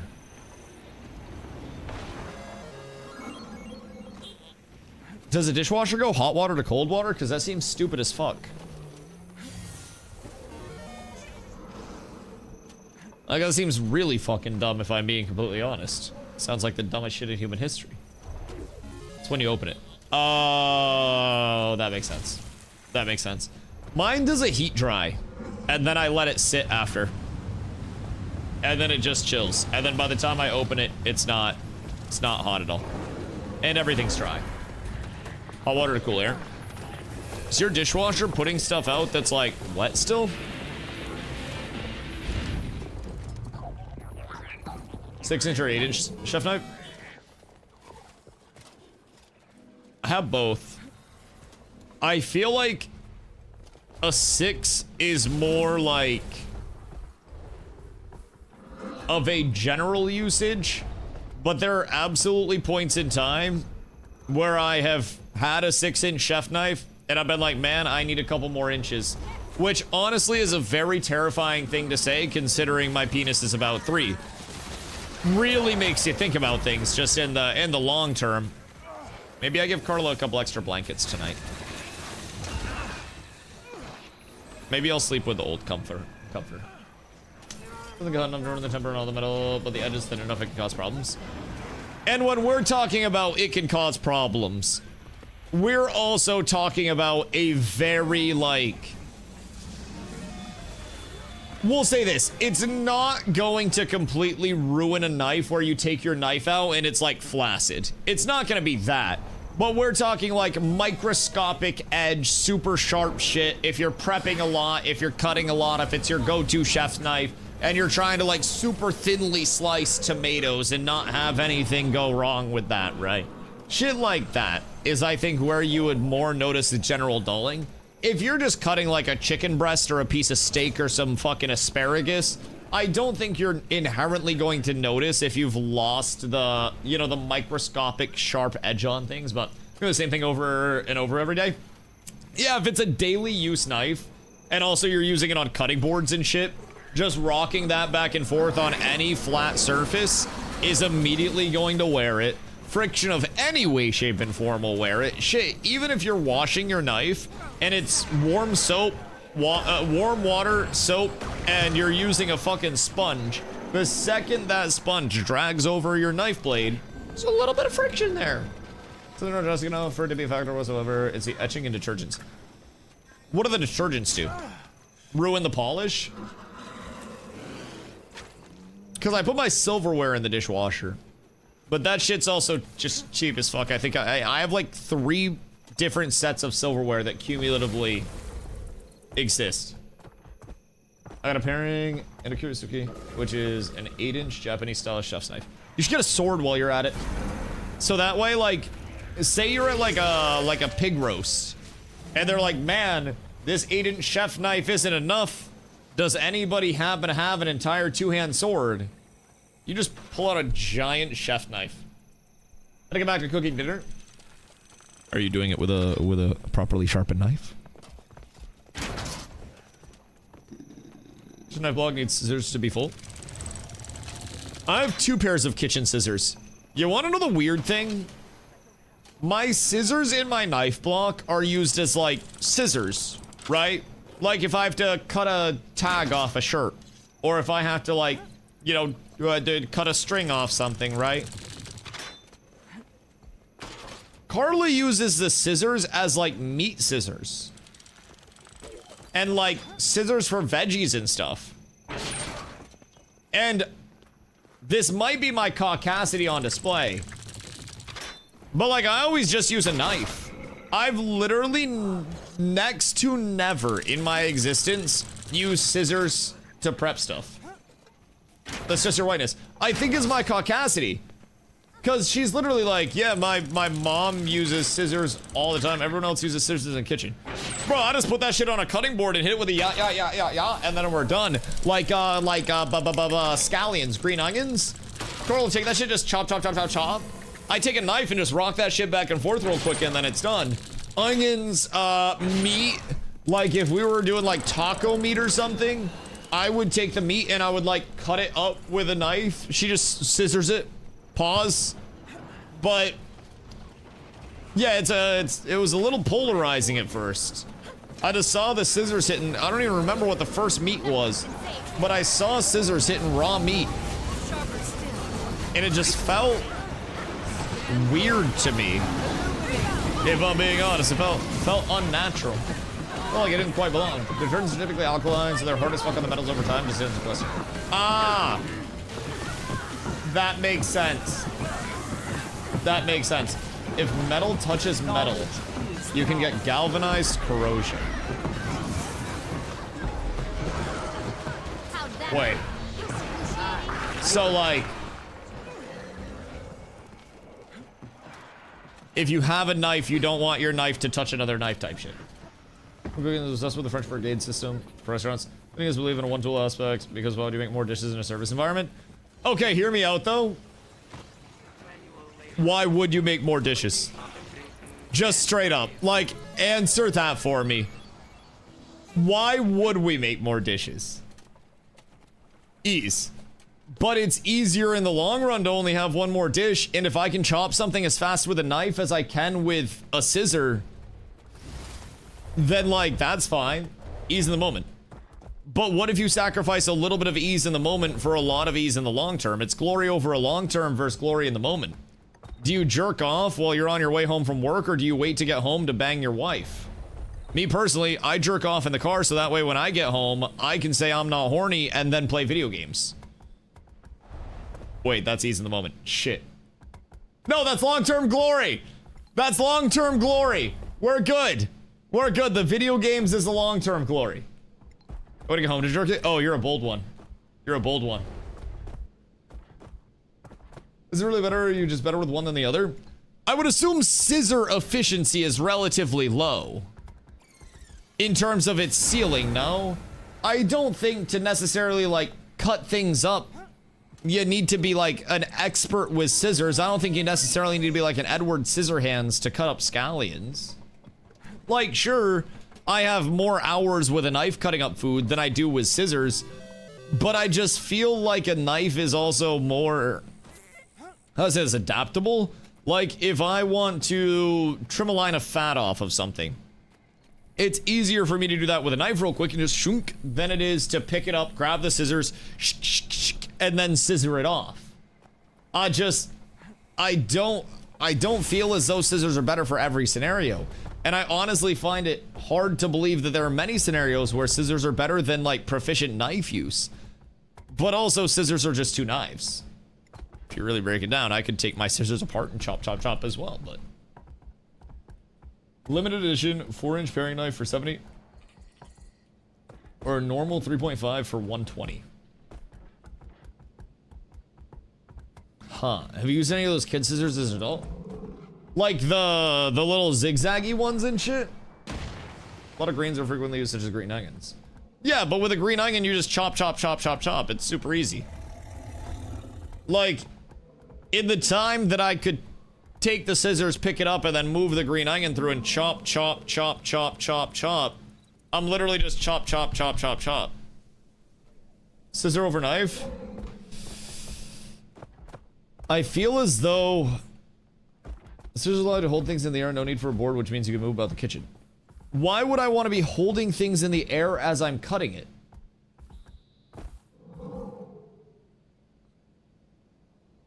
That doesn't make any sense, because then things are gonna spill. If I'm cutting meat in the air, and I'm cutting chicken, and a piece of chicken goes in an unintended place, congratulations, I'm growing a salmonella tree in my kitchen now. I've got the salmonella demons consuming me. Scissors aren't optimal. I feel like scissors are suboptimal as fuck. I feel like scissors are like barbaric caveman stuff. Cut it over the bowl or pot. Well, then why wouldn't you just cut it on a cutting board twice as fast, because your knife is going to be far longer than your scissors, allowing you to make longer, more efficient cuts, and then just put it in the bowl in the pot off the cutting board. That's all the way, but scissors are easier to use, what I was trying to convey. I feel like knives are more optimal too. Like, I think the skill ceiling, when you're looking at the skill ceiling of scissors for food prep versus knives for food prep, it's night and day. It's literal night and day. Wanna wash more dishes? Same number of dishes. Scissors are 2 knives, and a cutting board and knife is 2 things. Ni hao. It's the same number of dishes. Ni hao, Wrath, how are you? I feel like scissors would be faster. For what? Scissors are smaller, and the motion takes longer with scissors. You literally... Kitchen shears are for spatchcocking chickens. I'll spatchcock you like a chicken.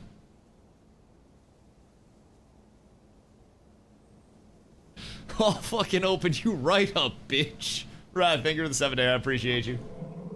See, that's fair. But I also don't really spatchcock chickens much, because if I get a whole chicken, it gets rotisseried. Cutting board's more work than the scissors alone. I just disagree. Because with a cutting board, you can set it there, and then you can also cut multiple things on the cutting board. Say you're making fried rice, and you need to cut up green onions, bam, there we go, scissors. But I can also just do that with a knife. Like, I can literally take the green onions, and I can take a knife, and if I don't want to use a cutting board, I just with the knife. And then I can still cut them, even without a cutting board.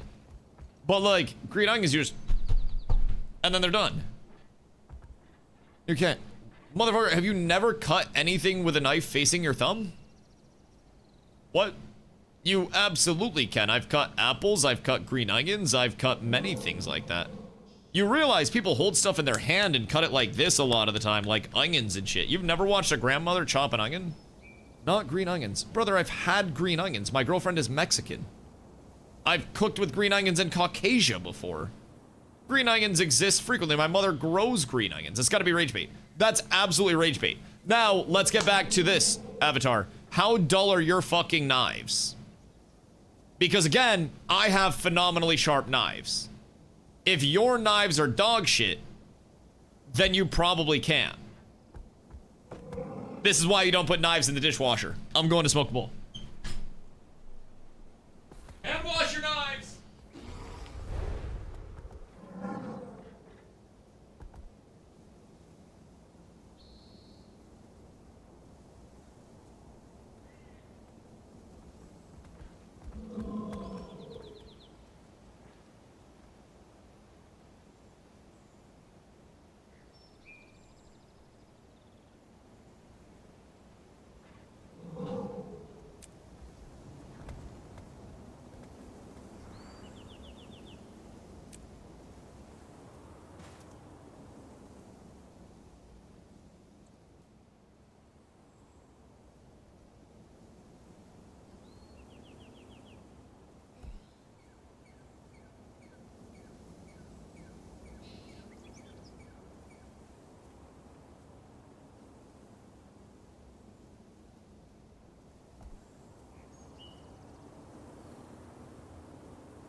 once again. Oh! How we doing? Maybe he thinks green onions are onions that are green? No, I know what a goddamn scallion is. I know green onions, I know scallions. And I can unironically, like, I will bet 1,000 gifted subs that I could go to the store, get green onions, take my knife, and just cut them like this, and have the green onions cut. I would bet 1,000 gifted subs. I'm just throwing that out there. Those bad boys are not that dense. Perks up. Well, I feel like after these knives, especially like, keep in mind, I sharpen my knives frequently. Like, very, very, very frequently. I do not, at any point, let my knives go dull. Internet crash when we're talking about knives, still going. Yeah, because for whatever reason, Avatar thinks that you cannot take green onions and cut them by taking your knife and your green onions and going like this, the same way you would with scissors. You have a lot of faith in these knives. Brother, when was the last time you sharpened your knives? Have you ever cut a tomato? I've cut thousands and thousands of green onions. And you know damn well that you can cut them like this with a knife. Yes, you just have to have a sharp knife, bro. I can do that with my paring knife. Go to Whetstone series? Where is Whetstone? I ain't seen his ass in a sec. I ain't seen him in a hot sec. It's a goddamn shame. Legit done that with my knives before. That's what I'm saying. I didn't think that was revolutionary. Like, everything you can cut with a knife, with scissors, you can cut with a knife. Equally as easy. You can still pick something up and cut it with a knife if you really want to. Like, could I hold a steak up in the air and like, yeah, to cut that shit? Yeah, I could. Is that the most optimal way? No, but what's a good knife sharpener, any brand, etc., or just gonna Western? How much effort do you want to put in? Like, how good are your knives? I chose you. And how much effort would you like to put into it? Because, on God, like, just all the green onions in here, cut them, yeah, you gotta tie them from a string, and then you gotta get a full slash into... Chat, I'm gonna need to see all of your green onion karate. I need to see everybody, bro. Swords out and shit. I'll sharpen my sword from the Ren Fair. I had to blunt that bitch so it didn't kill anybody. Crazy what happens when those things just pop out the fucking holster and stuff. Just fruit ninja the green onion. No, if we keep talking about this, Nin's gonna break out his sword and have his friend throw more fruit at him. Nin felt confident one night, confiding that in all of chat. That him and his friend used to take his sword and go out behind his house. And his friend would throw fruit at Nin, and he would cut it with his sword. So they could basically fruit ninja stuff. So, you know, I remember things sometimes. Every now and then. Legend. It would only be better if he did it in a trench coat.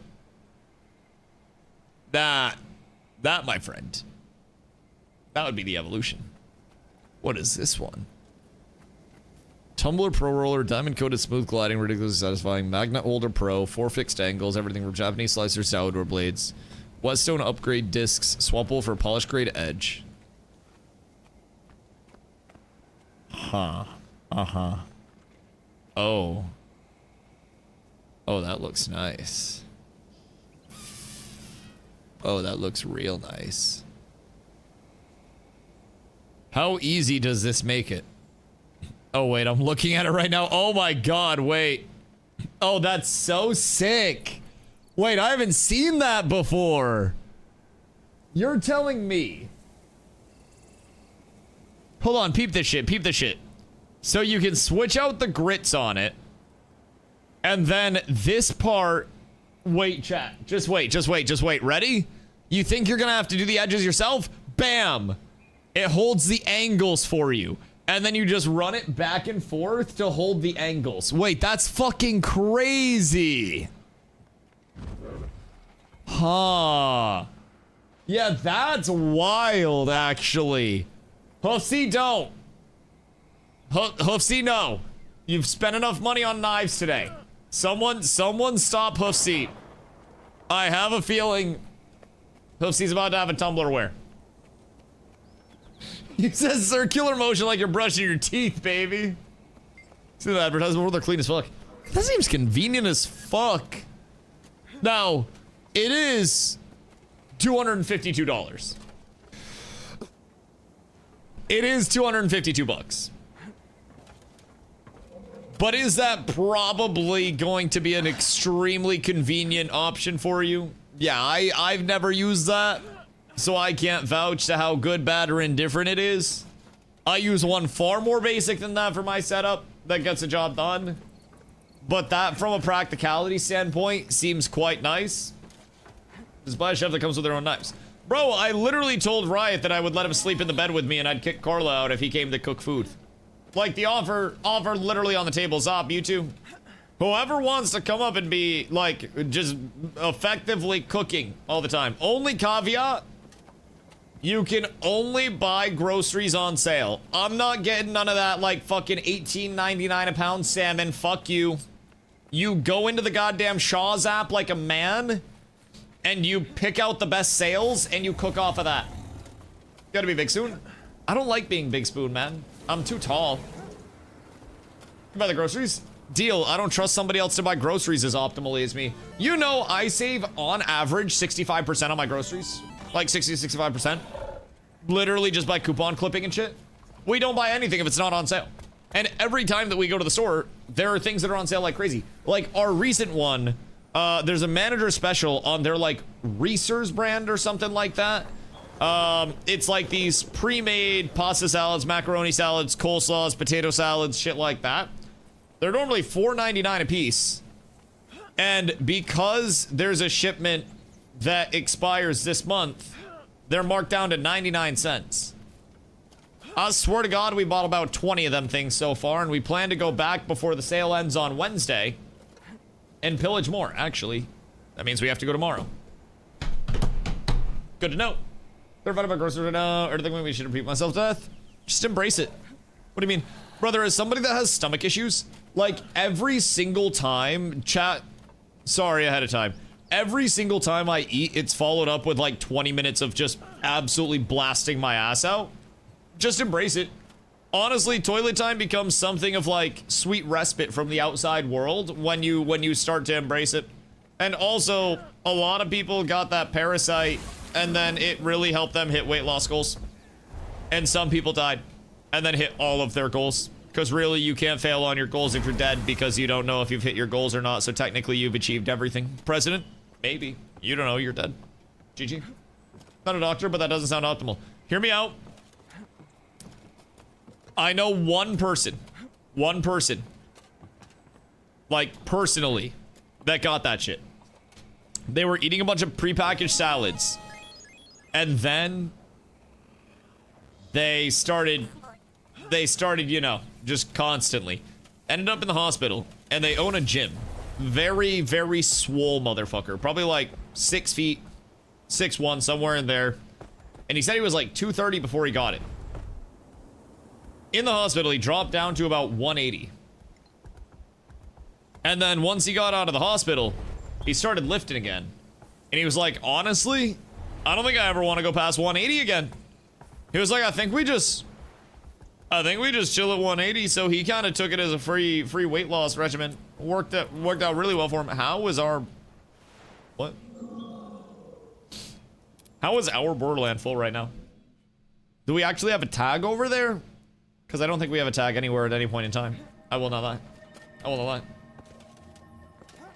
How much markets? Farmers markets, family farms, still worth the extra effort, usually cheaper too.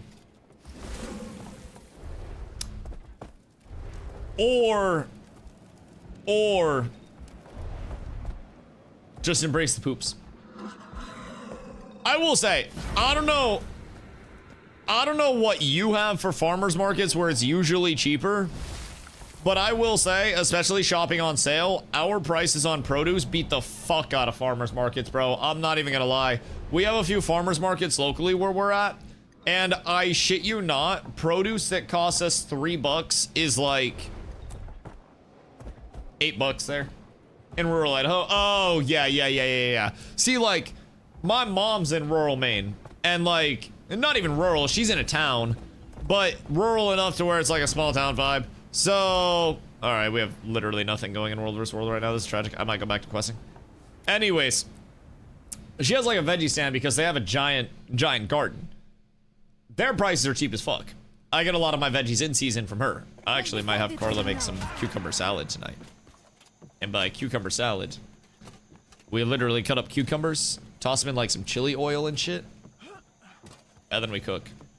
We absolutely bowl. Oh, farmers market's upcharge? Yeah, it's kind of a fucking shame too. I won't lie. I unironically, I went to our farmers market, like our local one recently, and it was like a bad deal. It wasn't good. There were even like some areas there that were offering like cooked food products. I hope you find this, Commander. We went I'll ahead try. following Zojia, Logan, and Traher's path. I can't wait to hear what happened with the egg. We saw a light, and then the city went nuts. I found the egg and I shoved it up.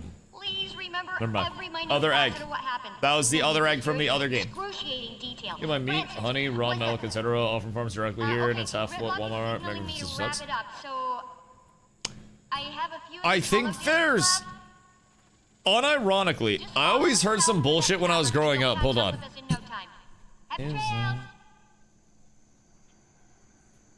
Hold on. Okay, wait. So, in terms of milk pricing and stuff, Maine has a minimum price for fluid milk sold throughout the state. There is a Maine Milk Commission, and it calculates and issues monthly schedule for minimum wholesale and retail prices. So when we were growing up, or when I was growing up, we were really poor. My mom would get milk from the gas stations because they always sold at like the minimum price, and Walmart and shit sold for more than the minimum price because people would just buy it from there anyways. It was a really intriguing thing, I will not lie, but I literally looked up, is there a minimum milk price in Maine? Because there just straight up is. Pay $2 to $4 for a gallon of raw milk, fresh from that day, depends on the time of year. Define raw milk. Like non-pasteurized, because isn't pasteurization like really important? Like, is raw milk just like A2 raw? What the fuck does that mean? Is that just from like the cow's titty? Oops. Nothing happened.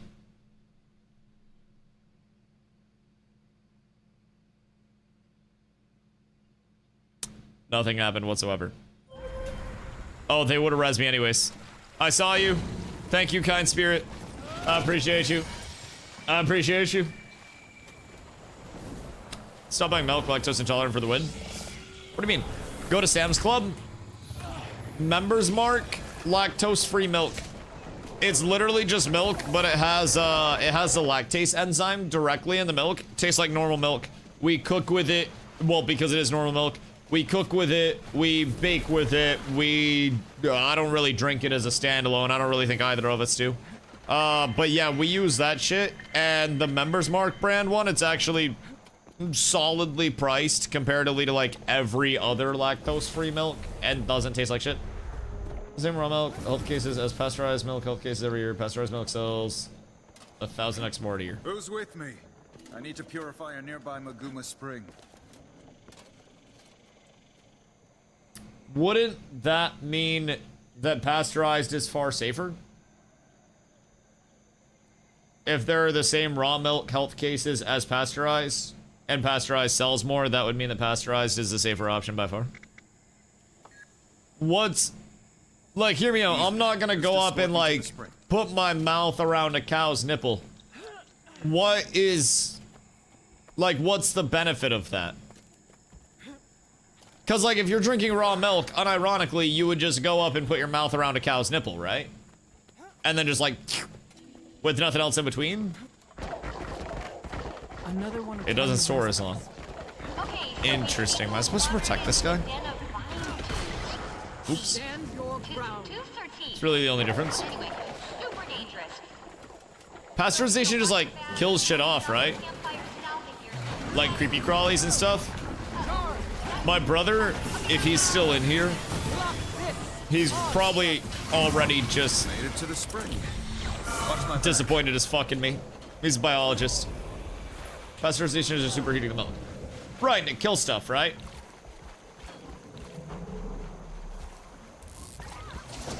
Makes the A2 into A1, which is bad. The fuck is that? Hold on, I'm gonna ask Grok, what is the benefit of raw milk? Still alive. Proponents claim it provides intact digestive enzymes, active immune compounds, and a better flavor profile. However, major health organizations state that these unproven benefits do not outweigh severe safety risks. Advocates argue that raw milk retains natural digestive enzymes and vitamins that can be diminished by heat treatment.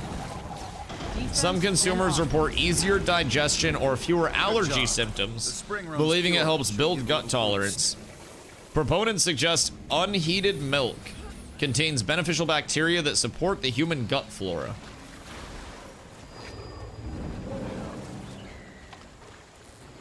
Controlled studies show that pasteurization does not significantly alter the nutritional value or protein quality of milk, meaning pasteurized milk offers identical vitamins and minerals without the infection risk.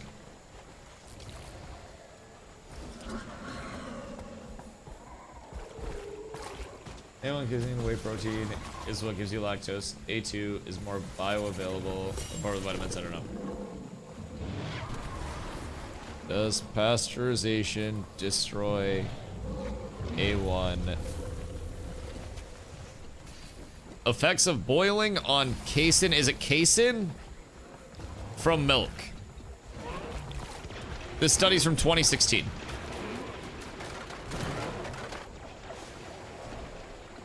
And then this cites 2 more articles as well. Caseins, including both A1 and A2 types, tolerate standard heating methods while remaining structurally intact through traditional commercial pasteurization. Whey proteins experience minor changes and slight denaturation from heat, whereas casein levels in primary configurations do not.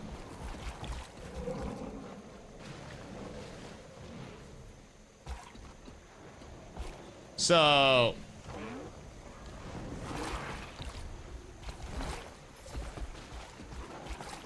raw has 0 A1. Wait, so you don't want the A1? Or you do want the A1? A2 better. Defense, then offense. So does raw have A1 or A2? Oh wait. So... hold on. Casein proteins are extremely heat stable in standard pasteurization temperatures, such as 72 Celsius for 15 seconds, do not alter or break down the A2 beta casein protein structure. The milk retains its A2 protein properties whether it's raw or pasteurized. According to this. What is the A2 milk controversy? Centers on whether the A1 beta casein protein found in regular cow's milk causes digestive distress and chronic diseases like diabetes or heart disease, as proponents claim, or if these health concerns are exaggerated marketing hype lacking defective scientific backing. Milk contains different variants of the beta-casein protein, primarily A1 and A2. When digested, A1 releases a peptide called beta-casomorphin 7. A2 milk comes from cows that produce only the A2 protein variant, which yields a different amino acid proline at a specific position and does not release BCM7 during digestion. Proponents and some studies suggest BCM7 causes gut inflammation, bloating, and stomach pain that some people mistakenly blame on lactose. Interesting. So it's the BCM7 that we're worried about. I like learning this stuff. This is like a rabbit hole. I'm not trying to even, well, actually, anyway, this is just weird for me to learn about. I don't even know that this shit exists. Companies market A2 milk as a premium, easier to digest alternative. Interesting. The main disadvantage of A2 milk is that it's still real cow's milk. It contains lactose and standard dairy proteins, meaning it's not safe for people with actual lactose intolerance, galactosemia, or true milk allergy. It's also usually more expensive than regular milk.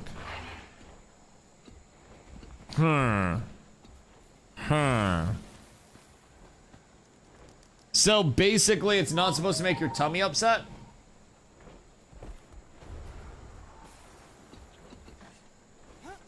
Because, I won't lie, my tum-tum gets upset most of the time anyways. And it doesn't matter, Americans don't have a problem with getting enough nutrition, we get too much. And also, a lot of other bullshit. Like a whole lot of other bullshit. We get a lot of, like, processed bad stuff. Like, a lot of very processed bad stuff. I will say, like, when I was in Iceland, something as simple... What am I waiting for here? Something as simple as, like, the Ritz crackers there, and I say this quite literally. The Ritz crackers in Iceland are so notably different, because they're, like, European standards, than American crackers. And apparently, the American crackers have more of a, like, buttery, flaky component because of a bunch of additives. And, like, the Icelandic version was more of a, like, not super processed additive shit. Show yourself. Which was interesting. Most of American processed food isn't actual food. And be quiet. Yeah, Carla loves Flamin' Hot Cheetos. What are you And doing? every single time that she says she wants Flamin' Hot Cheetos, I'm like, Jesus Christ. Jesus fucking Christ. Tell me you're lying. She loves those shits. She loves those. I cringe, bro. I myself, I'm an ice cream man. Those things are horrific. Now, hear me out. No, they're beautiful. Ice cream My partner and I has came out been here to acknowledged by do this. multiple They've accepted me. very I even well petted respected dietitians Sounds like and a food great way to get scientists yourself killed.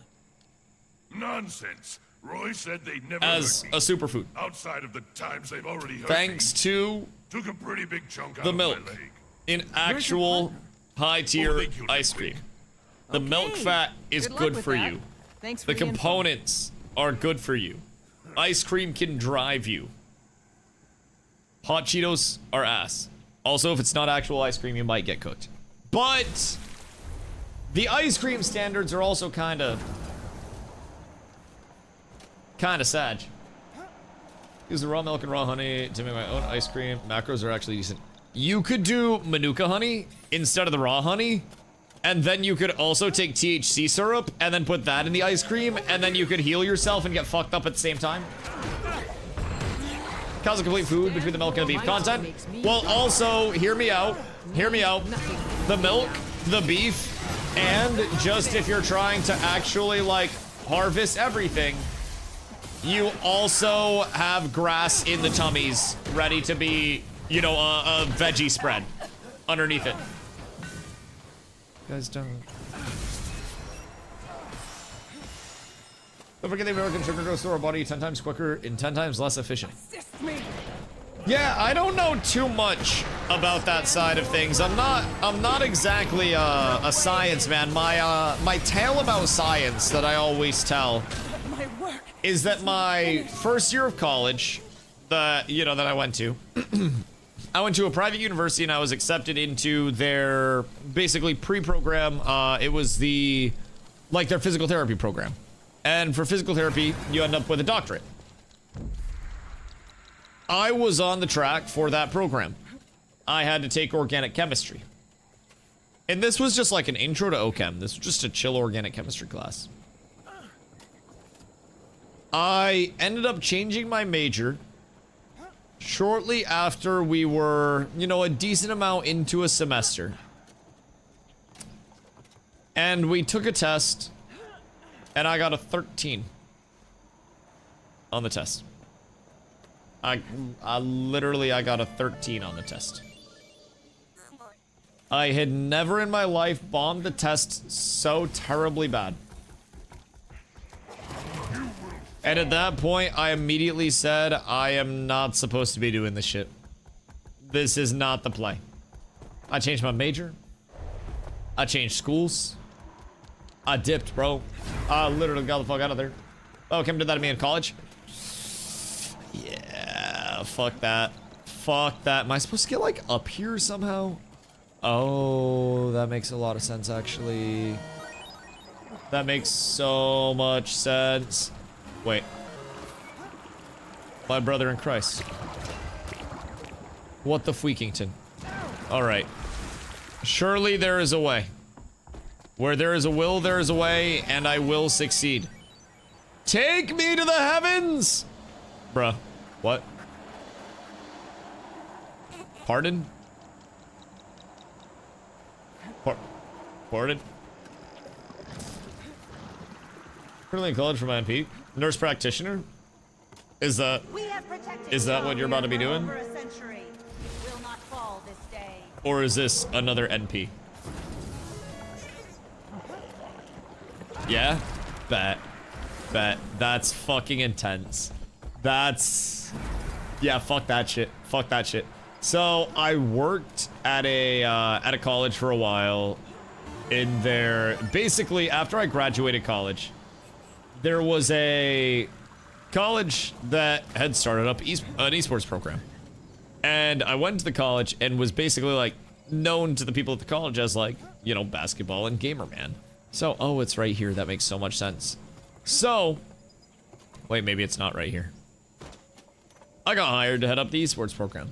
That particular college had a 2-year. It was a... like an associate's... You die now. Hold on. Let me make sure I don't get anything twisted. It is... an associate's in nursing that is meant to transfer into a 4-year, but also you come out after 2 years eligible to sit for your NCLEX and become an RN. So instead of the traditional 4-year path, you have a 2-year accelerated path to become an RN at the school that I worked at.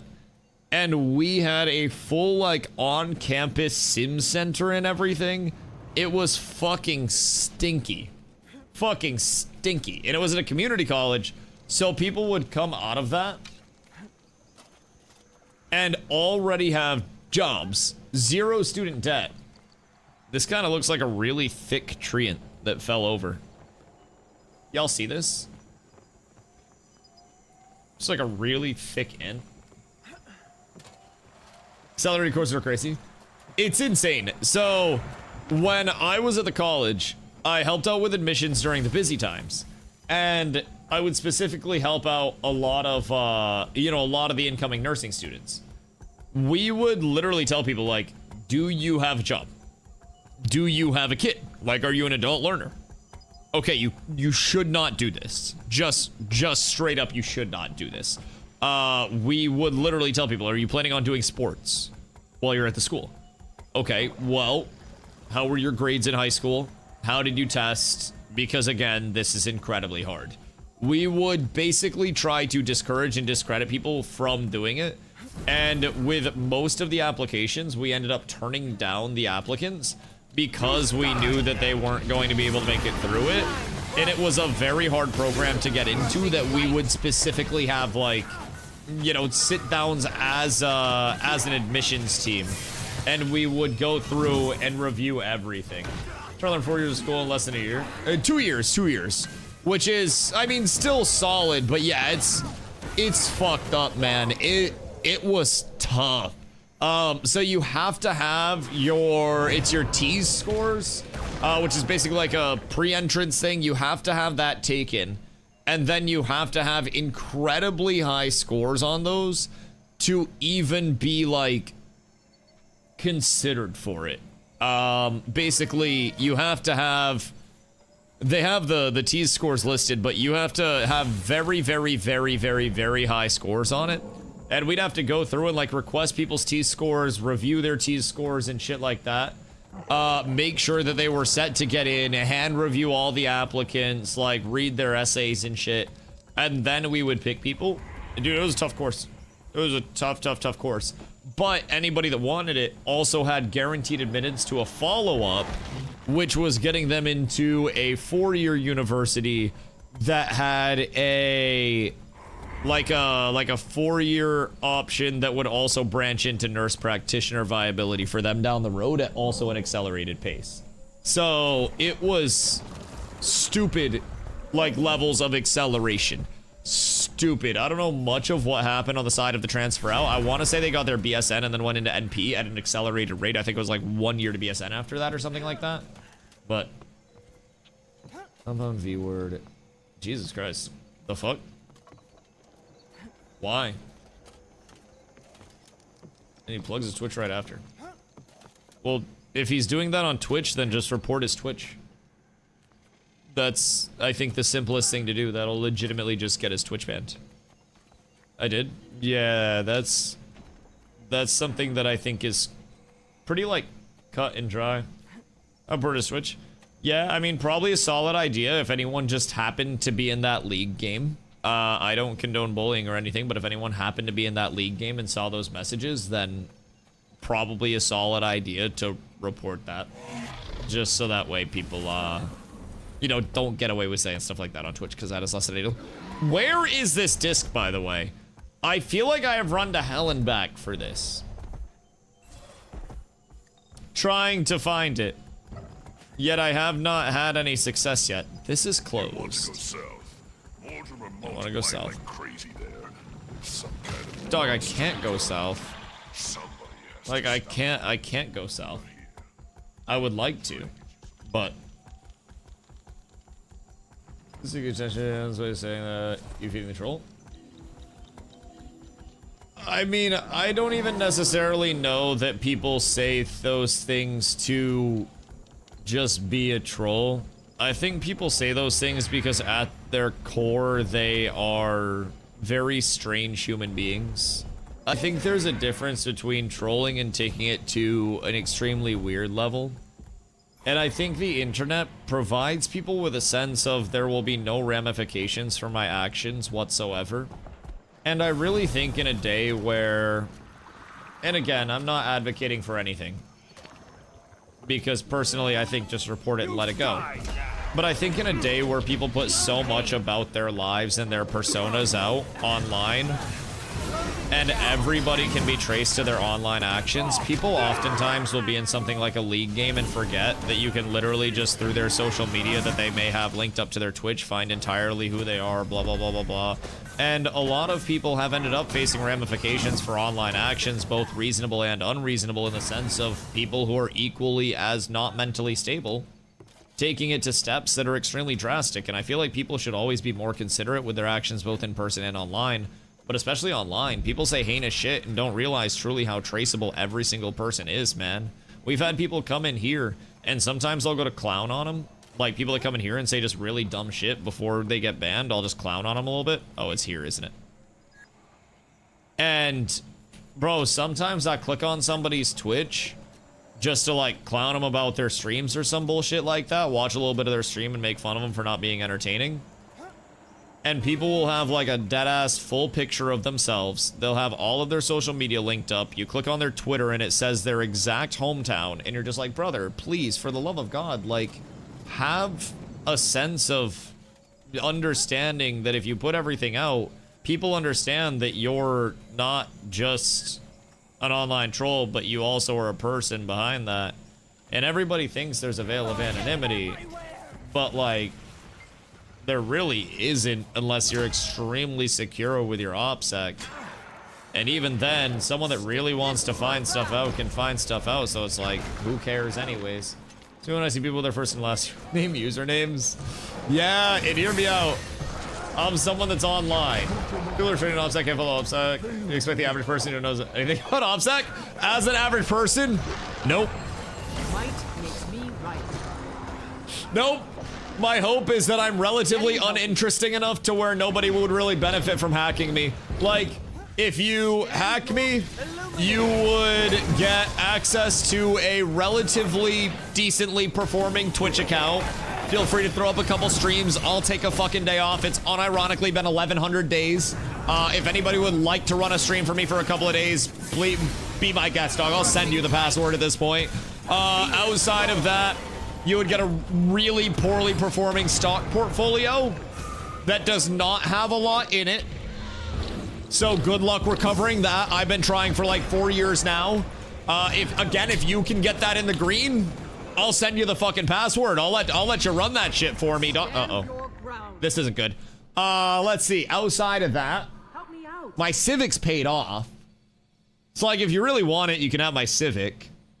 Like if you're crazy about hacking things and you like remote control my Civic to you or something. I don't really go on Twitter or anything, so I have no Twitter clout. My DMs aren't active or spicy because my girlfriend lives with me.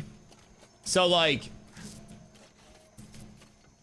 I'm a public servant, my name, address, salary, marital status, I don't know what else is out there because of my employer. My habit of protecting myself online doesn't exist because what's the point? Yeah, that's, again, my hope is that I'm not interesting enough for anybody that has the capability to do harm to, because otherwise, like, what the fuck am I gonna do, right? If somebody decides to hackerman my shit, I'm not gonna stop that myself. I'm not gonna be the thing that counteracts that hack, right? But I also find it funny that so many people hear hack and they think, oh my god, hacker man is going to like brute force my account. And then out of nowhere, you realize most hacking is just like social engineering and people just say, here's my password type shit. But, oh, when is the line between public figure and not is what we need to figure out. I mean, I think everybody's a public figure to a certain extent the second you step into public. But it just depends on what degree of public figure you're comfortable being. I think that's where VTubers and faceless streamers actually are very, very cool in that sense. You do maintain a sense of anonymity. And obviously, again, with VTubers, we see frequently that there are internet people that do not want to respect, you know, any level of that, hey, I wish to remain anonymous from their VTubers that they watch. So they will try to sleuth and chase down every bit of information about that person because parasocialism on the internet. Or whatever reason it may be. But at that same point in time, you can literally have massive, massive presences without anybody knowing who you actually are. And I think that's a cool thing with modern content creation. Can I get into it from here, maybe? Oh, I can. Oh my goodness, we've done it, I think. Tell me that we've done it, chat, please. Oh shit. Where is it, though? I don't know where it is. Is it, like, in the tree? Where the fuck would it be? Because that one's there. Still on the trail, but Scruffy's There's a picking up master. some odd readings Oh, I of the got it! pathway. Oh my god. Holy shit, that took me so long. So You want some food? far, my efforts have been unsuccessful. Yeah, sure. Killjoy over there, Take am I right? some corned beef and shit. I don't know what we got left, but I'll take some corned beef and shit.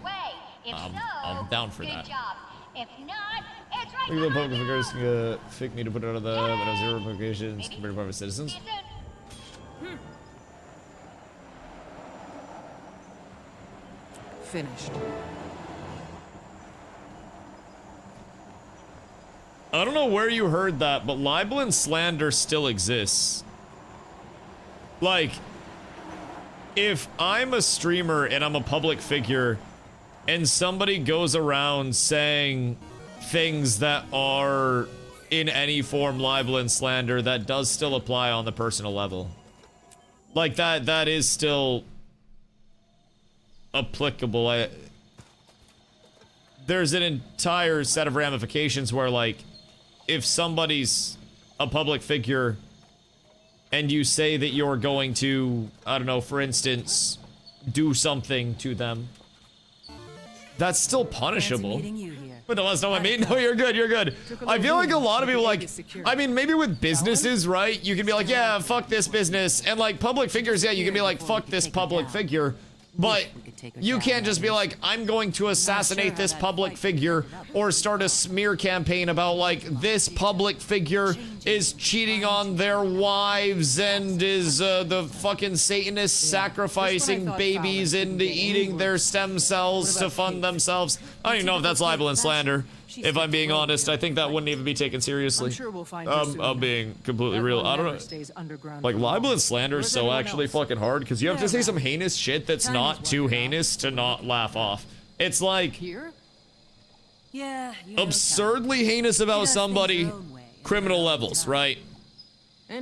Slightly less heinous, laughable in court, and nobody would take it seriously in the first place. And then underneath that, it's like restraining orders and shit like that. Or formal accusation. Yeah. Malicious disregard of the truth. Intent to say something against someone you know is wrong, but will harm them. Yeah, like smear campaigns and shit. I mean, hear me out. Hear me out. There is an entire court case revolving around this right now. Especially around defamation. And it happens to do with a man with very large eyebrows and Emiru. I think that in itself should go to show that regardless of public figure status, defamation do be existing. Like, there are so many instances where if streamers genuinely like wanted to pursue shit, they unironically would and could. And some do. There are actually some very large defamation suits that have gone on the side of streamer to streamer because of shit that's been said on streams, because it's far exceeded what, you know, what the element of this person's just talking shit leads to. So like that's always an interesting spot of things. And those that actually have the like the resources to pursue legal repercussions, if you catch them just petty enough to do so, that shit's rough. Oh, I probably need to stop hitting that, huh? And hit it from range. Yeah, that makes a lot of sense. That checks out quite heavily. We truly love to see that. We truly love to see that. After the private chefs and magic cards. No, that one's a Rico case, potentially. That one has to do with possible extortion, which I think is even odder, if I'm being completely real. Like that. Wait, what? What, have you not been following the Ashes case? I'm not caught up. Oh god. Dude, the Ashes case is like about as bad as you could possibly imagine. So, as of the last that I had followed, right? Just in terms of a general rundown on the allegations, Steven alleges that the investors, the creditors, right? In terms of the debt that was said under Intrepid's name, the $100+ million in debt, Steven's allegations include allegations that the creditors took their option to exercise their, basically, you know, equity to debt, right? So they had a percentage of equity that was worth a certain amount.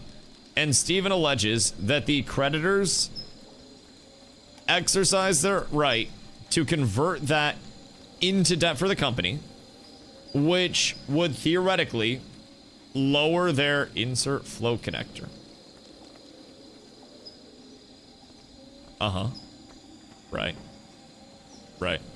Lower saurians from their caves. Right. Right. Who's in a cave? Sir, must I throw? Do we hold it? Do I put it here? Do I go down in the caves? Oh, I do. Okay, wait. What the heliante do we have here? I am so incredibly confused by this. Am I supposed to go down? Come on, buddy. Come on. Come get the shroomy. Okay. Do I put him in here? Bruh. I am not quite certain what I'm supposed to be doing with this one. I did not pay attention to Wait, there's a bone. The bone is exactly what we need. Oh, shit. Wait. Not like this. Where'd the bone go? Did I lose the bone? No! I think I lost the bone. God damn it. Okay. Hold on. We're up. We're up. Okay. So basically, Steven's allegations include the investors basically taking their equity, converting it to debt for the company, and showing the debt on the books. But Steven alleges that they didn't give up voting rights when they did that, thus the reason for so much debt on the books, as well as, you know, them having the power to vote in the ways that they have voted. So, that's Steven's side of it. TFE basically alleges that Steven was extremely irresponsible and failed his fiduciary duty with, you know, how he handled Intrepid and whatnot. They brought up all the allegations of, like, the real estate stuff, a lot of that side of things. So, that's the battle there. Only thing is, that's not just the end of it, right? So, Steven alleges in multiple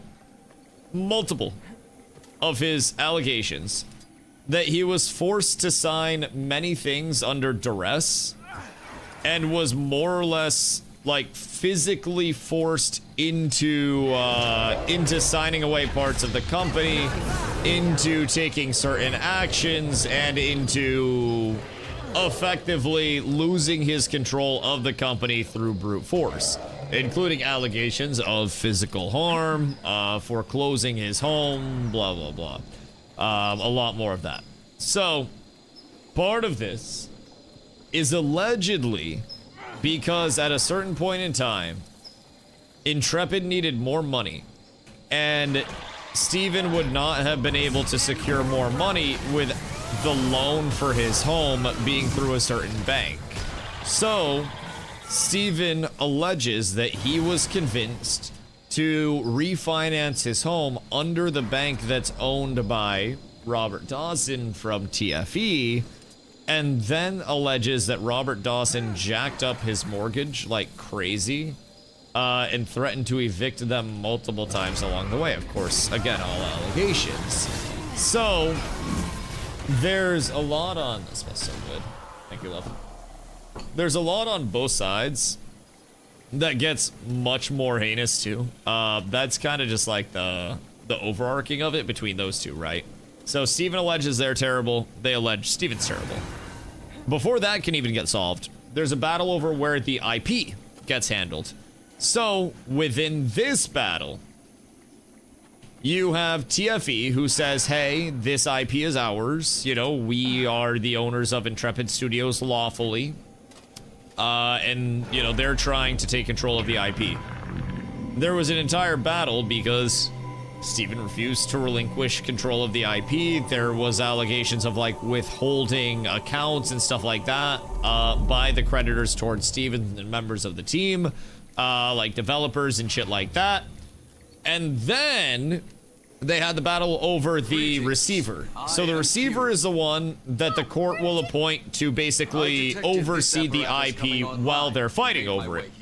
So effectively, there's a battle on Steven's side. He's trying to get a receiver that has the power to review all of the books and everything like that. The TFE side is trying to get a more limited receiver that won't review the books and just wants to oversee the actual, like, you know, the IP itself, allegedly, from what we've gathered.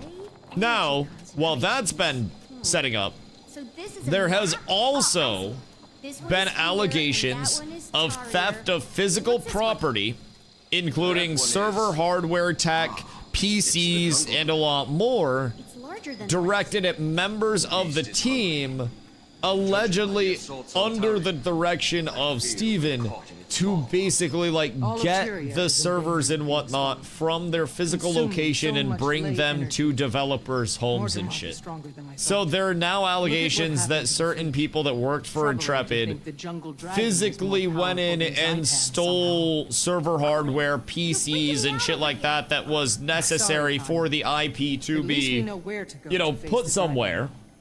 Yeah. So that now makes there's a sense. battle over that. Next thing you're gonna tell me is It that this is other dog absolutely another unreal. elder And dragon. honestly, I haven't even followed, like, I haven't had any major updates in like a month-ish. And I'm assuming there's more that's come out, but it's slow moving, and No, this city is the way called that it looks right now, Rhodanus. I don't think Isura anybody there was are our necessarily in an allies. ideal right They aided scenario. in the construction of this very device. Just looking up the server, Dev also took their shit back due to non-payment. Eureka! Do you know what this means? Do you? Yeah, so there's a whole lot of stuff that's going You're on with the that. first of your kind I've seen since we woke up. Oh, and What were they doing here? They were seeking ways to kill elder dragons. Steven also We alleges were seeking greater protection. that the from creditors them. An alliance was natural. were basically what? threatening to withhold Can you payments explain? and, like, you know, the money that was necessary to pay the developers What were we waiting for? We should have been there already. unless Steven signed on papers and, like, signed over parts of the company and stuff like that. So Steven Sounds basically too good to has be true. Let's get everyone back together.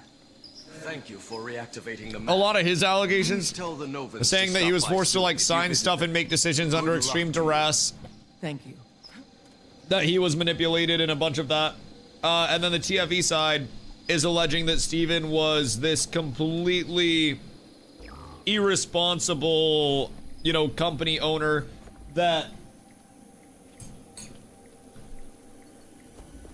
Excuse me, I'm stuffing my face. Generated, you know, I think it was 73 million in debt nearly. And was just spending unscrupulously, blah, blah, blah, blah. I personally reviewed a lot of the early court docs, including Intrepid's books. And things that are blown out of proportion, I'm not gonna lie, are the two largest headlines. Magic the Gathering cards. They spent, over the course of 10 years, legitimately less than 0.0001% of the company's total debt. And you can add even more zeros to that. It was such a small percentage over the course of 10 years because they did Friday night magic nights and like Friday night basically employee nights where on Fridays they would get food and then they would like do drafts and shit like that. So, and Glizzy's Portillos. Oh, oh God. Oh God. Portillos. But yeah, so I looked into a lot of that stuff. Graham, how are you doing? I'm okay. I'm eager to get back in the fight. I heard And foul is there shit that's about what unreasonable? she's become. Oh, hell yeah. He's still alive. I'd like to correct that. Labor, Rox, rent, what of Zosha and Logan's trail? and a lot of actually the don't know that we're necessary costs Back in Taria, we got wind of a more for running the company, because I think running the company was a whole hell of a lot more expensive before turning a profit than they thought it was going to be. I also Okay. came out, I We head to loved Rhodanus, Ashes, then. but I also got my hands on projections that they had given allegedly their creditors. They were put out in the court case, and then Steven had a motion to get them sealed, and then they were sealed. I still have them. Those projections were very generous projections. Very generous projections for the game. Like, projecting a lot of profits. And if those projections were actually the ones that were given, then I understand why people were a little upset. Because, like, those things weren't just shooting for the moon. Elon saying that he's going to harvest an asteroid in his lifetime is, like, more reasonable than those projections at the time of those actually being, like, put out, you know? I think Sharif is a durable CEO with no monetary sense. No confidence on his side, which is gonna make me believe it might be taken advantage of. Remarked, that easy is kind of on you. I mean, I think private equity preys on people that and corporations that are vulnerable. I don't think private equity or basically hard money lenders ever step in scenarios out of altruism. and out of true philanthropy. And I think, you know, where it really went wrong is when the equivalent of private equity and hard money got into Ashes of Creation. You had people that were owning banks and people that really didn't have any business getting into game dev in the first place that were now involved in game dev without any idea of the ramifications that would, you know, pop up because of that, anything like that. So I think really to say Steven had no monetary sense, I mean, Steven, respectfully to everybody involved, probably made more money in his life off of his monetary sense than any of us will. He's lost more money in his life than any of us will ever make, right? That's a lot of money. That is a genuine, like, hoard of wealth that he accumulated. So, at the end of the day, he did have enough monetary sense to get to that point. Granted, probably had, like, good RNG off spawn and other stuff like that working into it, but to credit him, he did make a solid life for himself with everything in mind. I'm sure it's quite stressful now, but even still, he's lost more money than I'll probably ever make.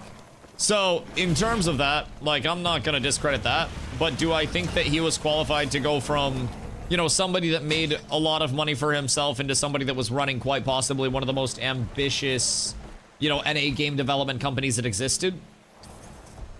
I think he was in over his head, and I think ambition can be great, but I was able to talk to a lot of developers that, you know, employees, developers that work for the company, and a lot of them said that, like, it was very clearly, you know, Steven's baby. It was his dream. And it was a bit hard for him to seemingly, like, relinquish control over certain things that I think he could have relinquished control over that would have given him a lot more time to focus on being a creative director and not trying to monetarily run a company and figure that out on the fly with something that is such high stakes and so expensive. And I think there were a lot of moments that, you know, along the way probably could have gone two different ways where it's like, do I delegate this thing or do I keep this under my own belt? And at the end of the day, he chose to keep a lot under his own belt. And I think that definitely contributed to the pace and the extended element of not turning a profit. I think there were a lot of things that probably could have been done differently along the way. But I'm also not going to sit here and say I could have done it better. I think most businesses in general fail. And if you know people who have started small businesses, and I'm not talking to small businesses and you just got your 7th location. I'm talking like actual small business out your house. Most of those bitches fail for a reason. Businesses are hard. And at the end of the day, Intrepid Studios, no matter how emotionally attached we were to Ashes, was just another business with another product. And if you have one product that can make money, and you're 10 years into business, and that product hasn't made you any money yet, well, like, you don't really have a business. And there's not really much of a business side to that.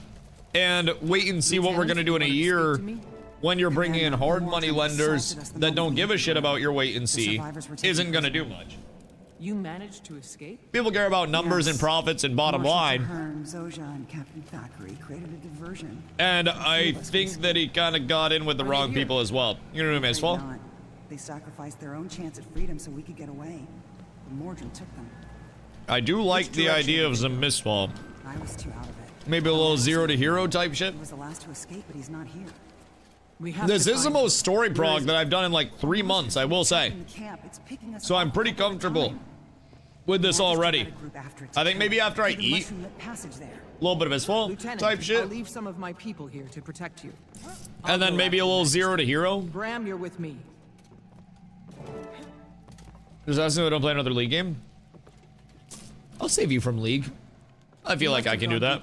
We need to find him, preferably alive. I went deeper in. Sorry, my bad. My bad.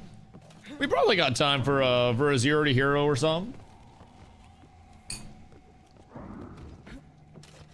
Cause that shit do be fun. I will say, especially once we get up into like higher lobbies off it. I also feel like we make some of our most consistent money in zero to heroes. I don't know why. I have no idea why. But anytime we do zero to heroes, we make fucking bank. At least I do.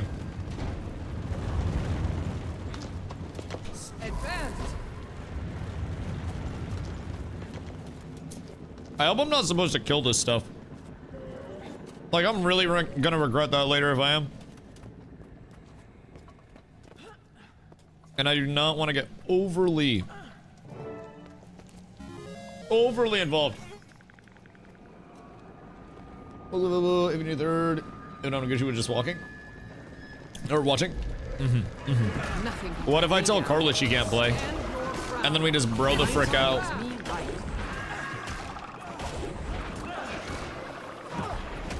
We could do it. Hold it on with that. Yeah. Yeah.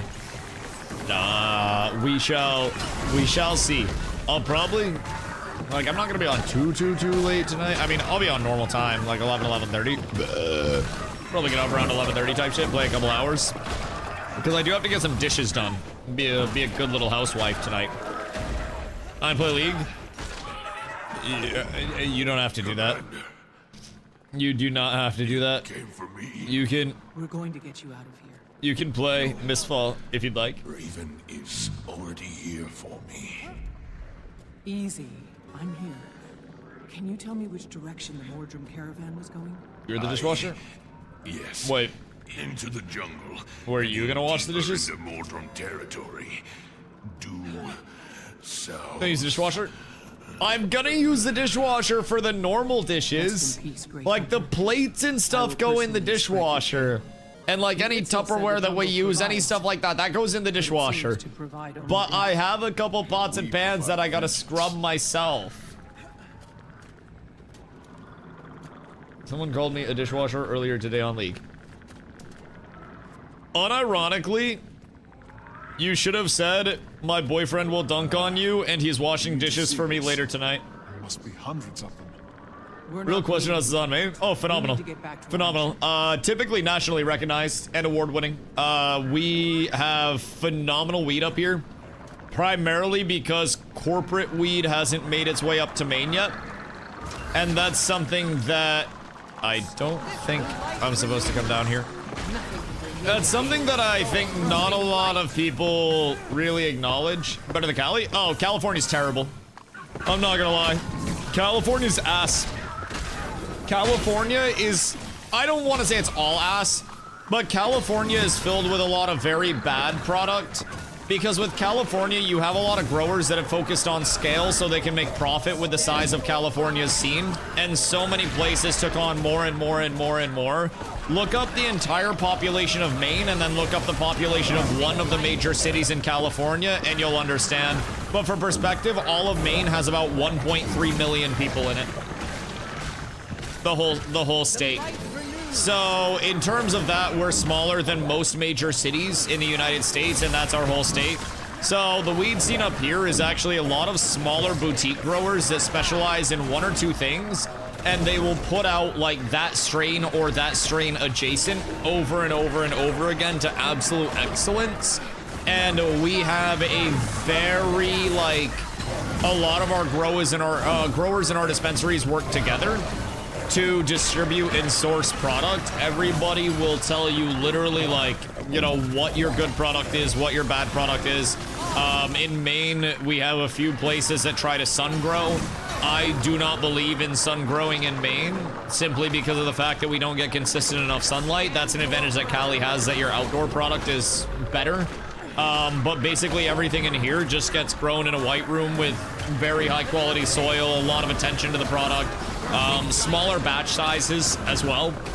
So instead of like, you know, a fucking 200,000 square foot facility all filled with bud and it all getting just zero attention, grow rooms here, even with the larger growers, are going to be well managed enough that every single plant gets a default by hand. Every single plant gets, you know, gets the complete care that it needs. Soil testing is done on every single plant regularly from the high tier grows. I know this because I worked at one of my part-time jobs when I first went full-time on stream. I got a part-timer my first summer because I was like, might as well. And it was working with one of my friends at one of the cannabis companies up here. New England Cannabis Cup, Best Sativa and Best Pre-Roll winning, dominated the main Cannabis Cup. So literally some of the best weed that you can get on the Northeast with our in-house grows. And the processes that were there, they had actual, like, biologists and chemists and shit that were scientifically going about their grows to get the most optimal yield, constantly balancing everything in the soil every single day, operating a living soil. So you also had to have constant samples of what your soil composition was and like what was living and what wasn't living. It was a remarkable thing to witness, and they put out phenomenal buds. I shit you not, when they started on a permanent marker and soap strain, one of the buds that came off of one of their first plants was, not even exaggerating, about 10 inches long without a massive stem in the middle. It had structure, but it was genuinely, it had to be broken apart because it was like an entire branch that had grown into an effectively zero stem bud. It's crazy shit that they were able to do. But those are probably had crazy tech, a hidden tech or something. I mean, honestly, it's not even like farming shit really. Maybe like soil comps and stuff like that go into it. But with Maine, I think the biggest thing is that Maine always grows under controlled circumstances because we just have completely uninhabitable grow seasons in like spring, winter, shit like that. And honestly, in the summer, a lot of people don't give Maine a lot of credit for this, but like Maine has pretty rough like sunlight in the summer. Can be pretty high UV intensity. So, at least from my Caucasian-ass perspective. But a lot of the time our sun grow up here, it's just, it's not good and it's not worth getting. So, I think the largest thing is that with flower, a lot of Maine flower has become almost like a super high quality greenhouse grow. Everything's under controlled circumstances. Everything's consistent. Like, everything there is just nice. Gotta get over the main tourist board. I don't want a fucking job. The fuck? Me getting hired by anything would be a substantial downgrade in my life right now, dog. That's like the last goal in my life. What the fuck? Shit, I'd take a sponsorship sponsor. Maybe I'd do that. Yeah, nothing with obligations, though. Also, I'm not marketable enough. I'm considered somewhat of a brand risk. I say bitches too much. And talk about the dank a lot. And also talk about how pee is stored in the balls. Because it is. If pee's not stored in the balls, chat, then why do my balls feel full every time I have to pee? Genuine question. Like, unironically, I feel it in my balls when I have to pee. They say your bladder's like inside near your stomach. I don't feel having to pee in my bladder. I feel having to pee in my dick and balls. Just food for thought. Something to consider. Checkmate atheist. I'm just putting it out there, dog. I'm just putting it out there. I don't want to act like I'm an expert on men's and women's health, but I'm pretty sure both of us have pee stored in our balls. Ladies just have their balls on the inside. Probably should see a doctor. The last time I saw a doctor, he told me my balls look great. Literally, I pulled down my pants and he was like, damn, great balls, brother. And then we high-fived. And then I left. Took a pee. I just wanted to live in Maine as a dream state. Parts of Maine are very beautiful. Parts of Maine are stuck 30 years in the past, and I mean that not in a good way. Like, I think Maine... Uh-oh. I got goop slung at me. That's not good. Alright, everything's fine. Everything's fine. But parts of Maine definitely have not been hit with the whole realization that, like, you know, 2026 is a thing, and that there are people from other areas that do exist. And I think it is very much a sad reality of the state is that we are one of the oldest states in the, you know, in the United States, population-wise. I believe we're actually the oldest and the whitest.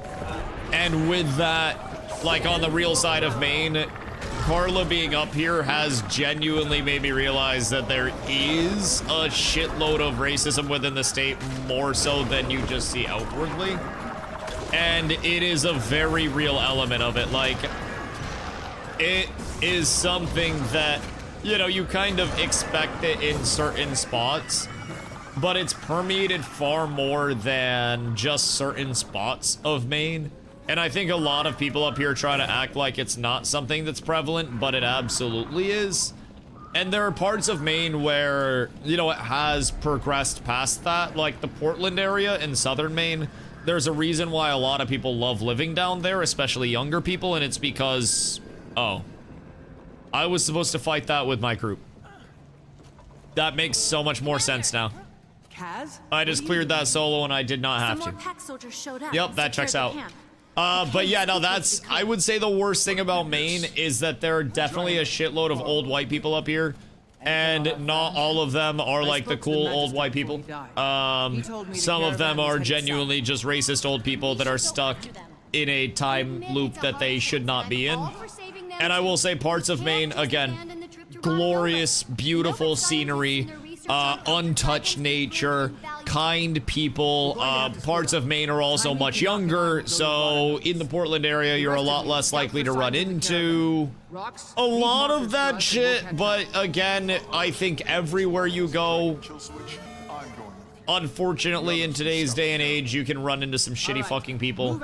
But Maine, definitely, because of how old it is, because of how, you know, Caucasian it is, I think you do absolutely see some concentrated areas where it's like, okay, yeah, they definitely were waiting on these people to really not be people anymore, and then hopefully younger, more reasonable people move in once these people don't exist.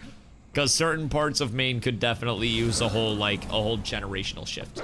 And fortunately, southern Maine, again, has been a large permeation from, like, Massachusetts, New York, a lot of other areas. Maine is one of the highest rates of domestic immigration, which is basically like, you know, moving state to state, you know, in the United States. So there are a lot of people that are moving into Maine as well, and a lot younger people that are moving into Maine.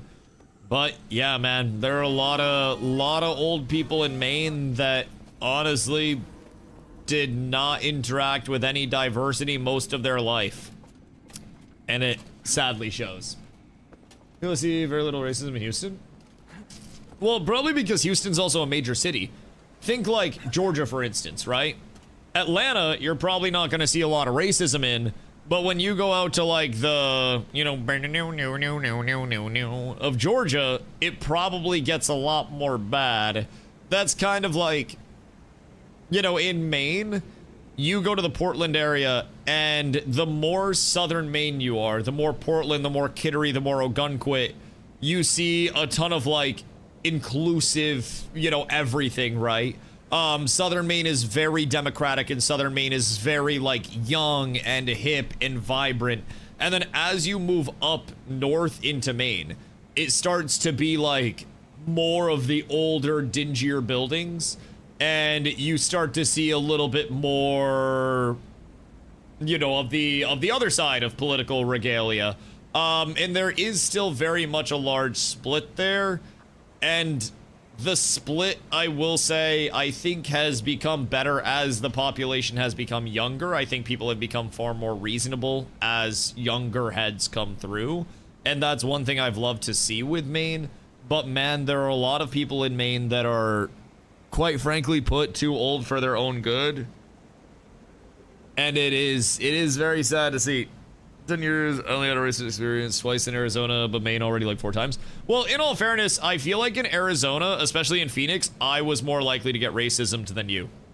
Like, we went to that one car meetup or whatever it was that was underneath the overpass, and like, I have never experienced this in my life, chat. And I'm sorry to everybody who has. But you ever walk into an area where, like, you know, you look very different than everybody, and immediately everybody's head just snaps to you, and you walk somewhere and they're like,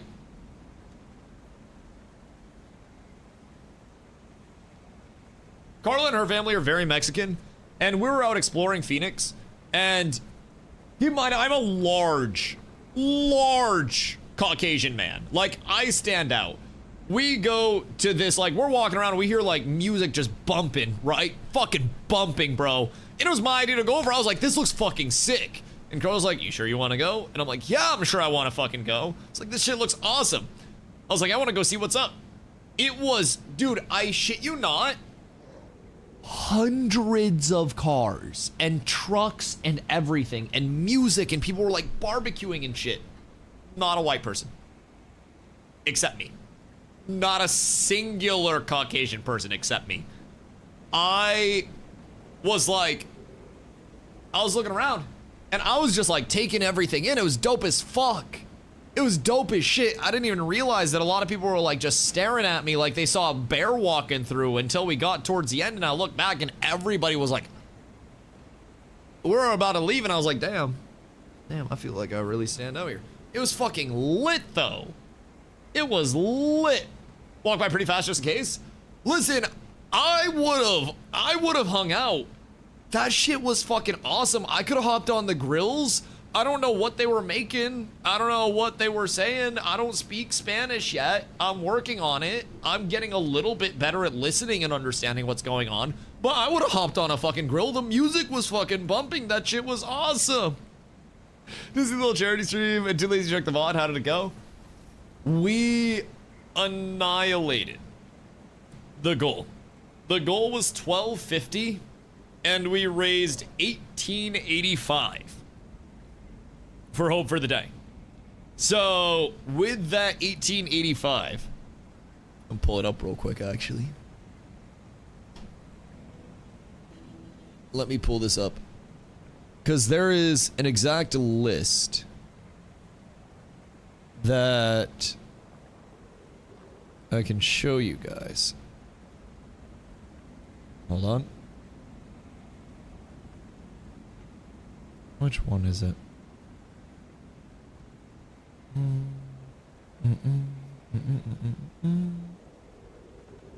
Chat commands. On screens. Suppose. Is it this one? No, not that one. Is it this one?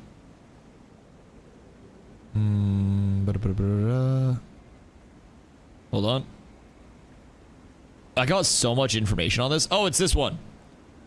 It's this one. So basically, at $25, 5 people, and this is just on average in terms of the donations, right?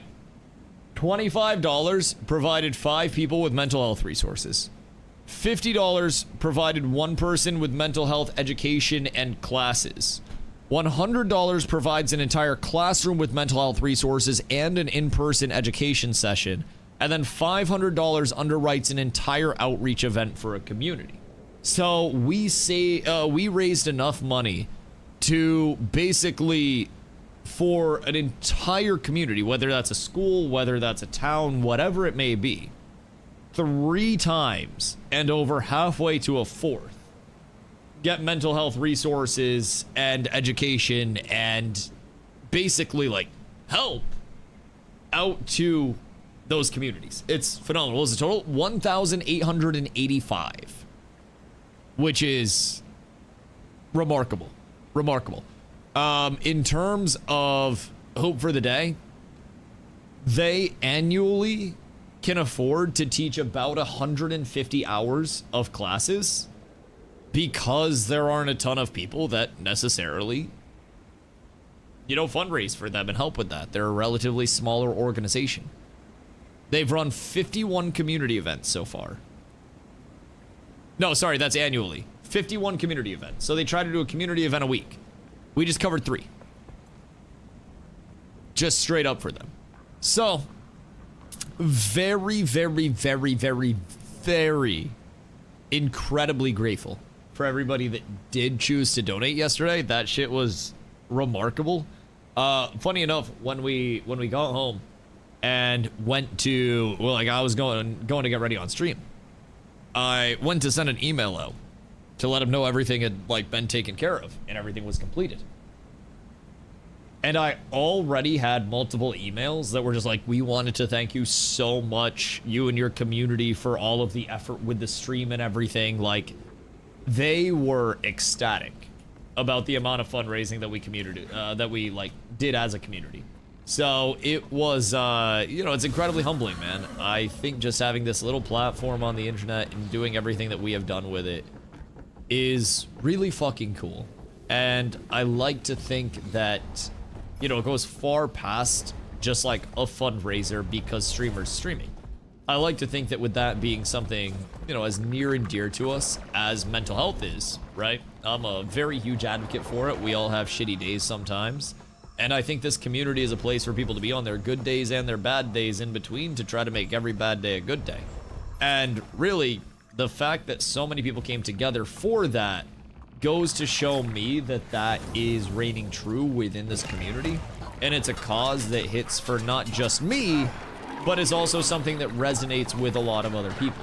And I think that's like the number one thing that I took from it, right? Very simply put, is that it's not just me being like, oh, hey guys, make sure you value your mental health and just yapping it. That's something that is actually resonating with people to the point where people feel compelled to help others with it too, which, again, I'm extremely grateful for. You want to play Guardian or do you mix match? So I'm still pretty new to Guild Wars overall. I have over 400 hours, under 500 hours, I believe, at this point. So far, I have 420 hours. Wait, I know what must be done. But yeah, I have a little over 400 hours at this point in time, so still very new. I have only played Guardian so far. I started playing a Willbender when I first came in, and then I switched to Lumi after the fact. About 2 years in. Hoopsie! Goodness, thank you for the 10. Save some of those bad boys for the subathon. My goodness gracious me, oh my. The subathon is going to be... How do I say this? Degeneracy. Degeneracy. Hoopsie, thank you for the 10, brother. I appreciate you. Speaking of what is... We started to kind of like theory craft and plan out a little bit today because there are a lot of things that go into a subathon, right? Do you want to cap it? Do you want to uncap it? Do you want your primary, you know, incentive for people to gift to be goals or extending the timer or both? If you cap it, how long do you want to cap it? Because I stream so much in the first place. If we go more than 24 hours, then what do I do when I'm sleeping? Because I don't want you guys to fucking watch me sleep. Fuck you. So I'm probably going to have to run VODs during that. Where do we source the VODs from? Well, do we just want to run the subathon VOD? Because that might get, you know, boring and repetitive. So there's a lot of managing a subathon along the way that we haven't done yet. So we don't really know, like, my ideal style for it. I know I don't want you guys to watch me sleep because I know I fart in my sleep sometimes. And also, I've woken up multiple times in the middle of the night with boners. I don't want you guys to see that. I'm not chancing it. So, realistically, I feel like it's just in my best interest to not, you know, take a chance of waking up in the middle of the night with a boner. And be transparent. 5 subs per fart. Oh, bro. I got like 25 worth right now if we're throwing that gauntlet down. I just had corned beef and cabbage for dinner. You don't want to start that. I swear to God, we'll start the subathon right now. I'll break your fucking bank. Bro, Carla gonna have to deal with that shit later. She offered food. Subathon goes for the VODs. I vote Ash's VODs. Oh, golly. Wait, the question is... Oh, the YouTube multi-streams! Oh my goodness gracious me, oh my. Wait, the YouTube multi-streams. Wait, we have a treasure train! Chat! Chat, check the primers! Check your wallets! Get the card out. Tell the wives you're not gonna be able to buy them food tonight. We got the treasure train going. It is 35% off 5 or more gifted sub bundles. Oh my goodness gracious me, oh my. Hussy started that bitch up solo, I'm pretty sure. They literally gave him a solo train. Salve with the 5 gifties and saving 35% off of that bad boy. Oh my goodness gracious, what an opportunity, chat. You're basically losing money if you don't give subs to the channel right now. Because let's be honest, this is the most engaging stream you've ever been to. You love this shit. If you're gonna do it at some point, you might as well do it when it's 35% off. Also, there will be a 35% off for the subathon, don't you worry. I know how this operates. I have a certain amount of 35% off hours that I can physically activate as a partner. Oh my God, Hoofsy! Oh my god, that is a bomb. Holy cannoli. What the heliante? Hussy coming in with another 20. Boys, the treasure train is going crazy right now.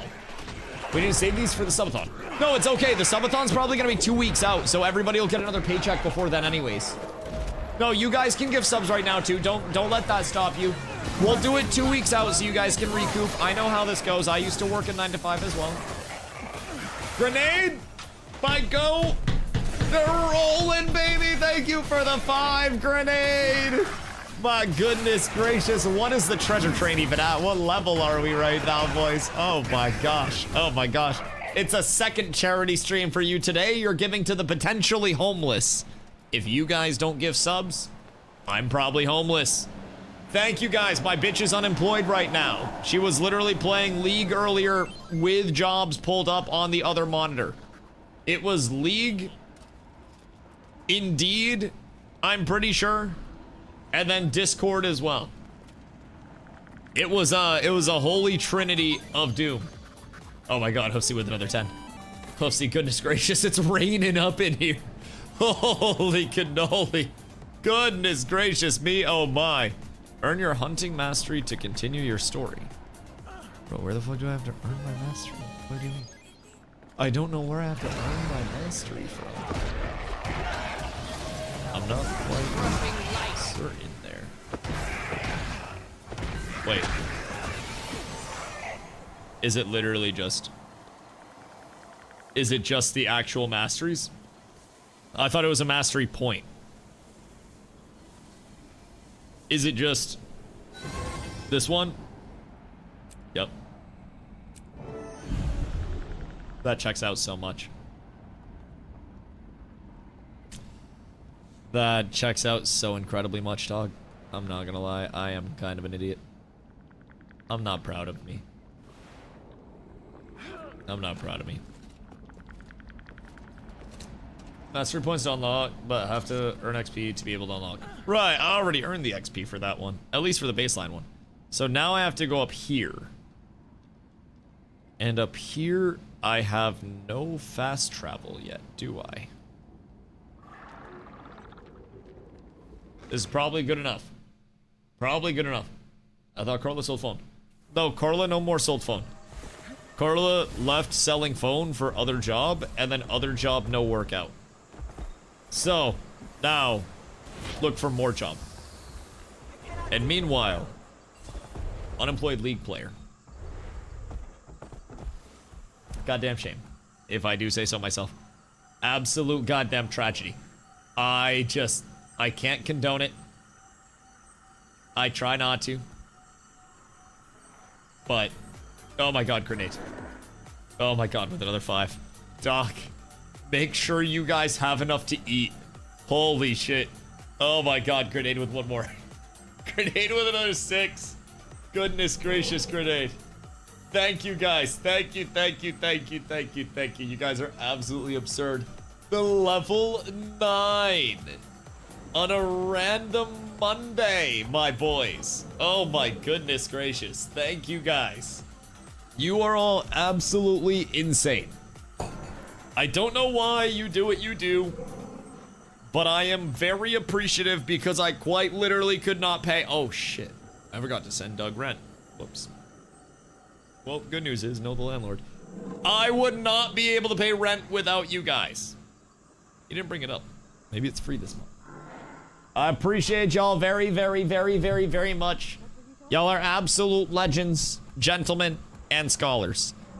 And I would not be able to do it without y'all. I gotta run a little bit of a loop ski here. At least I think. And if I'm going the wrong way, then I guess I just fucked myself a little bit. I guess just a smidge. Just a little bit. I'm hoping I'm not going the wrong way though. That would make me very sad. I think I'm going the wrong way. This keeps going down. Fuck. I need to go up. Gosh dang it. This is why I shouldn't be allowed to navigate anywhere, anything at any given time, my boys. I don't think I should. This is a mistake on my part. I probably should have just had somebody go over there and teleport it to them. Everything's bad. What quest you on? The way in. I just had to get my mastery. So right now, we're on 12. There are 18 in this, right? Why do I feel like I remember 18 parts? Or how many parts are there to this? Motherfucker, how do I get up there, bro? What do you mean?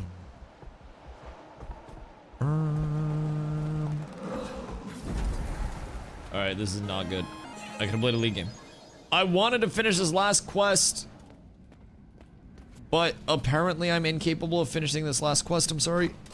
I'm trying. Everything's bad. I actually have to pee as well. Invite. Oh, wait, here. Lead party. Invite me real quick. You X up? Oh, you did.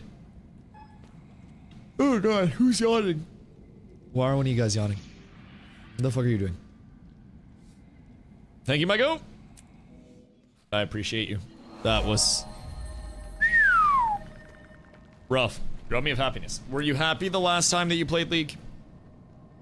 Because it didn't seem like you were happy the last time you played League. I will not lie. Alright, I think is MISTFALL time. Just a little bit, my boys. Just a little bit. I was so happy. You were not happy. That did not seem like your happy face. At all. I'm just saying.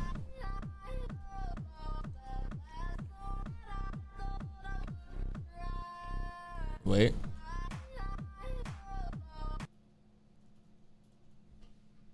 And then I have Snappy MISTFALL title. Hiya. And we're up. Alright, enjoy your guys' incredibly loud music for a second. Because I have to pee.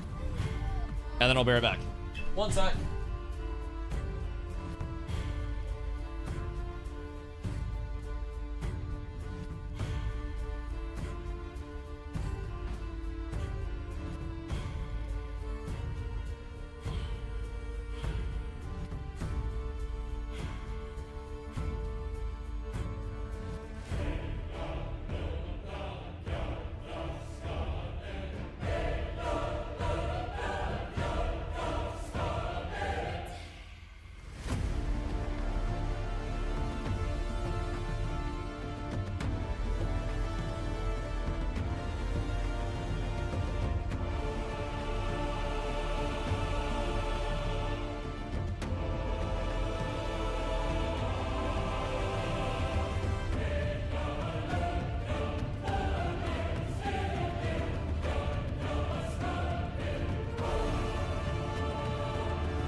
never left the stream on Booba.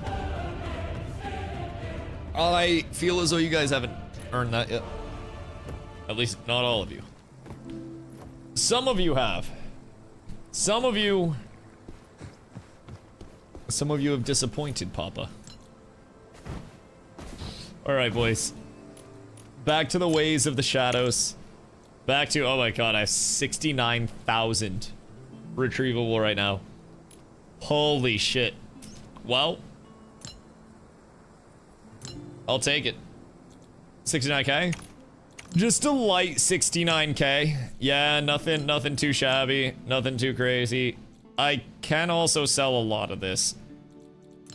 Like if I really desire, I could sell a shitload of my blues, which I probably should if I'm being completely real. And then maybe I claim it when it's like 100k. Cause these 234, oh god. Oh god. Okay, maybe those aren't as crazy as I thought. Still never played trios. I've never played a solo. I don't like solos.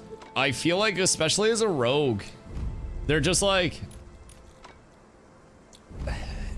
it's opportunistic fighting, and I don't really like opportunistic fighting. Got tired of running solos. PvP's boring, barely there. Yeah. I feel like in solos, a lot of the PvP is trying to catch somebody in the middle of PvE and then get them in an opportunistic spot for yourself. And then the fight isn't even like a consensual fight. And to me, that's not the most fun. Like, I don't necessarily derive joy out of ganking people. I derive joy out of beating people in fights. Oh shit.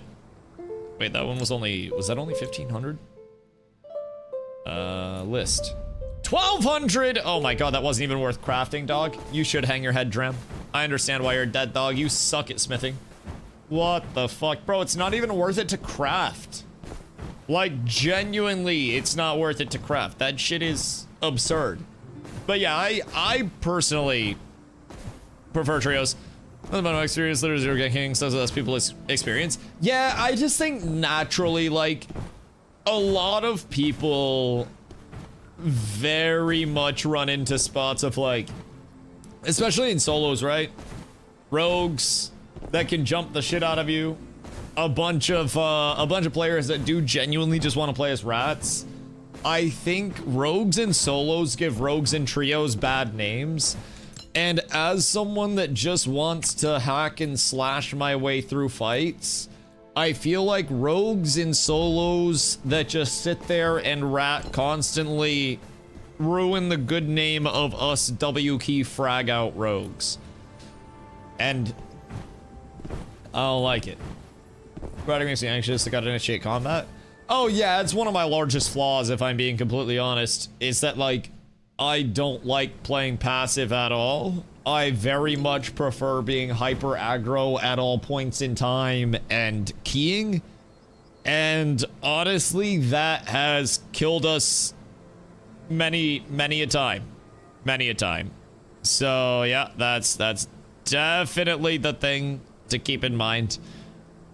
Sometimes you get yourself into some less than ideal scenarios along the way, especially if you're just trying to key like crazy. But I'd still rather key and die than try to play super passive and extract and live. I don't play the game to make a bunch of like imaginary coins. I play the game to action combat. That's my goal anyways. Oh, dude. Cabbage worries me on stream. Makes me so gassy. Like, if they brought in an arena mode for this, I'd probably just play arena. At the end of the day, when the PvP, leaderboards don't matter, it's all playtime. Yes! Leaderboards are, again, I was talking about this earlier. But leaderboards are a mixture of, yes, consistency, of course. You don't want to be going in and dying off rip and having, like, minus games, right? But you're put into normal lobbies. The leaderboards are people that knew what they were doing early, that are good at the game, that had knowledge gap on top of everything else, right? Day one, that got ahead because they knew what they were doing, right? With the systems, with crafting, with all of that. And obviously there's room for people to catch up. There's room for people to grind. And there are people from the early days that have fallen off. But there is definitely a level of like, if you got in day one, you knew that ranked wasn't separated from any other lobbies, you started toggling your path of glory as soon as it was available. Zero to hero, yeah, I'm in Discord as well. But you toggled your path of glory as soon as it was available. You went into normal lobbies with blue kits and just stomped out until you could no longer get gear from, rank up from normal lobbies, which by the way is actually quite far up the leaderboards. Yo, what up? And then you eventually went into chaos to keep it scaling up, but by that time you'd made so much money that you went into chaos. It was, you know, something that day one, day two, day three, a lot of people didn't even have that shit toggled. And then after that, it became a matter of, okay, well, the people who have had it toggled have already had 48, 72 hours on everybody else. How are people going to catch up? So then it becomes a race for hours. But I would also be willing to argue that among top players, leaderboards are always a race for hours. Because once you get into your top 1%, especially if your ranked system is for whatever reason not separating them in queues for whatever ungodly reason, you run into a lot of, I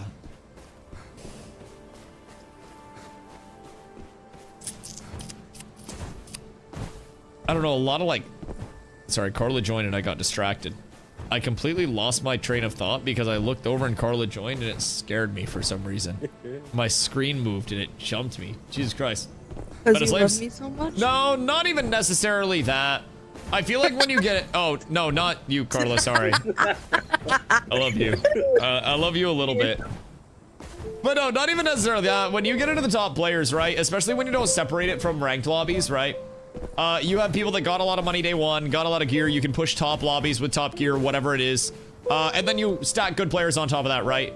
You have this level of separation where with extractions, it's kind of like the extraction curse. It's not even meta slaves, it's just like the curse of being a good player in extractions and knowing what you're doing in extractions is that you separate yourself so much more from the normal gaming community that it becomes this level of like, I don't know, animosity towards good players from a lot of people for no reason. This new Arc Raider is gonna blow up, you think? Is it the new Arc Raiders? I mean, it is a new action combat extraction. It's a new extraction. It reminds me much more of Eldegard, Legacy Steel and Sorcery, as it was called when I played it, than it does, you know, Arc. But it is still Zero to Hero Begins. It is still incredibly fun, I will say. Do I think that it's going to blow up in the way that Arc did?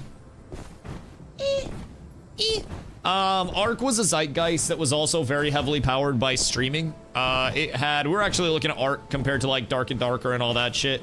And just Arc Raiders as a standalone, like that shit really hit zeitgeist level, and even that has struggled to maintain its population quite heavily to this day. And really, the extraction scene is plagued by a ton of short lifespan stuff, right? It's tough to, as I was mentioning, right? When you get your top players and there's no separation from your top players to your normal players, your top players are going to want a dub key because they don't care about money anymore. And that results in when there's no alternative for your normal players to get away. Not every player is going to be like, oh yeah, I'll fight the best players in blues and then VOD review the shit out of that to see how I can get better off it. Bro, I haven't gone into a game with better than a blue kit. Anybody that I've fought, it's with a blue kit. And people should know it's with a blue kit. I'm literally blue kit bandit, dog. I will not go in with better than a blue kit unless it's a Zero to Hero run. I physically refuse. But if I take it off of somebody, I absolutely will. Not everybody's gonna be that psycho that's like, yeah, let me fight gear down against the best players in the game because that's gonna make it feel more fun. A lot of people are just gonna want to avoid fights and chill. And I think when they cater to PvE players in these games, the game dies out. I think the contrary, Sauce. It's actually the contrary. So what is the most successful extraction game of all time? And the one extraction game that has managed to hold its population through years and years and years. It's Tarkov. Tarkov is the pinnacle of extraction longevity. What is a lot of Tarkov's player base? And what do they have exclusive modes for? And what do they have extremely challenging PvE modes for? Tarkov is heavy PvP. No, it's not. Brother, a lot of Tarkov's pinnacle content is literally PvE content. Like, if you watch Peanut, then maybe. If you're watching, like, Peanut, but a lot of Tarkov is PvE based, and a lot of their player base is pretty casual PvE players that play the PvE exclusive mode. An example of Tarkov not being an extremely successful PvP exclusive game is the fact that they went to make Escape from Tarkov Arena, which was just the PvP from Tarkov, and the game flopped. It doesn't have a presence. It didn't have a presence. It didn't have anything. It doesn't exist. We're PvE now, but it was PvP Center for a long time. Right, but as the PvP runs its course, extractions themselves are a Kingmaker system. And with Kingmaker systems, you know, I like them, because if I decide to grind something, I have 24 hours a day to play a game. But Kingmaker systems aren't good for your average player when you have to interact with the kings. When it's kings fighting kings, it's great. But in a game like this, they've confirmed there's no matchmaking within this, right? Your ranked players get in with your normal players. If you're in a chaos lobby, ready up when you guys are, when you're ready, by the way. I got my shit equipped. 2 seconds. Yeah, you're chilling, Tikshang. But when you're in a chaos lobby, you can get stomped out by somebody in full Legos. When you're in a, you know, a new player lobby, you could get full blue and stuff like that. I think the games need to adapt over time and address the pain points of the Kingmaker system. And I feel like very few extractions have been able to do that so far, where even on seasonal wipes, right? It does a little bit better of a job for that, but it just kind of facilitates the same problems. And I'm even a bit more casual. Like, my extraction emphasis is really because of the fantasy extraction scene exclusively. Like, I love pew pew games as well, but for whatever reason, pew pew extraction didn't really appeal to me. Eldegard and Dark and Darker really got me. Well, Legacy and Dark at the time really got me fucking with extractions. So that was where a lot of my experience started. Ooh, Jesus Christ, I just sounded so Canadian. But I will say, in all of those, I feel like we've always seen that Kingmaker system, you know? Early on, you get ahead. And once you get ahead, you go in with careless amounts of gear that really no other players would even think about going in with at that point in time.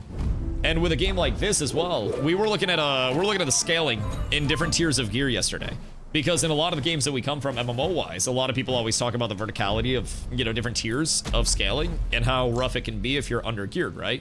Take this, 23 attack and 2% physical damage. Go up to a blue and you're at 29 attack, which is a 6 attack difference and a 2% physical damage difference. So immediately, off of just the raw attack scaling, you're looking at a jump from 23 to 29, which is giving you a difference of over 25% going from green to blue in terms of your attack scaling modifier from that. Pair that on top of the affixes, which are all percentage based on the offensive scalar level. And once you have a jump up in gear that gives you that large percent, then you also have another jump up because you have more affixes and your affixes are percentage based, so you play higher off the flat. So you go in with better gear and you have an even larger advantage over players.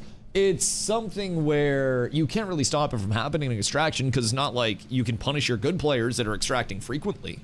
It's, I don't know, it's a weird thing to solve for, right? Because naturally you can't just be like, hey, you be worse at the game, drop your gear when you leave, please, make it fair for others. Because, like, players need to be good at the game, right? That's just how she goes. But, whoops, don't mind me. But I think there also needs to be something, motherfucker.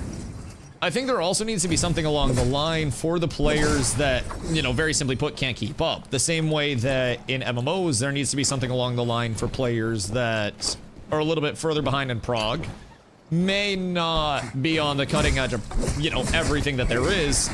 And some would say that those are like the base lobbies and the low roller lobbies. What, am I sick? Oh, dude, this game's phenomenal. I will say, I hope that this game does have some sustained presence, if I'm being real. Because genuinely, from my I'm mixing up my binds with my Guild Wars binds. That's why I don't play 2 games in one stream, dog. I always mix up binds when I go game to game. It is genuinely so rough. It's gonna take me like 2 matches. What up? There's 3 mobs in this one mob. What will you deal with them? I believe in. Wait. Oh my god. The hell? You like birthing those bad boys? Look how scary is PSVP game I play. I can't play that game solo. I shit myself. Yo, first person gives scary immersion. I will say. Careful, careful, careful. I don't like this guy. Fuck first person, man. I do not like first person shooters. Oh! My god. Forgot how hard this guy hits when I'm in fucking grays. My dog is not a good friend, if I'm being honest. Excuse you, brother. Oh my god. Wait, I'm stuck. My dog just didn't get me out. Okay, everything's fine. I've used almost all of my pots already. But we succeed. We succeed. We find a team to dub key. I feel like first run, we just need to avoid PvE. Unironically, the PvE in our first run is always harder than the first team that we fight. Are there Steppingtons? No. Oh, we ball. I don't really know what it is. But something about it. It's like we get a charity fight for our first fight. This is the underground one, yeah. Shall we go under or shall we try to key? I don't want to fight that. I'll be completely buck with you. I don't have that in me mentally. I'm not ready for that right now. No, not another one. Not another one. I'm not ready for that. I'm not mentally fit. It's just not meant to be right now. Oh, this is an easy quest. Works for me, and then we go dub key. How many health pots you got? 15. Rocket 6. Word. Okay, I just brought in my kit. Oh my god, I just lagged so hard. Just be careful. Can you drop me stack pots? I just lagged like crazy. Yo, Ants, what up, brother? Hope you're having a beautiful day, dog. Thank you for the raid. Much love, much love. Were you misfalling? Or what do you get up to on this fine day? I just switched over from some Guild Wars Tushki. We just started up a 0 to hero run that we'll see if we can crank out for a little bit. We had a charity stream yesterday where we raised almost $2,000 for a charity that supports mental health resources and education. So it was beautiful. It was overwatching, unfortunately. Yeah. Oh. What? What the fuck do you find? What do you... I got a legendary soul catch. What? Nice. Big money. That's like 10k almost. Oh my fucking god. The rich get fucking richer. I swear to god, was this laying on a table as well? No, it was inside my chest. Jesus Christ, better be in your butt now. This game looks kind of sick. This is MISTFALL Hunter. It dropped... Here. It's 1.0. God, I think like a little over a week ago at this point in time. I want to say it was like last Thursday or some bullshit. Thank you. But yeah, a little over a week ago. It is action combat, fantasy extraction type beat. Very fun, in my opinion. A little bit of a learning curve. There's a good amount of like movement tech and stuff. More animation cancels and shit are found every single day. The combat's fun. I would say right now the worst thing about the game is the server infrastructure is apparently like done on a Tamagotchi. Anytime that there are players nearby, your servers start steps. Yeah. Think like on this side. Anytime there are people nearby, your servers start lagging to shit. I have had many good fights that have unfortunately ended because of lag, and I don't think when that happens, either party is really happy. So, rumor has it, I thought they were around here to the left. Oh. I'm like 99% sure. Like 99% sure. But the devs have said they identified a fix with it, or a potential fix. And we're thinking that it is going to be on Wednesday, rumor has it, when they try to deploy this fix. We can go see if we can find something. I don't know where those guys were. We're kind of going the way we came. Oh, they're inside. They're over there. Okay, we're... The barrier has been lifted. There's like 2 teams there. Two teams, you say? Down mid? Are Wait, they... no, they're going in. They're going in. They're going in. They're going in. Word? All right. Well, They went in. They went in. I really hate to break it to them, but we are going to eat their entire ass as soon as they come out. That's just a fucking tragedy for them. Kill this harpy before they fuck me up. PVX extraction. Yeah, exactly. Exactly. So yeah, right now, largest issue is that servers are just, like, really not the greatest. But 2 different maps, different lobbies for each map as well. So with the different lobbies, you basically have a normal and then a hard mode lobby. Everyone get ready. So, yeah. I mean, they're gonna be a minute. If I know this. Actually, I mean, if they have full blues, they might not be that long. So we might be up tremendous. Gonna snare them as soon as they come out again? Yeah, I'm stretching. I'm feeling my burrito from earlier. I had to mute so I could rip ass. Oh, it's fucking violent. I've had too much food. The cabbage, the Dave's, the Rito. It's all bad. Yeah, the Taylor Farms cabbage. Oh, God. Oh, dude, I don't know where our cabbage was sourced from for the corned beef and cabbage. I made that recently. And it's delicious. But let me tell you what, man. Cabbage makes me crampy. I want to be putting together a goddamn symphony at the end of stream for y'all. Not for you guys, but... So... How long you think it takes these guys to kill mid-boss? Wait, another Cause, like, I hate to do them like this, but really... It's the best way to start up as hero to hero, man. It's just... It's unironically too good. I hate the fact that we know they're in here. Maybe somebody comes along and fights us in the meantime. Standing around and ring the charm. And I do kind of feel bad for just ratting them in the way that a rogue does rat. But let me tell you, it is fucking hilarious. Because one thing I will say, when you fight good players coming out of this... Wait, hold on. Sorry, I had a fart. When you fight good players coming out of this... It's almost funny because they'll stand there super calm. You come out of this and you get a protection for a few seconds where you can't be hit. And then if you dodge or like any combat action, it gets rid of your protection. So when they start to come out, when the little ring drops, I'm going to stand directly where they come out. And then when they come out, I'm not going to use an ability. I'm just going to start swinging. And once I start swinging, they're going to panic, they're going to dodge away, and then we're going to black hole them, or grab them, whatever the fuck it's called over here, and then we're going to kill the shit out of everybody. And it will be absolutely glorious, if I do say so myself, for the mutes in order to announce it. Yeah, some people would pay good money to hear that. You have to, like, advertise the product. It's like, oh, here's what we have, you know, on the other website, right? Except, for me, it's like, oh, 2 T3s and I unmute for the next Ripper. You can do a service for the entire community. Where? What % you think boss is at right now? 25, I'd say, if they're doing all right. You think they're winning? Please no fart sub goal. Listen, when we were at the Ren Fair in that one jousting night, said that his horse was gonna poop on the other person. You guys were chanting for poop. I remember. You guys are fucking freaks. I know the demographic. Man, that last one kind of has me questioning a few things right now. Don't gamble. I feel like he always gambles, unfortunately. You never gamble if you know that you're going to win. And over many years, it's almost like, you know how I smoke a lot of weed. It's like over the years, I've refined my ability to smoke in the way that I've refined my ability to absolutely rip butt. And I've grown the ability for what I call theatrical farts, where like they sound very impactful, like a trombone being played at max volume, but they don't really stink that much. I don't really understand what it is, but it's not that they're like pleasant to be around, but they're not like unpleasant to be around. Also, I like that this little face right here, there's a branch coming out, so it looks like a guy that's just like pointing. He looks like he's just shaming the people that are coming out because they didn't make sure that the coast was clear before they went into mid-boss. I feel like we kill it quicker than this. Yeah, I don't know what's taking them so long. You think they used their horns when they were in there?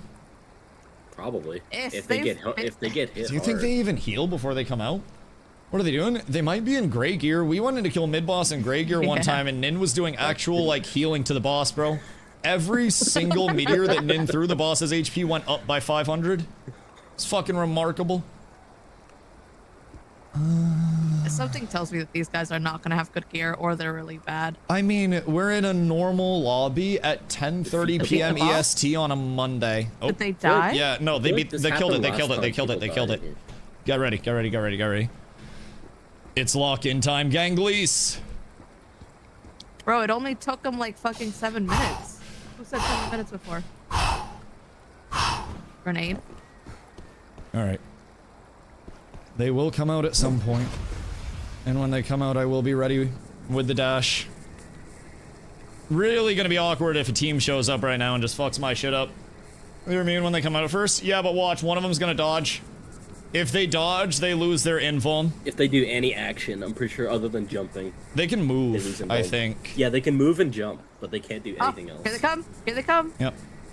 They died. No, they didn't. The boss is dead. Oh, you're right. They're definitely in there. Maybe they're... Yeah, get ready.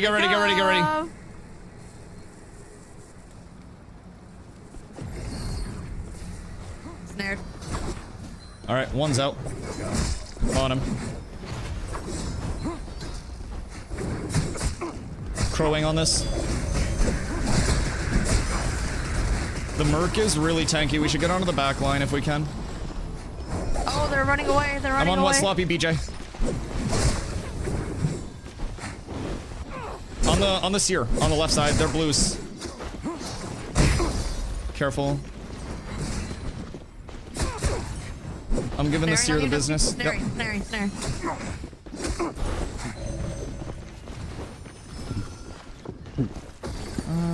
Crow's on the seer. We need to focus on. I'm on the seer on the backside, and then come to me. Yeah. The seer's gonna aggro mobs. I'm coming back. Yeah, the seer aggroed a bunch of shit, turning on you. They have a stealth. Just be careful. The seer has stealth. No, there's a mage behind us. But the seer also has stealth. Oh, they have group stealth, right? Mage is so dead. Yep. No. I'm going in the back. That's okay. Papa's here. Pros. Got them both. Snare. Yep. Good shit. Nice. Oh, you fucking rat.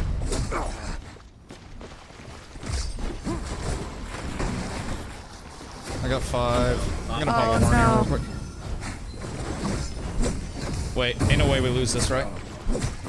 No, you have to focus the mage. Yeah, mage is one. Mage is knocked. You win. Gonna pop a horn real quick. Gonna get a little horny. Oh, this guy is not loony, that's for sure. This guy is, he's struggling a wee bit. Don't worry, he's stunned.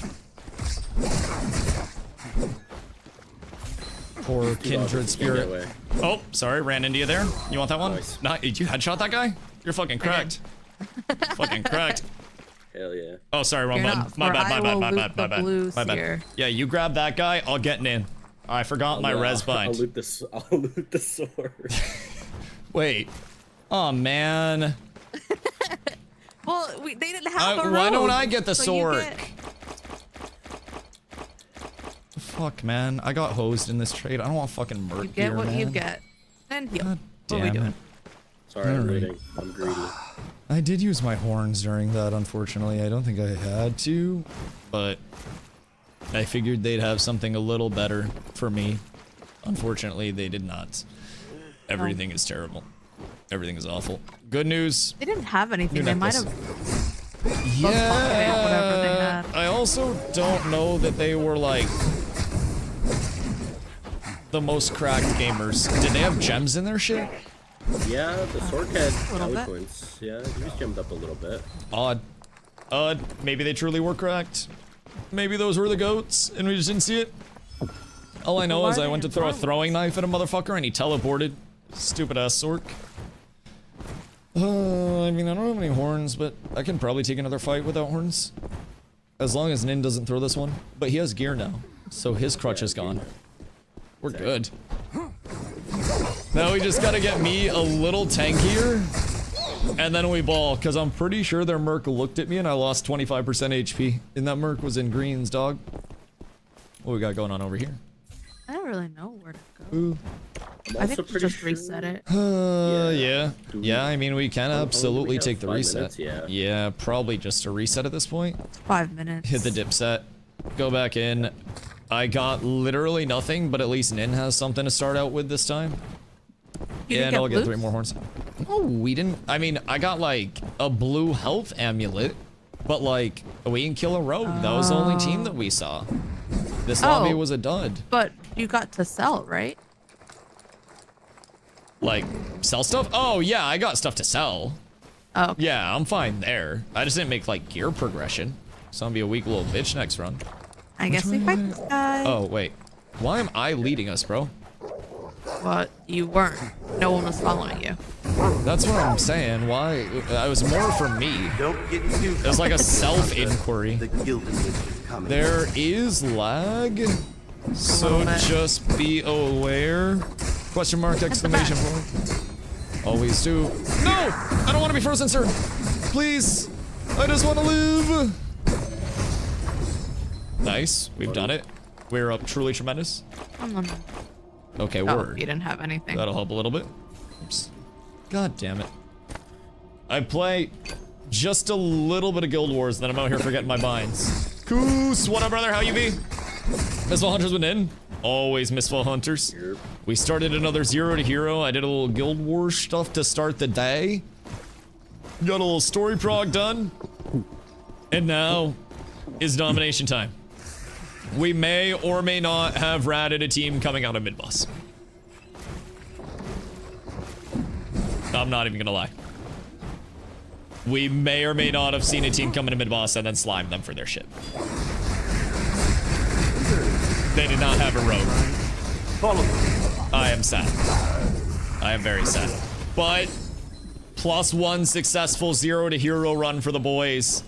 I will consider this at least marginally successful, if I do say so myself. Anytime we make it out the streets, it's a good one. But I didn't get jack shit this run. I got an HP amulet. Oh. People? Through there? You heard? Am I crazy? Did I not hear something from here? With you, Nin? Dad and Dad will check this out, don't you worry. I don't think so. It might have been the boss. Maybe the mob? In that room. I'm not hearing much over here except for my own panting. Yeah. I think we're vibing. Okay, yeah. I think we're good. Seem to be anyways. Better to call it out than not, though. Whoops. Wait. I think we're fine. Alright, come through. Yeah. I thought I heard something, but I think it's just paranoia. I won't lie. It might be paranoia. It's probably just paranoia. I think you gaslit me into hearing steps. Nin, your boobas were going fucking crazy there. Yeah, you hit a little rock or something and you just jiggled like mad, bro. It was like a pea shiver. That was fucking remarkable. I don't even know like how that happened, but it was beautiful. Carlo with the clean headshot kill there, by the way. Going absolutely wild. I should have got an execute. Chat, do you shiver when you pee? We've talked about this before. Multiple people in chat shiver when they pee. It's a normal thing. Don't shame me. Like, it's a very normal thing to shiver when you pee. It's your body's response. Yes, it's your body's response to losing the hot pee, basically. Because, like, you're peeing out hot stuff, so your body shivers because it's cold. Is effectively the runaround. You ever feel it in your teeth when you have to pee really bad? No, my pee's stored in my balls. Why, is yours stored in your teeth? Do you feel it in your teeth? What? It's a thing. Wait, this guy was stacked. He had Feeling like pee in your teeth? a similar build. Really? Like, just straight up feeling your pee in your teeth is a thing. That doesn't sound like it should be a thing. I won't lie, that genuinely doesn't sound like it should be a thing at all. Not a sip. What about your balls? Do your balls feel substantially fuller when you have to pee? Because I feel like that's a normal thing. Like, I don't feel having to pee in my stomach where my bladder supposedly is. I feel it in my balls. Oh my god. There's no one on the market that has a half moon soul catch. I'm gonna sell it for 10k. Oh, wait, really? I might sell mine then. Hold on. I don't think you can, Dusty. Yeah, they're not bound. Yeah, no, you can just take that shit off. Look. I'm it's in like the warehouse. half certain you can't. Fuck! Oh no. I have so much money in this tree. I know. This is a money tree in the worst way. Oh no. It becomes bound. That's why That's I a don't goddamn even shame. put them up on my tree anymore. I Yeah, have like they're kind of ass. 8 or 9 of them, and They I sell just for way more. yeah. They are unironically kind of buns, yes. Like long term. But is this game gonna last long term? No. No, not at all. I mean, well, like, to an extent, but yeah, will it be alive a few months from now? Yeah, but there will also be wipes. So, like, over the course of this wipe, do we think that it would make more money to sell or to actually run it? And probably, if I'm being honest, to sell. I might have got hosed on mine. Genuinely might have got absolutely rickrolled. But everything's fine. Nothing matters. We all die anyways. Oh, it sold. Jesus Christ. Immediately. There is no God. Alrighty. Well, we ready up. We go again. Rich get richer. I'm at 150 liquid. I have like 80k in my auction. I have 72k, 72.5k in my auction house ready to claim right now. Carlos fucking stacked. No, I want to continue the 0 to hero. I don't have any gear for this. Although, we could go into chaos with this gear set. give enough money's worth? Oh. I have 1100. Yeah, you got the blue necklace. Yeah, I'm set. If we win a chaos fight, then we're up tremendous. Like, that's guaranteed uppies for me. I don't think there will be a motherfucker as poorly geared as me in chaos anywhere. So that'll be huge.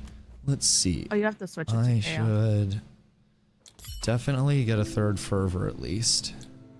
And then... We can do another one if you want. Run down some people. Hold on. I might It's be just able almost to make 11. It work. Distance ward. Elusive. We'll let that one ride. Fuck it. Fuck it. I just need my fervor. That's all. I have so many gems, Dusty. Why do I have so many gems?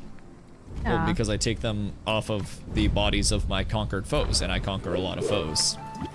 You don't sell All the them? ones you don't use. Well, I use all those. I know for a fact I saw a blessing in there or a curse. Okay, well, in all fairness, that one might have snuck through the cracks. That one may have snuck through. Ready when you are in?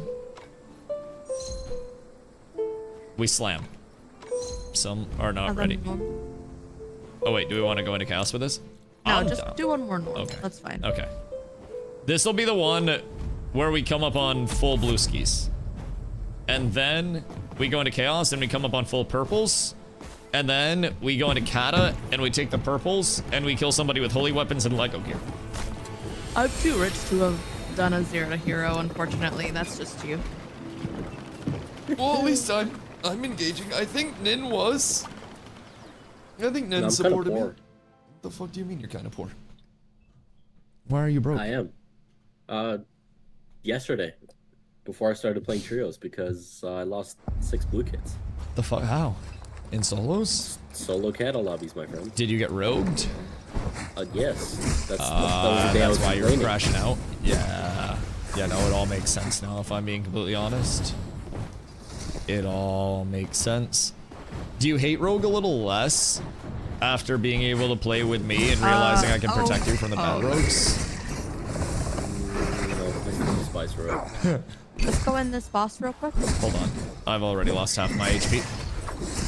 Oh. Sorry. Mobs are kicking my ass over here. I'm just trying to exist. They're just trying to take me down. Good news is I brought in some pots this time. We're up tremendous. All right, where are we going? This immense gulping whenever I take a pot is fucking concerning. It's a certain feel. Yep, we're thinking the same thing there. Uh-oh. Oh! Excuse me, my good man. Just trying to sneak on through here. Careful. Careful.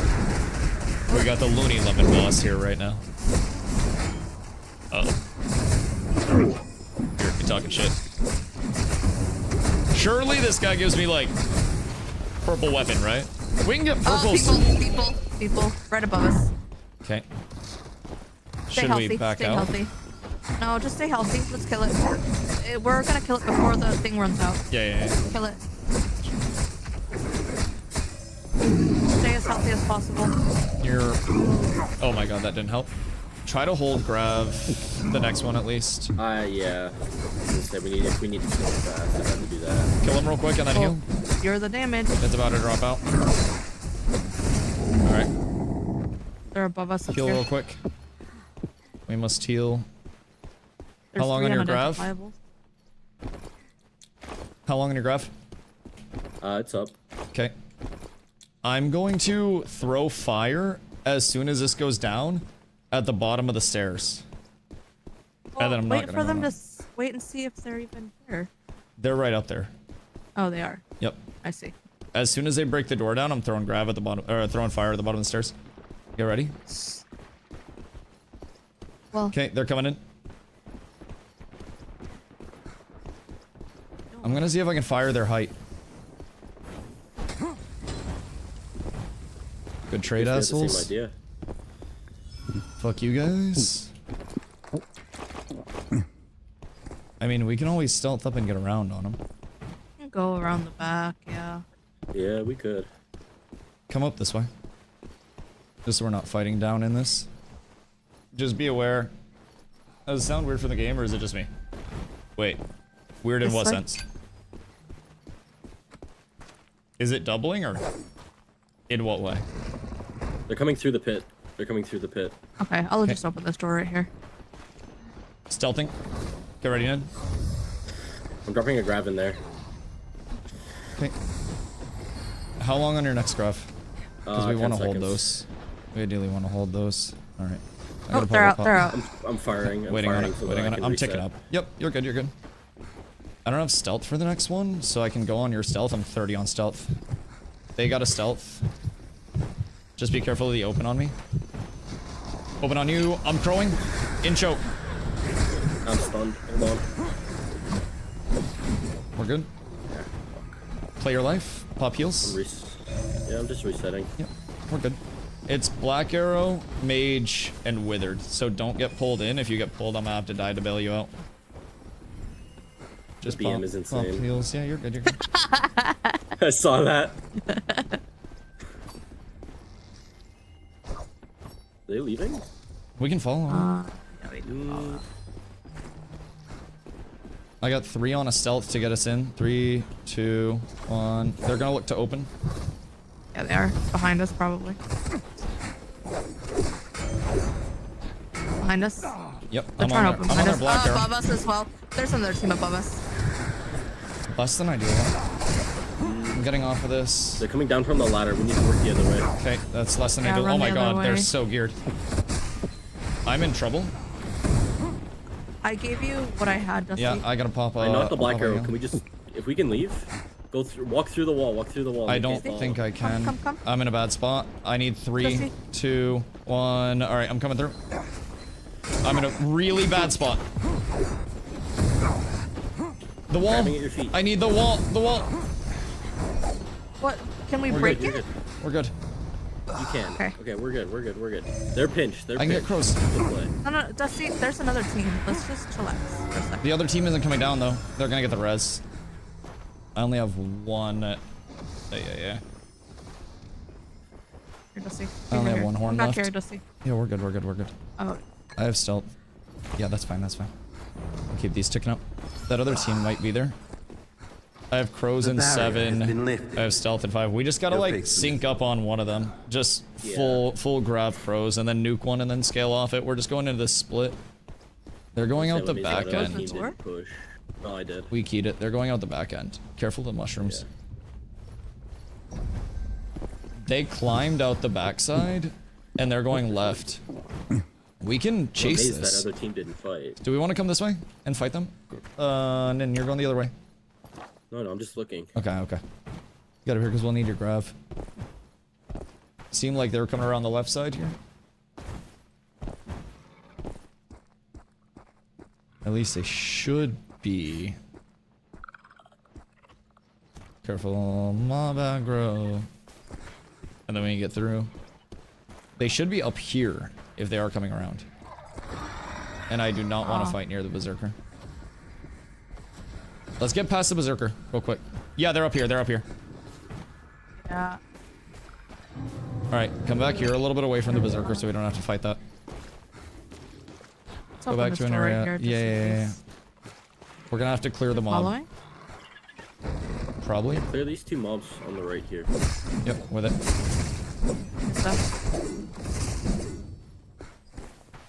If we have steps, Nin, I can invis. Nin, we just have to get the grav. Give me like 2 seconds advance on that. We ping it, we hit it at the same time, we win fight. Yeah, it was just they were pushing through the yeah, choke, you're so good, you're good. Keep them back. Alright, they were looking to come up on this. Yeah, I'm with you. They're left, they're left. Stealth. Get ready. Stealth me. Stealthing. They're on left side here. They're setting up with the black arrow as well. Hurry up and they're around left side. Take your junk out of here. They just have such good fight, like, around this immediate.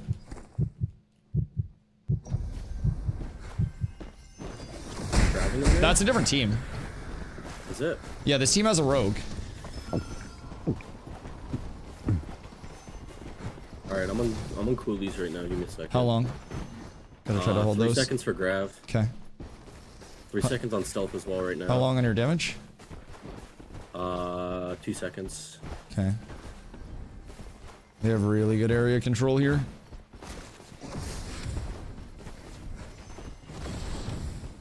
I think we're just gonna have to go around the corner. I don't know if we just win this, like, whatever the fuck this trade is. Drink potions, man, if you got them. Yeah, I do. I have a stealth in 15. They're not gonna come around the corner. One of them might look to get in. Be careful. This is such an awkward fucking fight.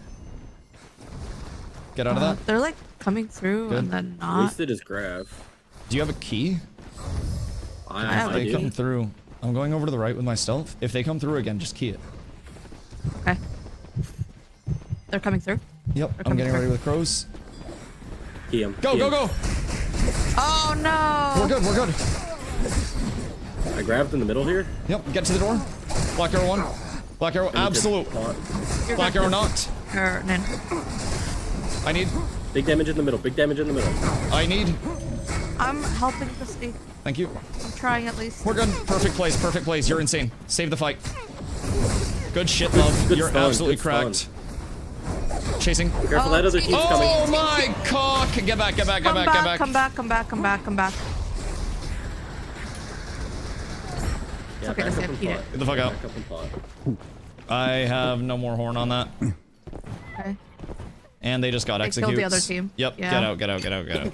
Get out this way. God dang it, man. They're following? I don't think they're following. I have 2 pots Here, Dusty. and no horn. Thank you, love. You saved my life there. All right. This is all perfect, by the way. This is exactly how we wanted to line this one up. All right. All right, you know what? Where's the fucking reset? God damn it, man. We've worked so hard for nothing. Oh, not like this!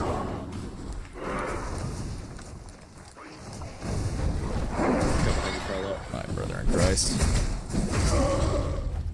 What do we even have? I literally have nothing. Go to a smuggler. Yo, Moores, what up, brother? How you doing? Tag me in on the team. Shit, what you play? Oh, dude, I can't believe that. Wait, shush. Oh, okay. Yeah, let's go straight north to the smuggler if we don't have anything. Yeah, I'm down. Wither or rogue? Shit, how you liking Wither? Tuna's been on some Wither shit lately. And I haven't played with him on it. But he claims that it's worth something. That team seems like they're extracting. That team just wait for you guys to knock people to the third party. That was a team that we were fighting, like, when we were down in the boss area. And that we knocked the, so we knocked the black arrow from the team that had the withered. And I believe that the team that we fought there was the team that third-partied us when we were fighting the team with the withered. So I think that was the same 3 teams the entire lobby. Jazz, what up, my goat? Thank you for the raid, brother. Much love, much love. I hope it wasn't League. It was League. That's disappointing. So yeah, the first fight, we go to fight the withered. And the withered team, we down 1 and then get third-partied. That fight, we down 2 and then get third-partied. We just can't win, man. Deadass just can't win this one. But as long as we get out, we're fine. We're already taking these fights so down. I got that 0 to hero kit going. It's a goddamn shame. League should be on the sub goal too. Emu, the subathon is going to be degenerate. And you just have to trust that. You just have to trust that. The subathon will be immaculate. Alright. What are the odds we get third-partied as soon as we start hitting the fucking horn? Or the bell? Pretty high. I swear to God, there's gonna be a third bell that comes up and just starts smacking the shit out of us. When withered because everyone always complain is bad. I feel like everything is good in the right hands. I'm not even gonna lie. Everything has counters. Everything has ways that can be dealt with. What up? Steps.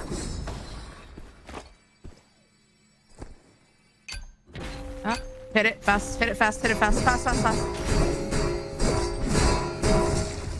Go, go, go.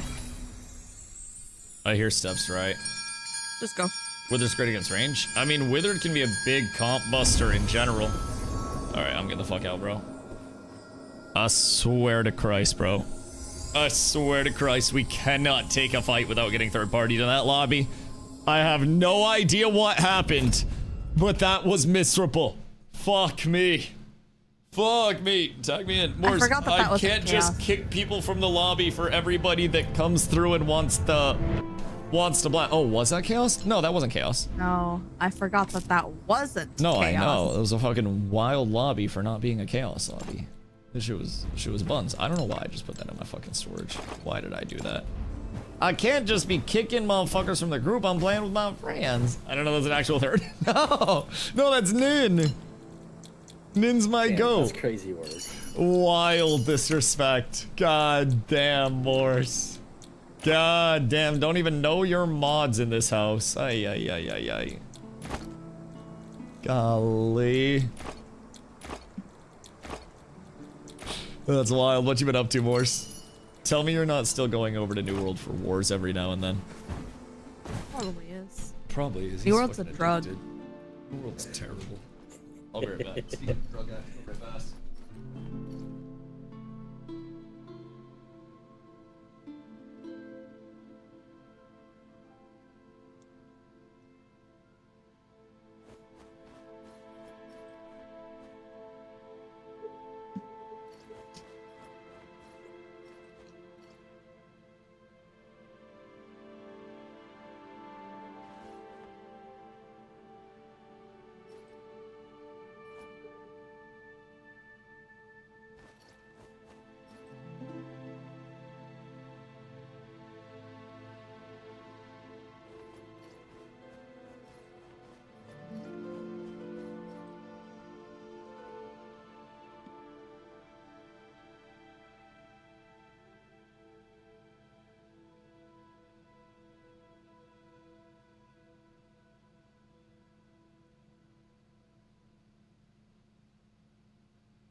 Good day, good day, good day. I've arrived. I've arrived. Yeah, does you go on people to stay just genuinely crazy? What's that? Oh, New World?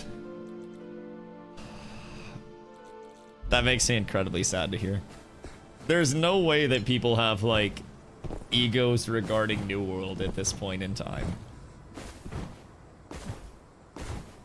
Brother, that shit's crazy to me. That shit's crazy. Like, if motherfuckers weren't cooking me back when I was playing, ain't no melee player in that game that should have an ego right now, because ain't no melee player in that game that was cooking me back when I was playing. Literally the only argument that any melee player could ever make when I outfragged them was, well, I'm better macro-wise than Dusty is.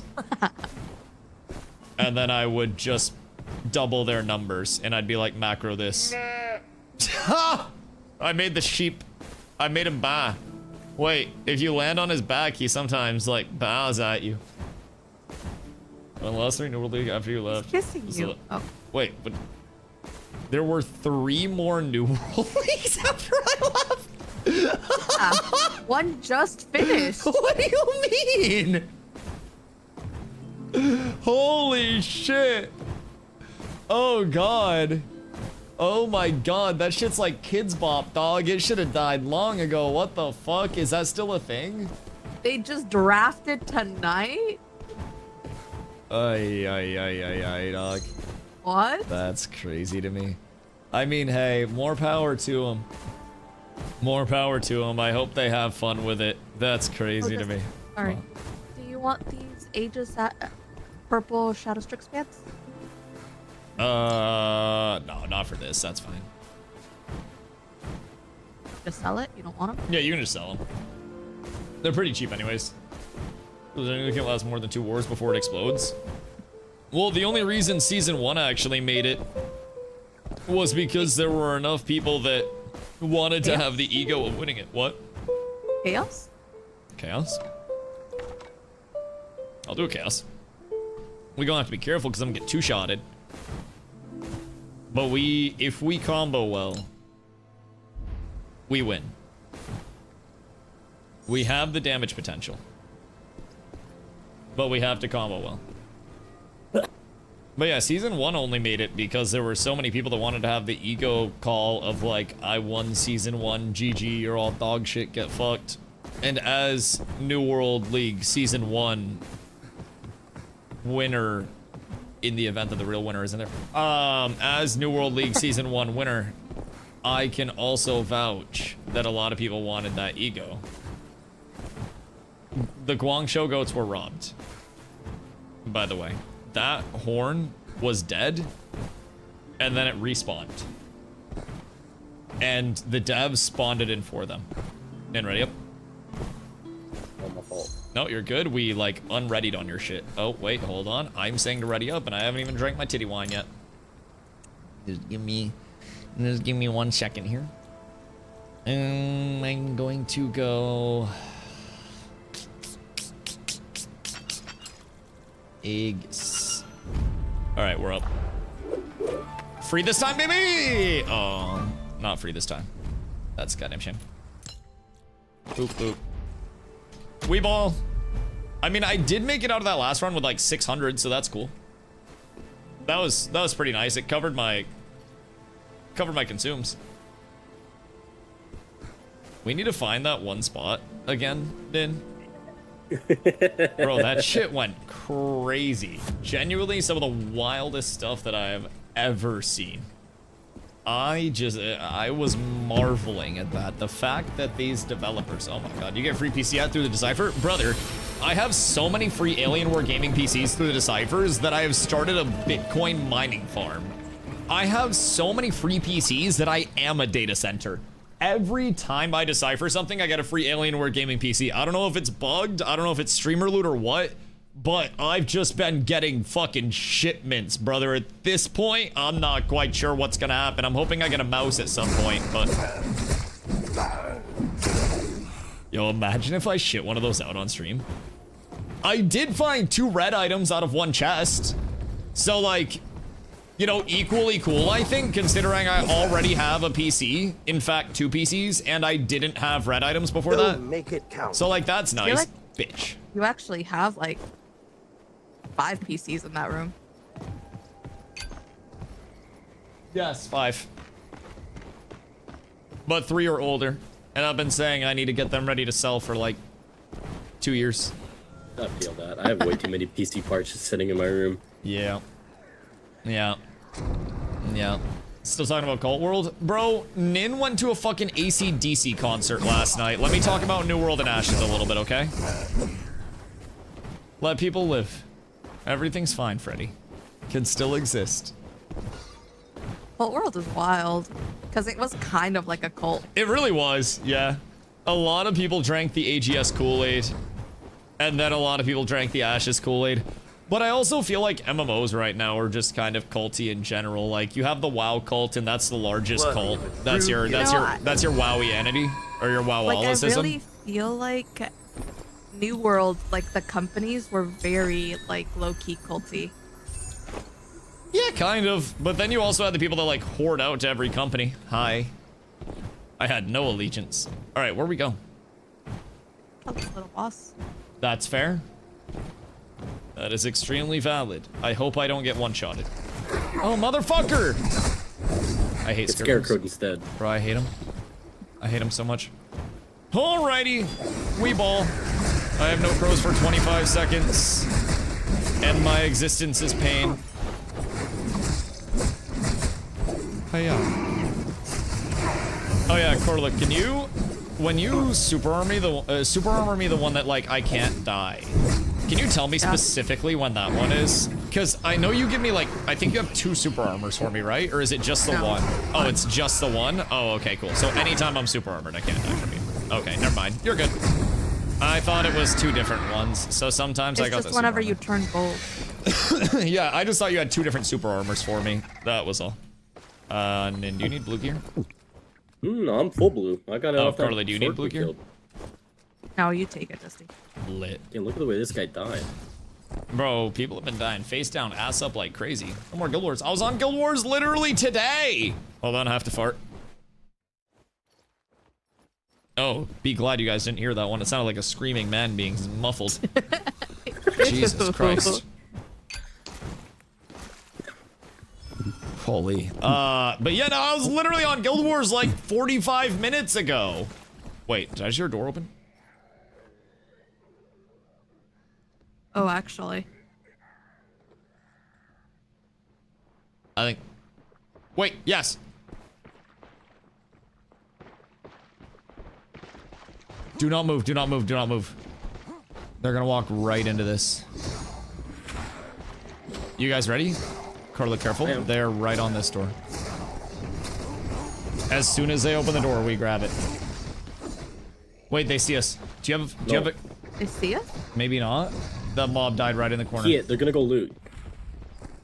Open it, open it, open it. Open it. Alright, stealth up. 3, 2, 1, go. Open. Go. No way the desync on that is insane. That's okay. I got him caught in Crows. Go back to the door. I'm stunned. Okay. We got good damage out there. I'm popping a pot, and then we should keep pressure. Oh no. Dusty, you're in there alone? We're good. We're good. I'm fine.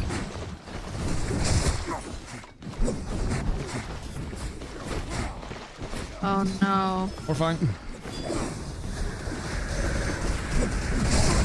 Oh. I got their Merc 1. Centauri. Merc, absolute 1. No way. He's so incredibly, vociferously 1. The desync! My brother in Christ! Okay, he's dead. Help, yep, coming to you. Crowing on you.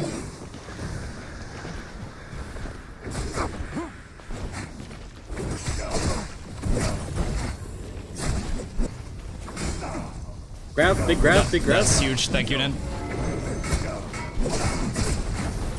That guy dies, that guy dies. Hiya!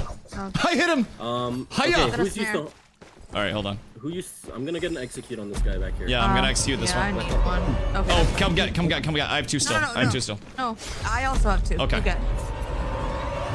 Don't let him hit me. You rat fucking piece of shit! I'll kill you, you bastard! Yeah, you get the fuck over here. You dumb little bitch.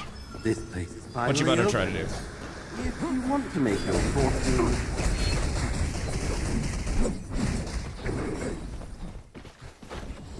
I'm gonna go execute his homie. Just keep him away from me real quick. Let me know if he's coming back in. He's coming. You got him. You got the execute. Grab. He's dead. I did not get the execute, fun fact, but fuck that rogue. What? I'm gonna teabag the shit out of him.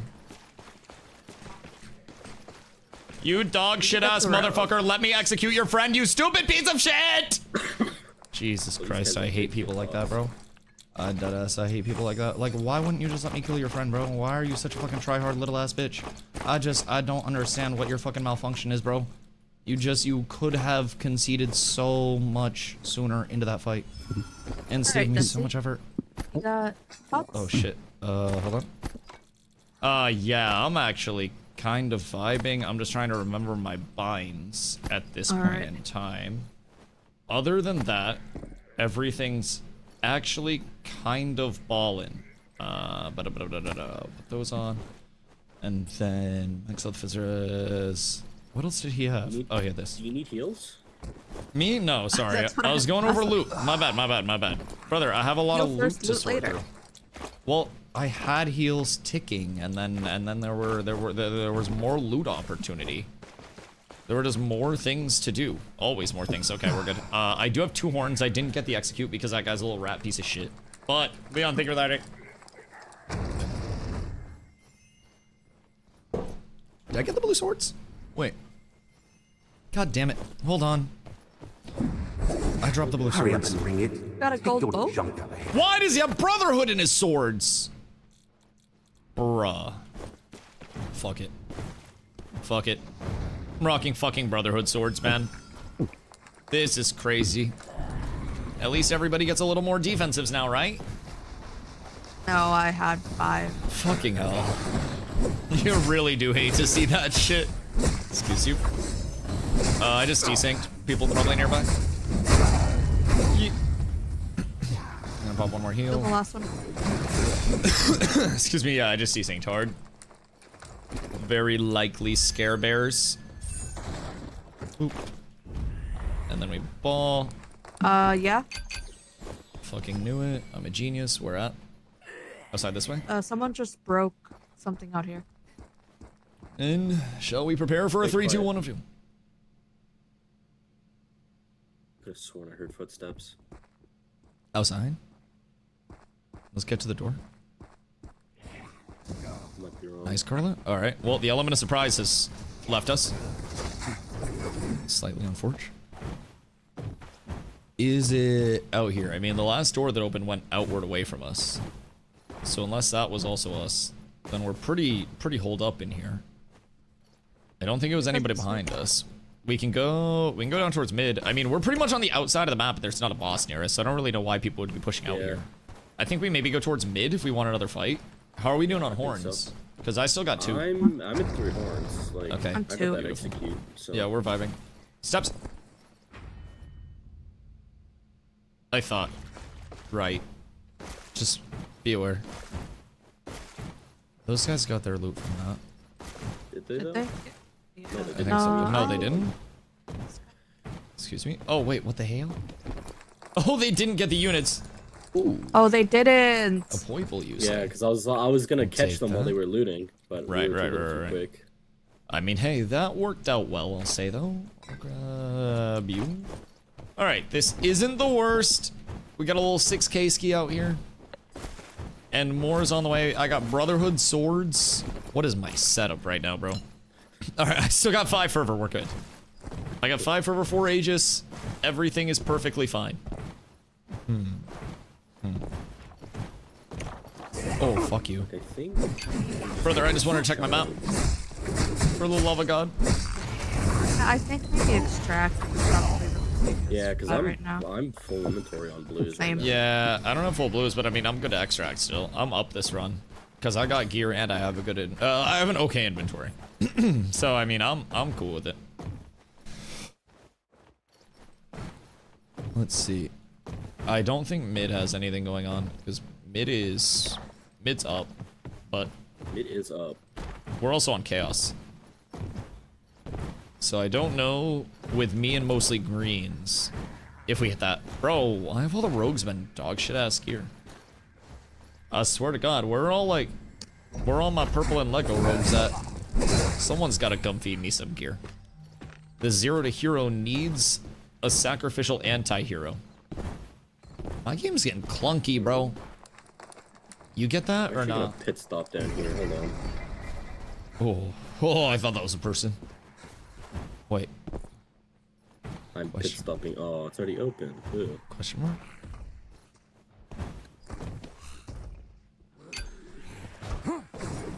Dude, I swear to God I'm gonna be hearing steps in my fucking sleep. I swear. I am so paranoid now. This game has me fucking in my soul tripping. from Rust. Jump check. We go down. Pardon me. Yo, Funda, what up? Hope you're having a beautiful day. Hey, dude, what it do? The 0 to hero is making solid prog. I will say, I think this is one that'll continue tomorrow, probably. Quickly, follow those butterflies to our woodling friend. Wait. Left. Here. Oh. Don't move.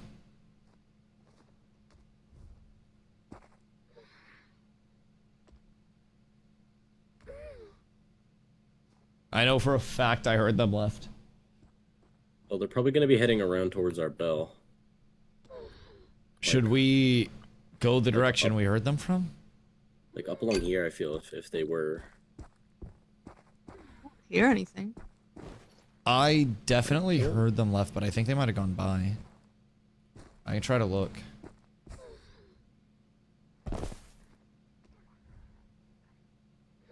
I hear them fighting stuff left, but it's like far left. Hold on. Oh yeah, they're up here. Do you see them? They're up here. Here, on me. On the bell, Yeah. on the bell. Oh god. One seer. I'm stealthing real quick. Okay, we just gotta get a big ol' grab on them. Oh god. I'm coming down.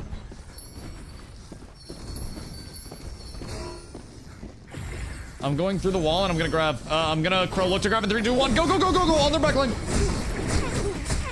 I've got The one guy their... jumped off the map. The one guy jumped off the map. I've got their BA in a bad spot. We gotta pressure. Snared one of the seers. Okay, keep pressure up. Their BA is shredding my shit. One seer's behind. Behind Dusty, behind. Fight him. Section these two Taking off. his totem down. His totem's down. I got crows up at the top. Just don't get too split. This is supposed to split us off. Fight that guy. I'm keeping them here. I'm getting hit hard by this guy, man. Fucking automated DPS ass build.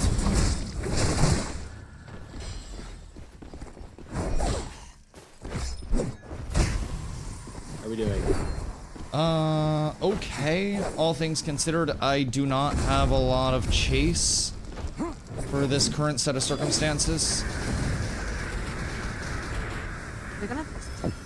That one got away. I mean, unless you can push through. I'm weak, though. I'm taking a lot of damage. I'm alone here. Oh my god, Dustin. Oh my god. Okay, we're either gonna have to commit. I have to no killing horns. these guys. Heal potions if you got them. Yeah, I'm popping them. Pop one of those fucking 100 gold boys for this. I think his team is back with him. We should back up.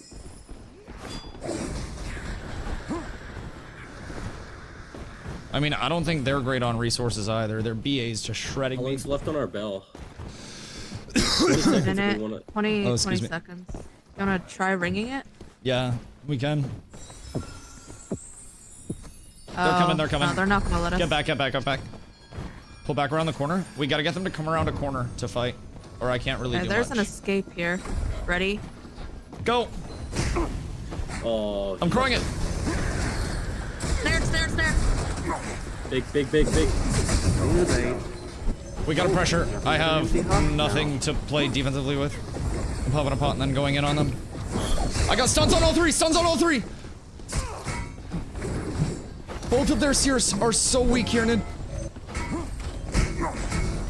Bro, I can't get to him. I'm trying. I got crows in a choke on both of them. They're super armored. I need to get back. I have nothing. Oh my god. I'm playing height, trying to heal.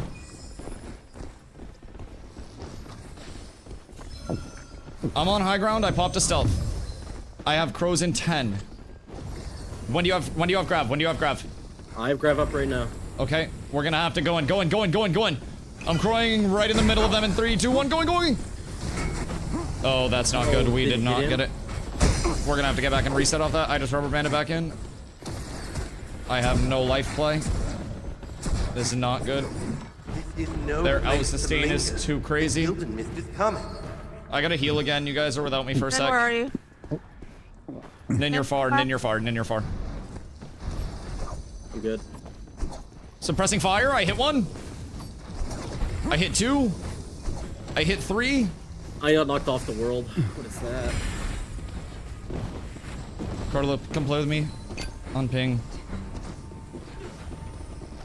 Popping potions. Yeah, I'm popping everything. Nin, are you... Nin split from us. We're gonna have to link up with Nin. Carla, do you have a key for this? They just keyed us. They just keyed us. They just keyed us. Then we're gonna have to dead split. Yeah, it's fine. Run towards us. Run towards us. Run towards us. I'm coming to you. Oh shit. They're between us. They're between us. I can play split. That's fine. Nin, work your way. Heal up a little bit. Wait, they're pushing Nin. They're pushing Nin. Okay. Run away from them, Nin. I have my fucking fists out. Oh my god, I'm actually trolling. No, we're coming. We're coming. Get around the corner. I'm down. No. Fuck, man, I'm actually trolling. No, you're good. You're good. You're good. We had no heals. This comp is a little bit rough for us, I will say. Not the friendliest. I can't. I'm gonna be honest. I'm like stammed. I have no movement. I have no heals. I just gotta try to go out fighting. Gosh darn it. Ain't that a shame, man? No, I got knocked. Yeah, that I'm schmoving. ridiculous. It's a team comp that we really struggle to deal with. They have the double support seer and a black arrow. That was a DPS. Sorry, it was range DPS. It was double range seer and then a black arrow. It was just stupid as shit. It's tough because they have the double super armor and everything to deal with me. I can't burst them. The black arrow deals with me real well. Like black arrow and oh my god, Carlo, what happened? They took your fucking legs. Oh my god! They took my fucking legs. No, he lost that hard. I think make this into an MMO, I'd be locked. Oh, dude, even if they gave us something like a little arena mode, I think that would be so fucking fun. I have 80,969. Nice. Nice. Regardless, that was still a really fun fight. I think those those fights I think are positional rather than like mechanical. If that makes sense. My fault I got split. Yeah, you're a fucking dumb piece of shit, dude. How dare you? No, I'm kidding. Like, I got booped off the edge. It's okay. That's something as simple, though. Like, if we have more map knowledge, we can pull back and then take that fight in an advantageous spot for us, where we can maybe drop down to a low ground and get them to follow us into that low ground and then fight them where they don't have the escape, or where they had to crouch to get under that one area. We could have fought around that wall where they had to crouch and staggered them there. But we had to get them like really consolidated in one choke point, I think. And they did a really good job, to their credit, of not letting us do that, which is, I think, why they ended up winning that one. We were always fighting kind of on their terms, and they did really well to split us up. I mean, figuratively and quite literally, but I think that was still like a really fun fight overall. I like those ones. Plus, in Chaos, we're outgeared. Those guys were, Carlo, what seer gear did they have? Blues? They were all, yeah, blues. One of them had a purple weapon, so we were a little bit out. Yeah, I mean, I had greens and grays on, just for perspective. So definitely checks out there and makes a little bit of sense when we really think about it. But still, I think great fight regardless. I also think that's a good one to end on because I felt like I was losing my voice when I got on stream today. It was slightly less than ideal, if I do say so myself. So I'm gonna try to not lose my voice. Nin, what you got going on tomorrow? You work or some dumb shit like that? Yup. Oh man, you're really hate to see that. Slave labor. You really hate to see that. Well, at the end of the day, when you're around, we shall 0 to hero this shit. Boys, it continues. I jinxed it by saying I think this is gonna be one that carries over into tomorrow. I knew it. I literally knew it. But tomorrow the journey continues. We 0 to hero all the way up to holy weapons and beyond. My boys, my dudes, my guys, I'm gonna go drink some tea because my throat's actually killing me. I won't lie. I feel like I might lose my voice tomorrow. But we ball. I shall return. I love y'all. I appreciate y'all.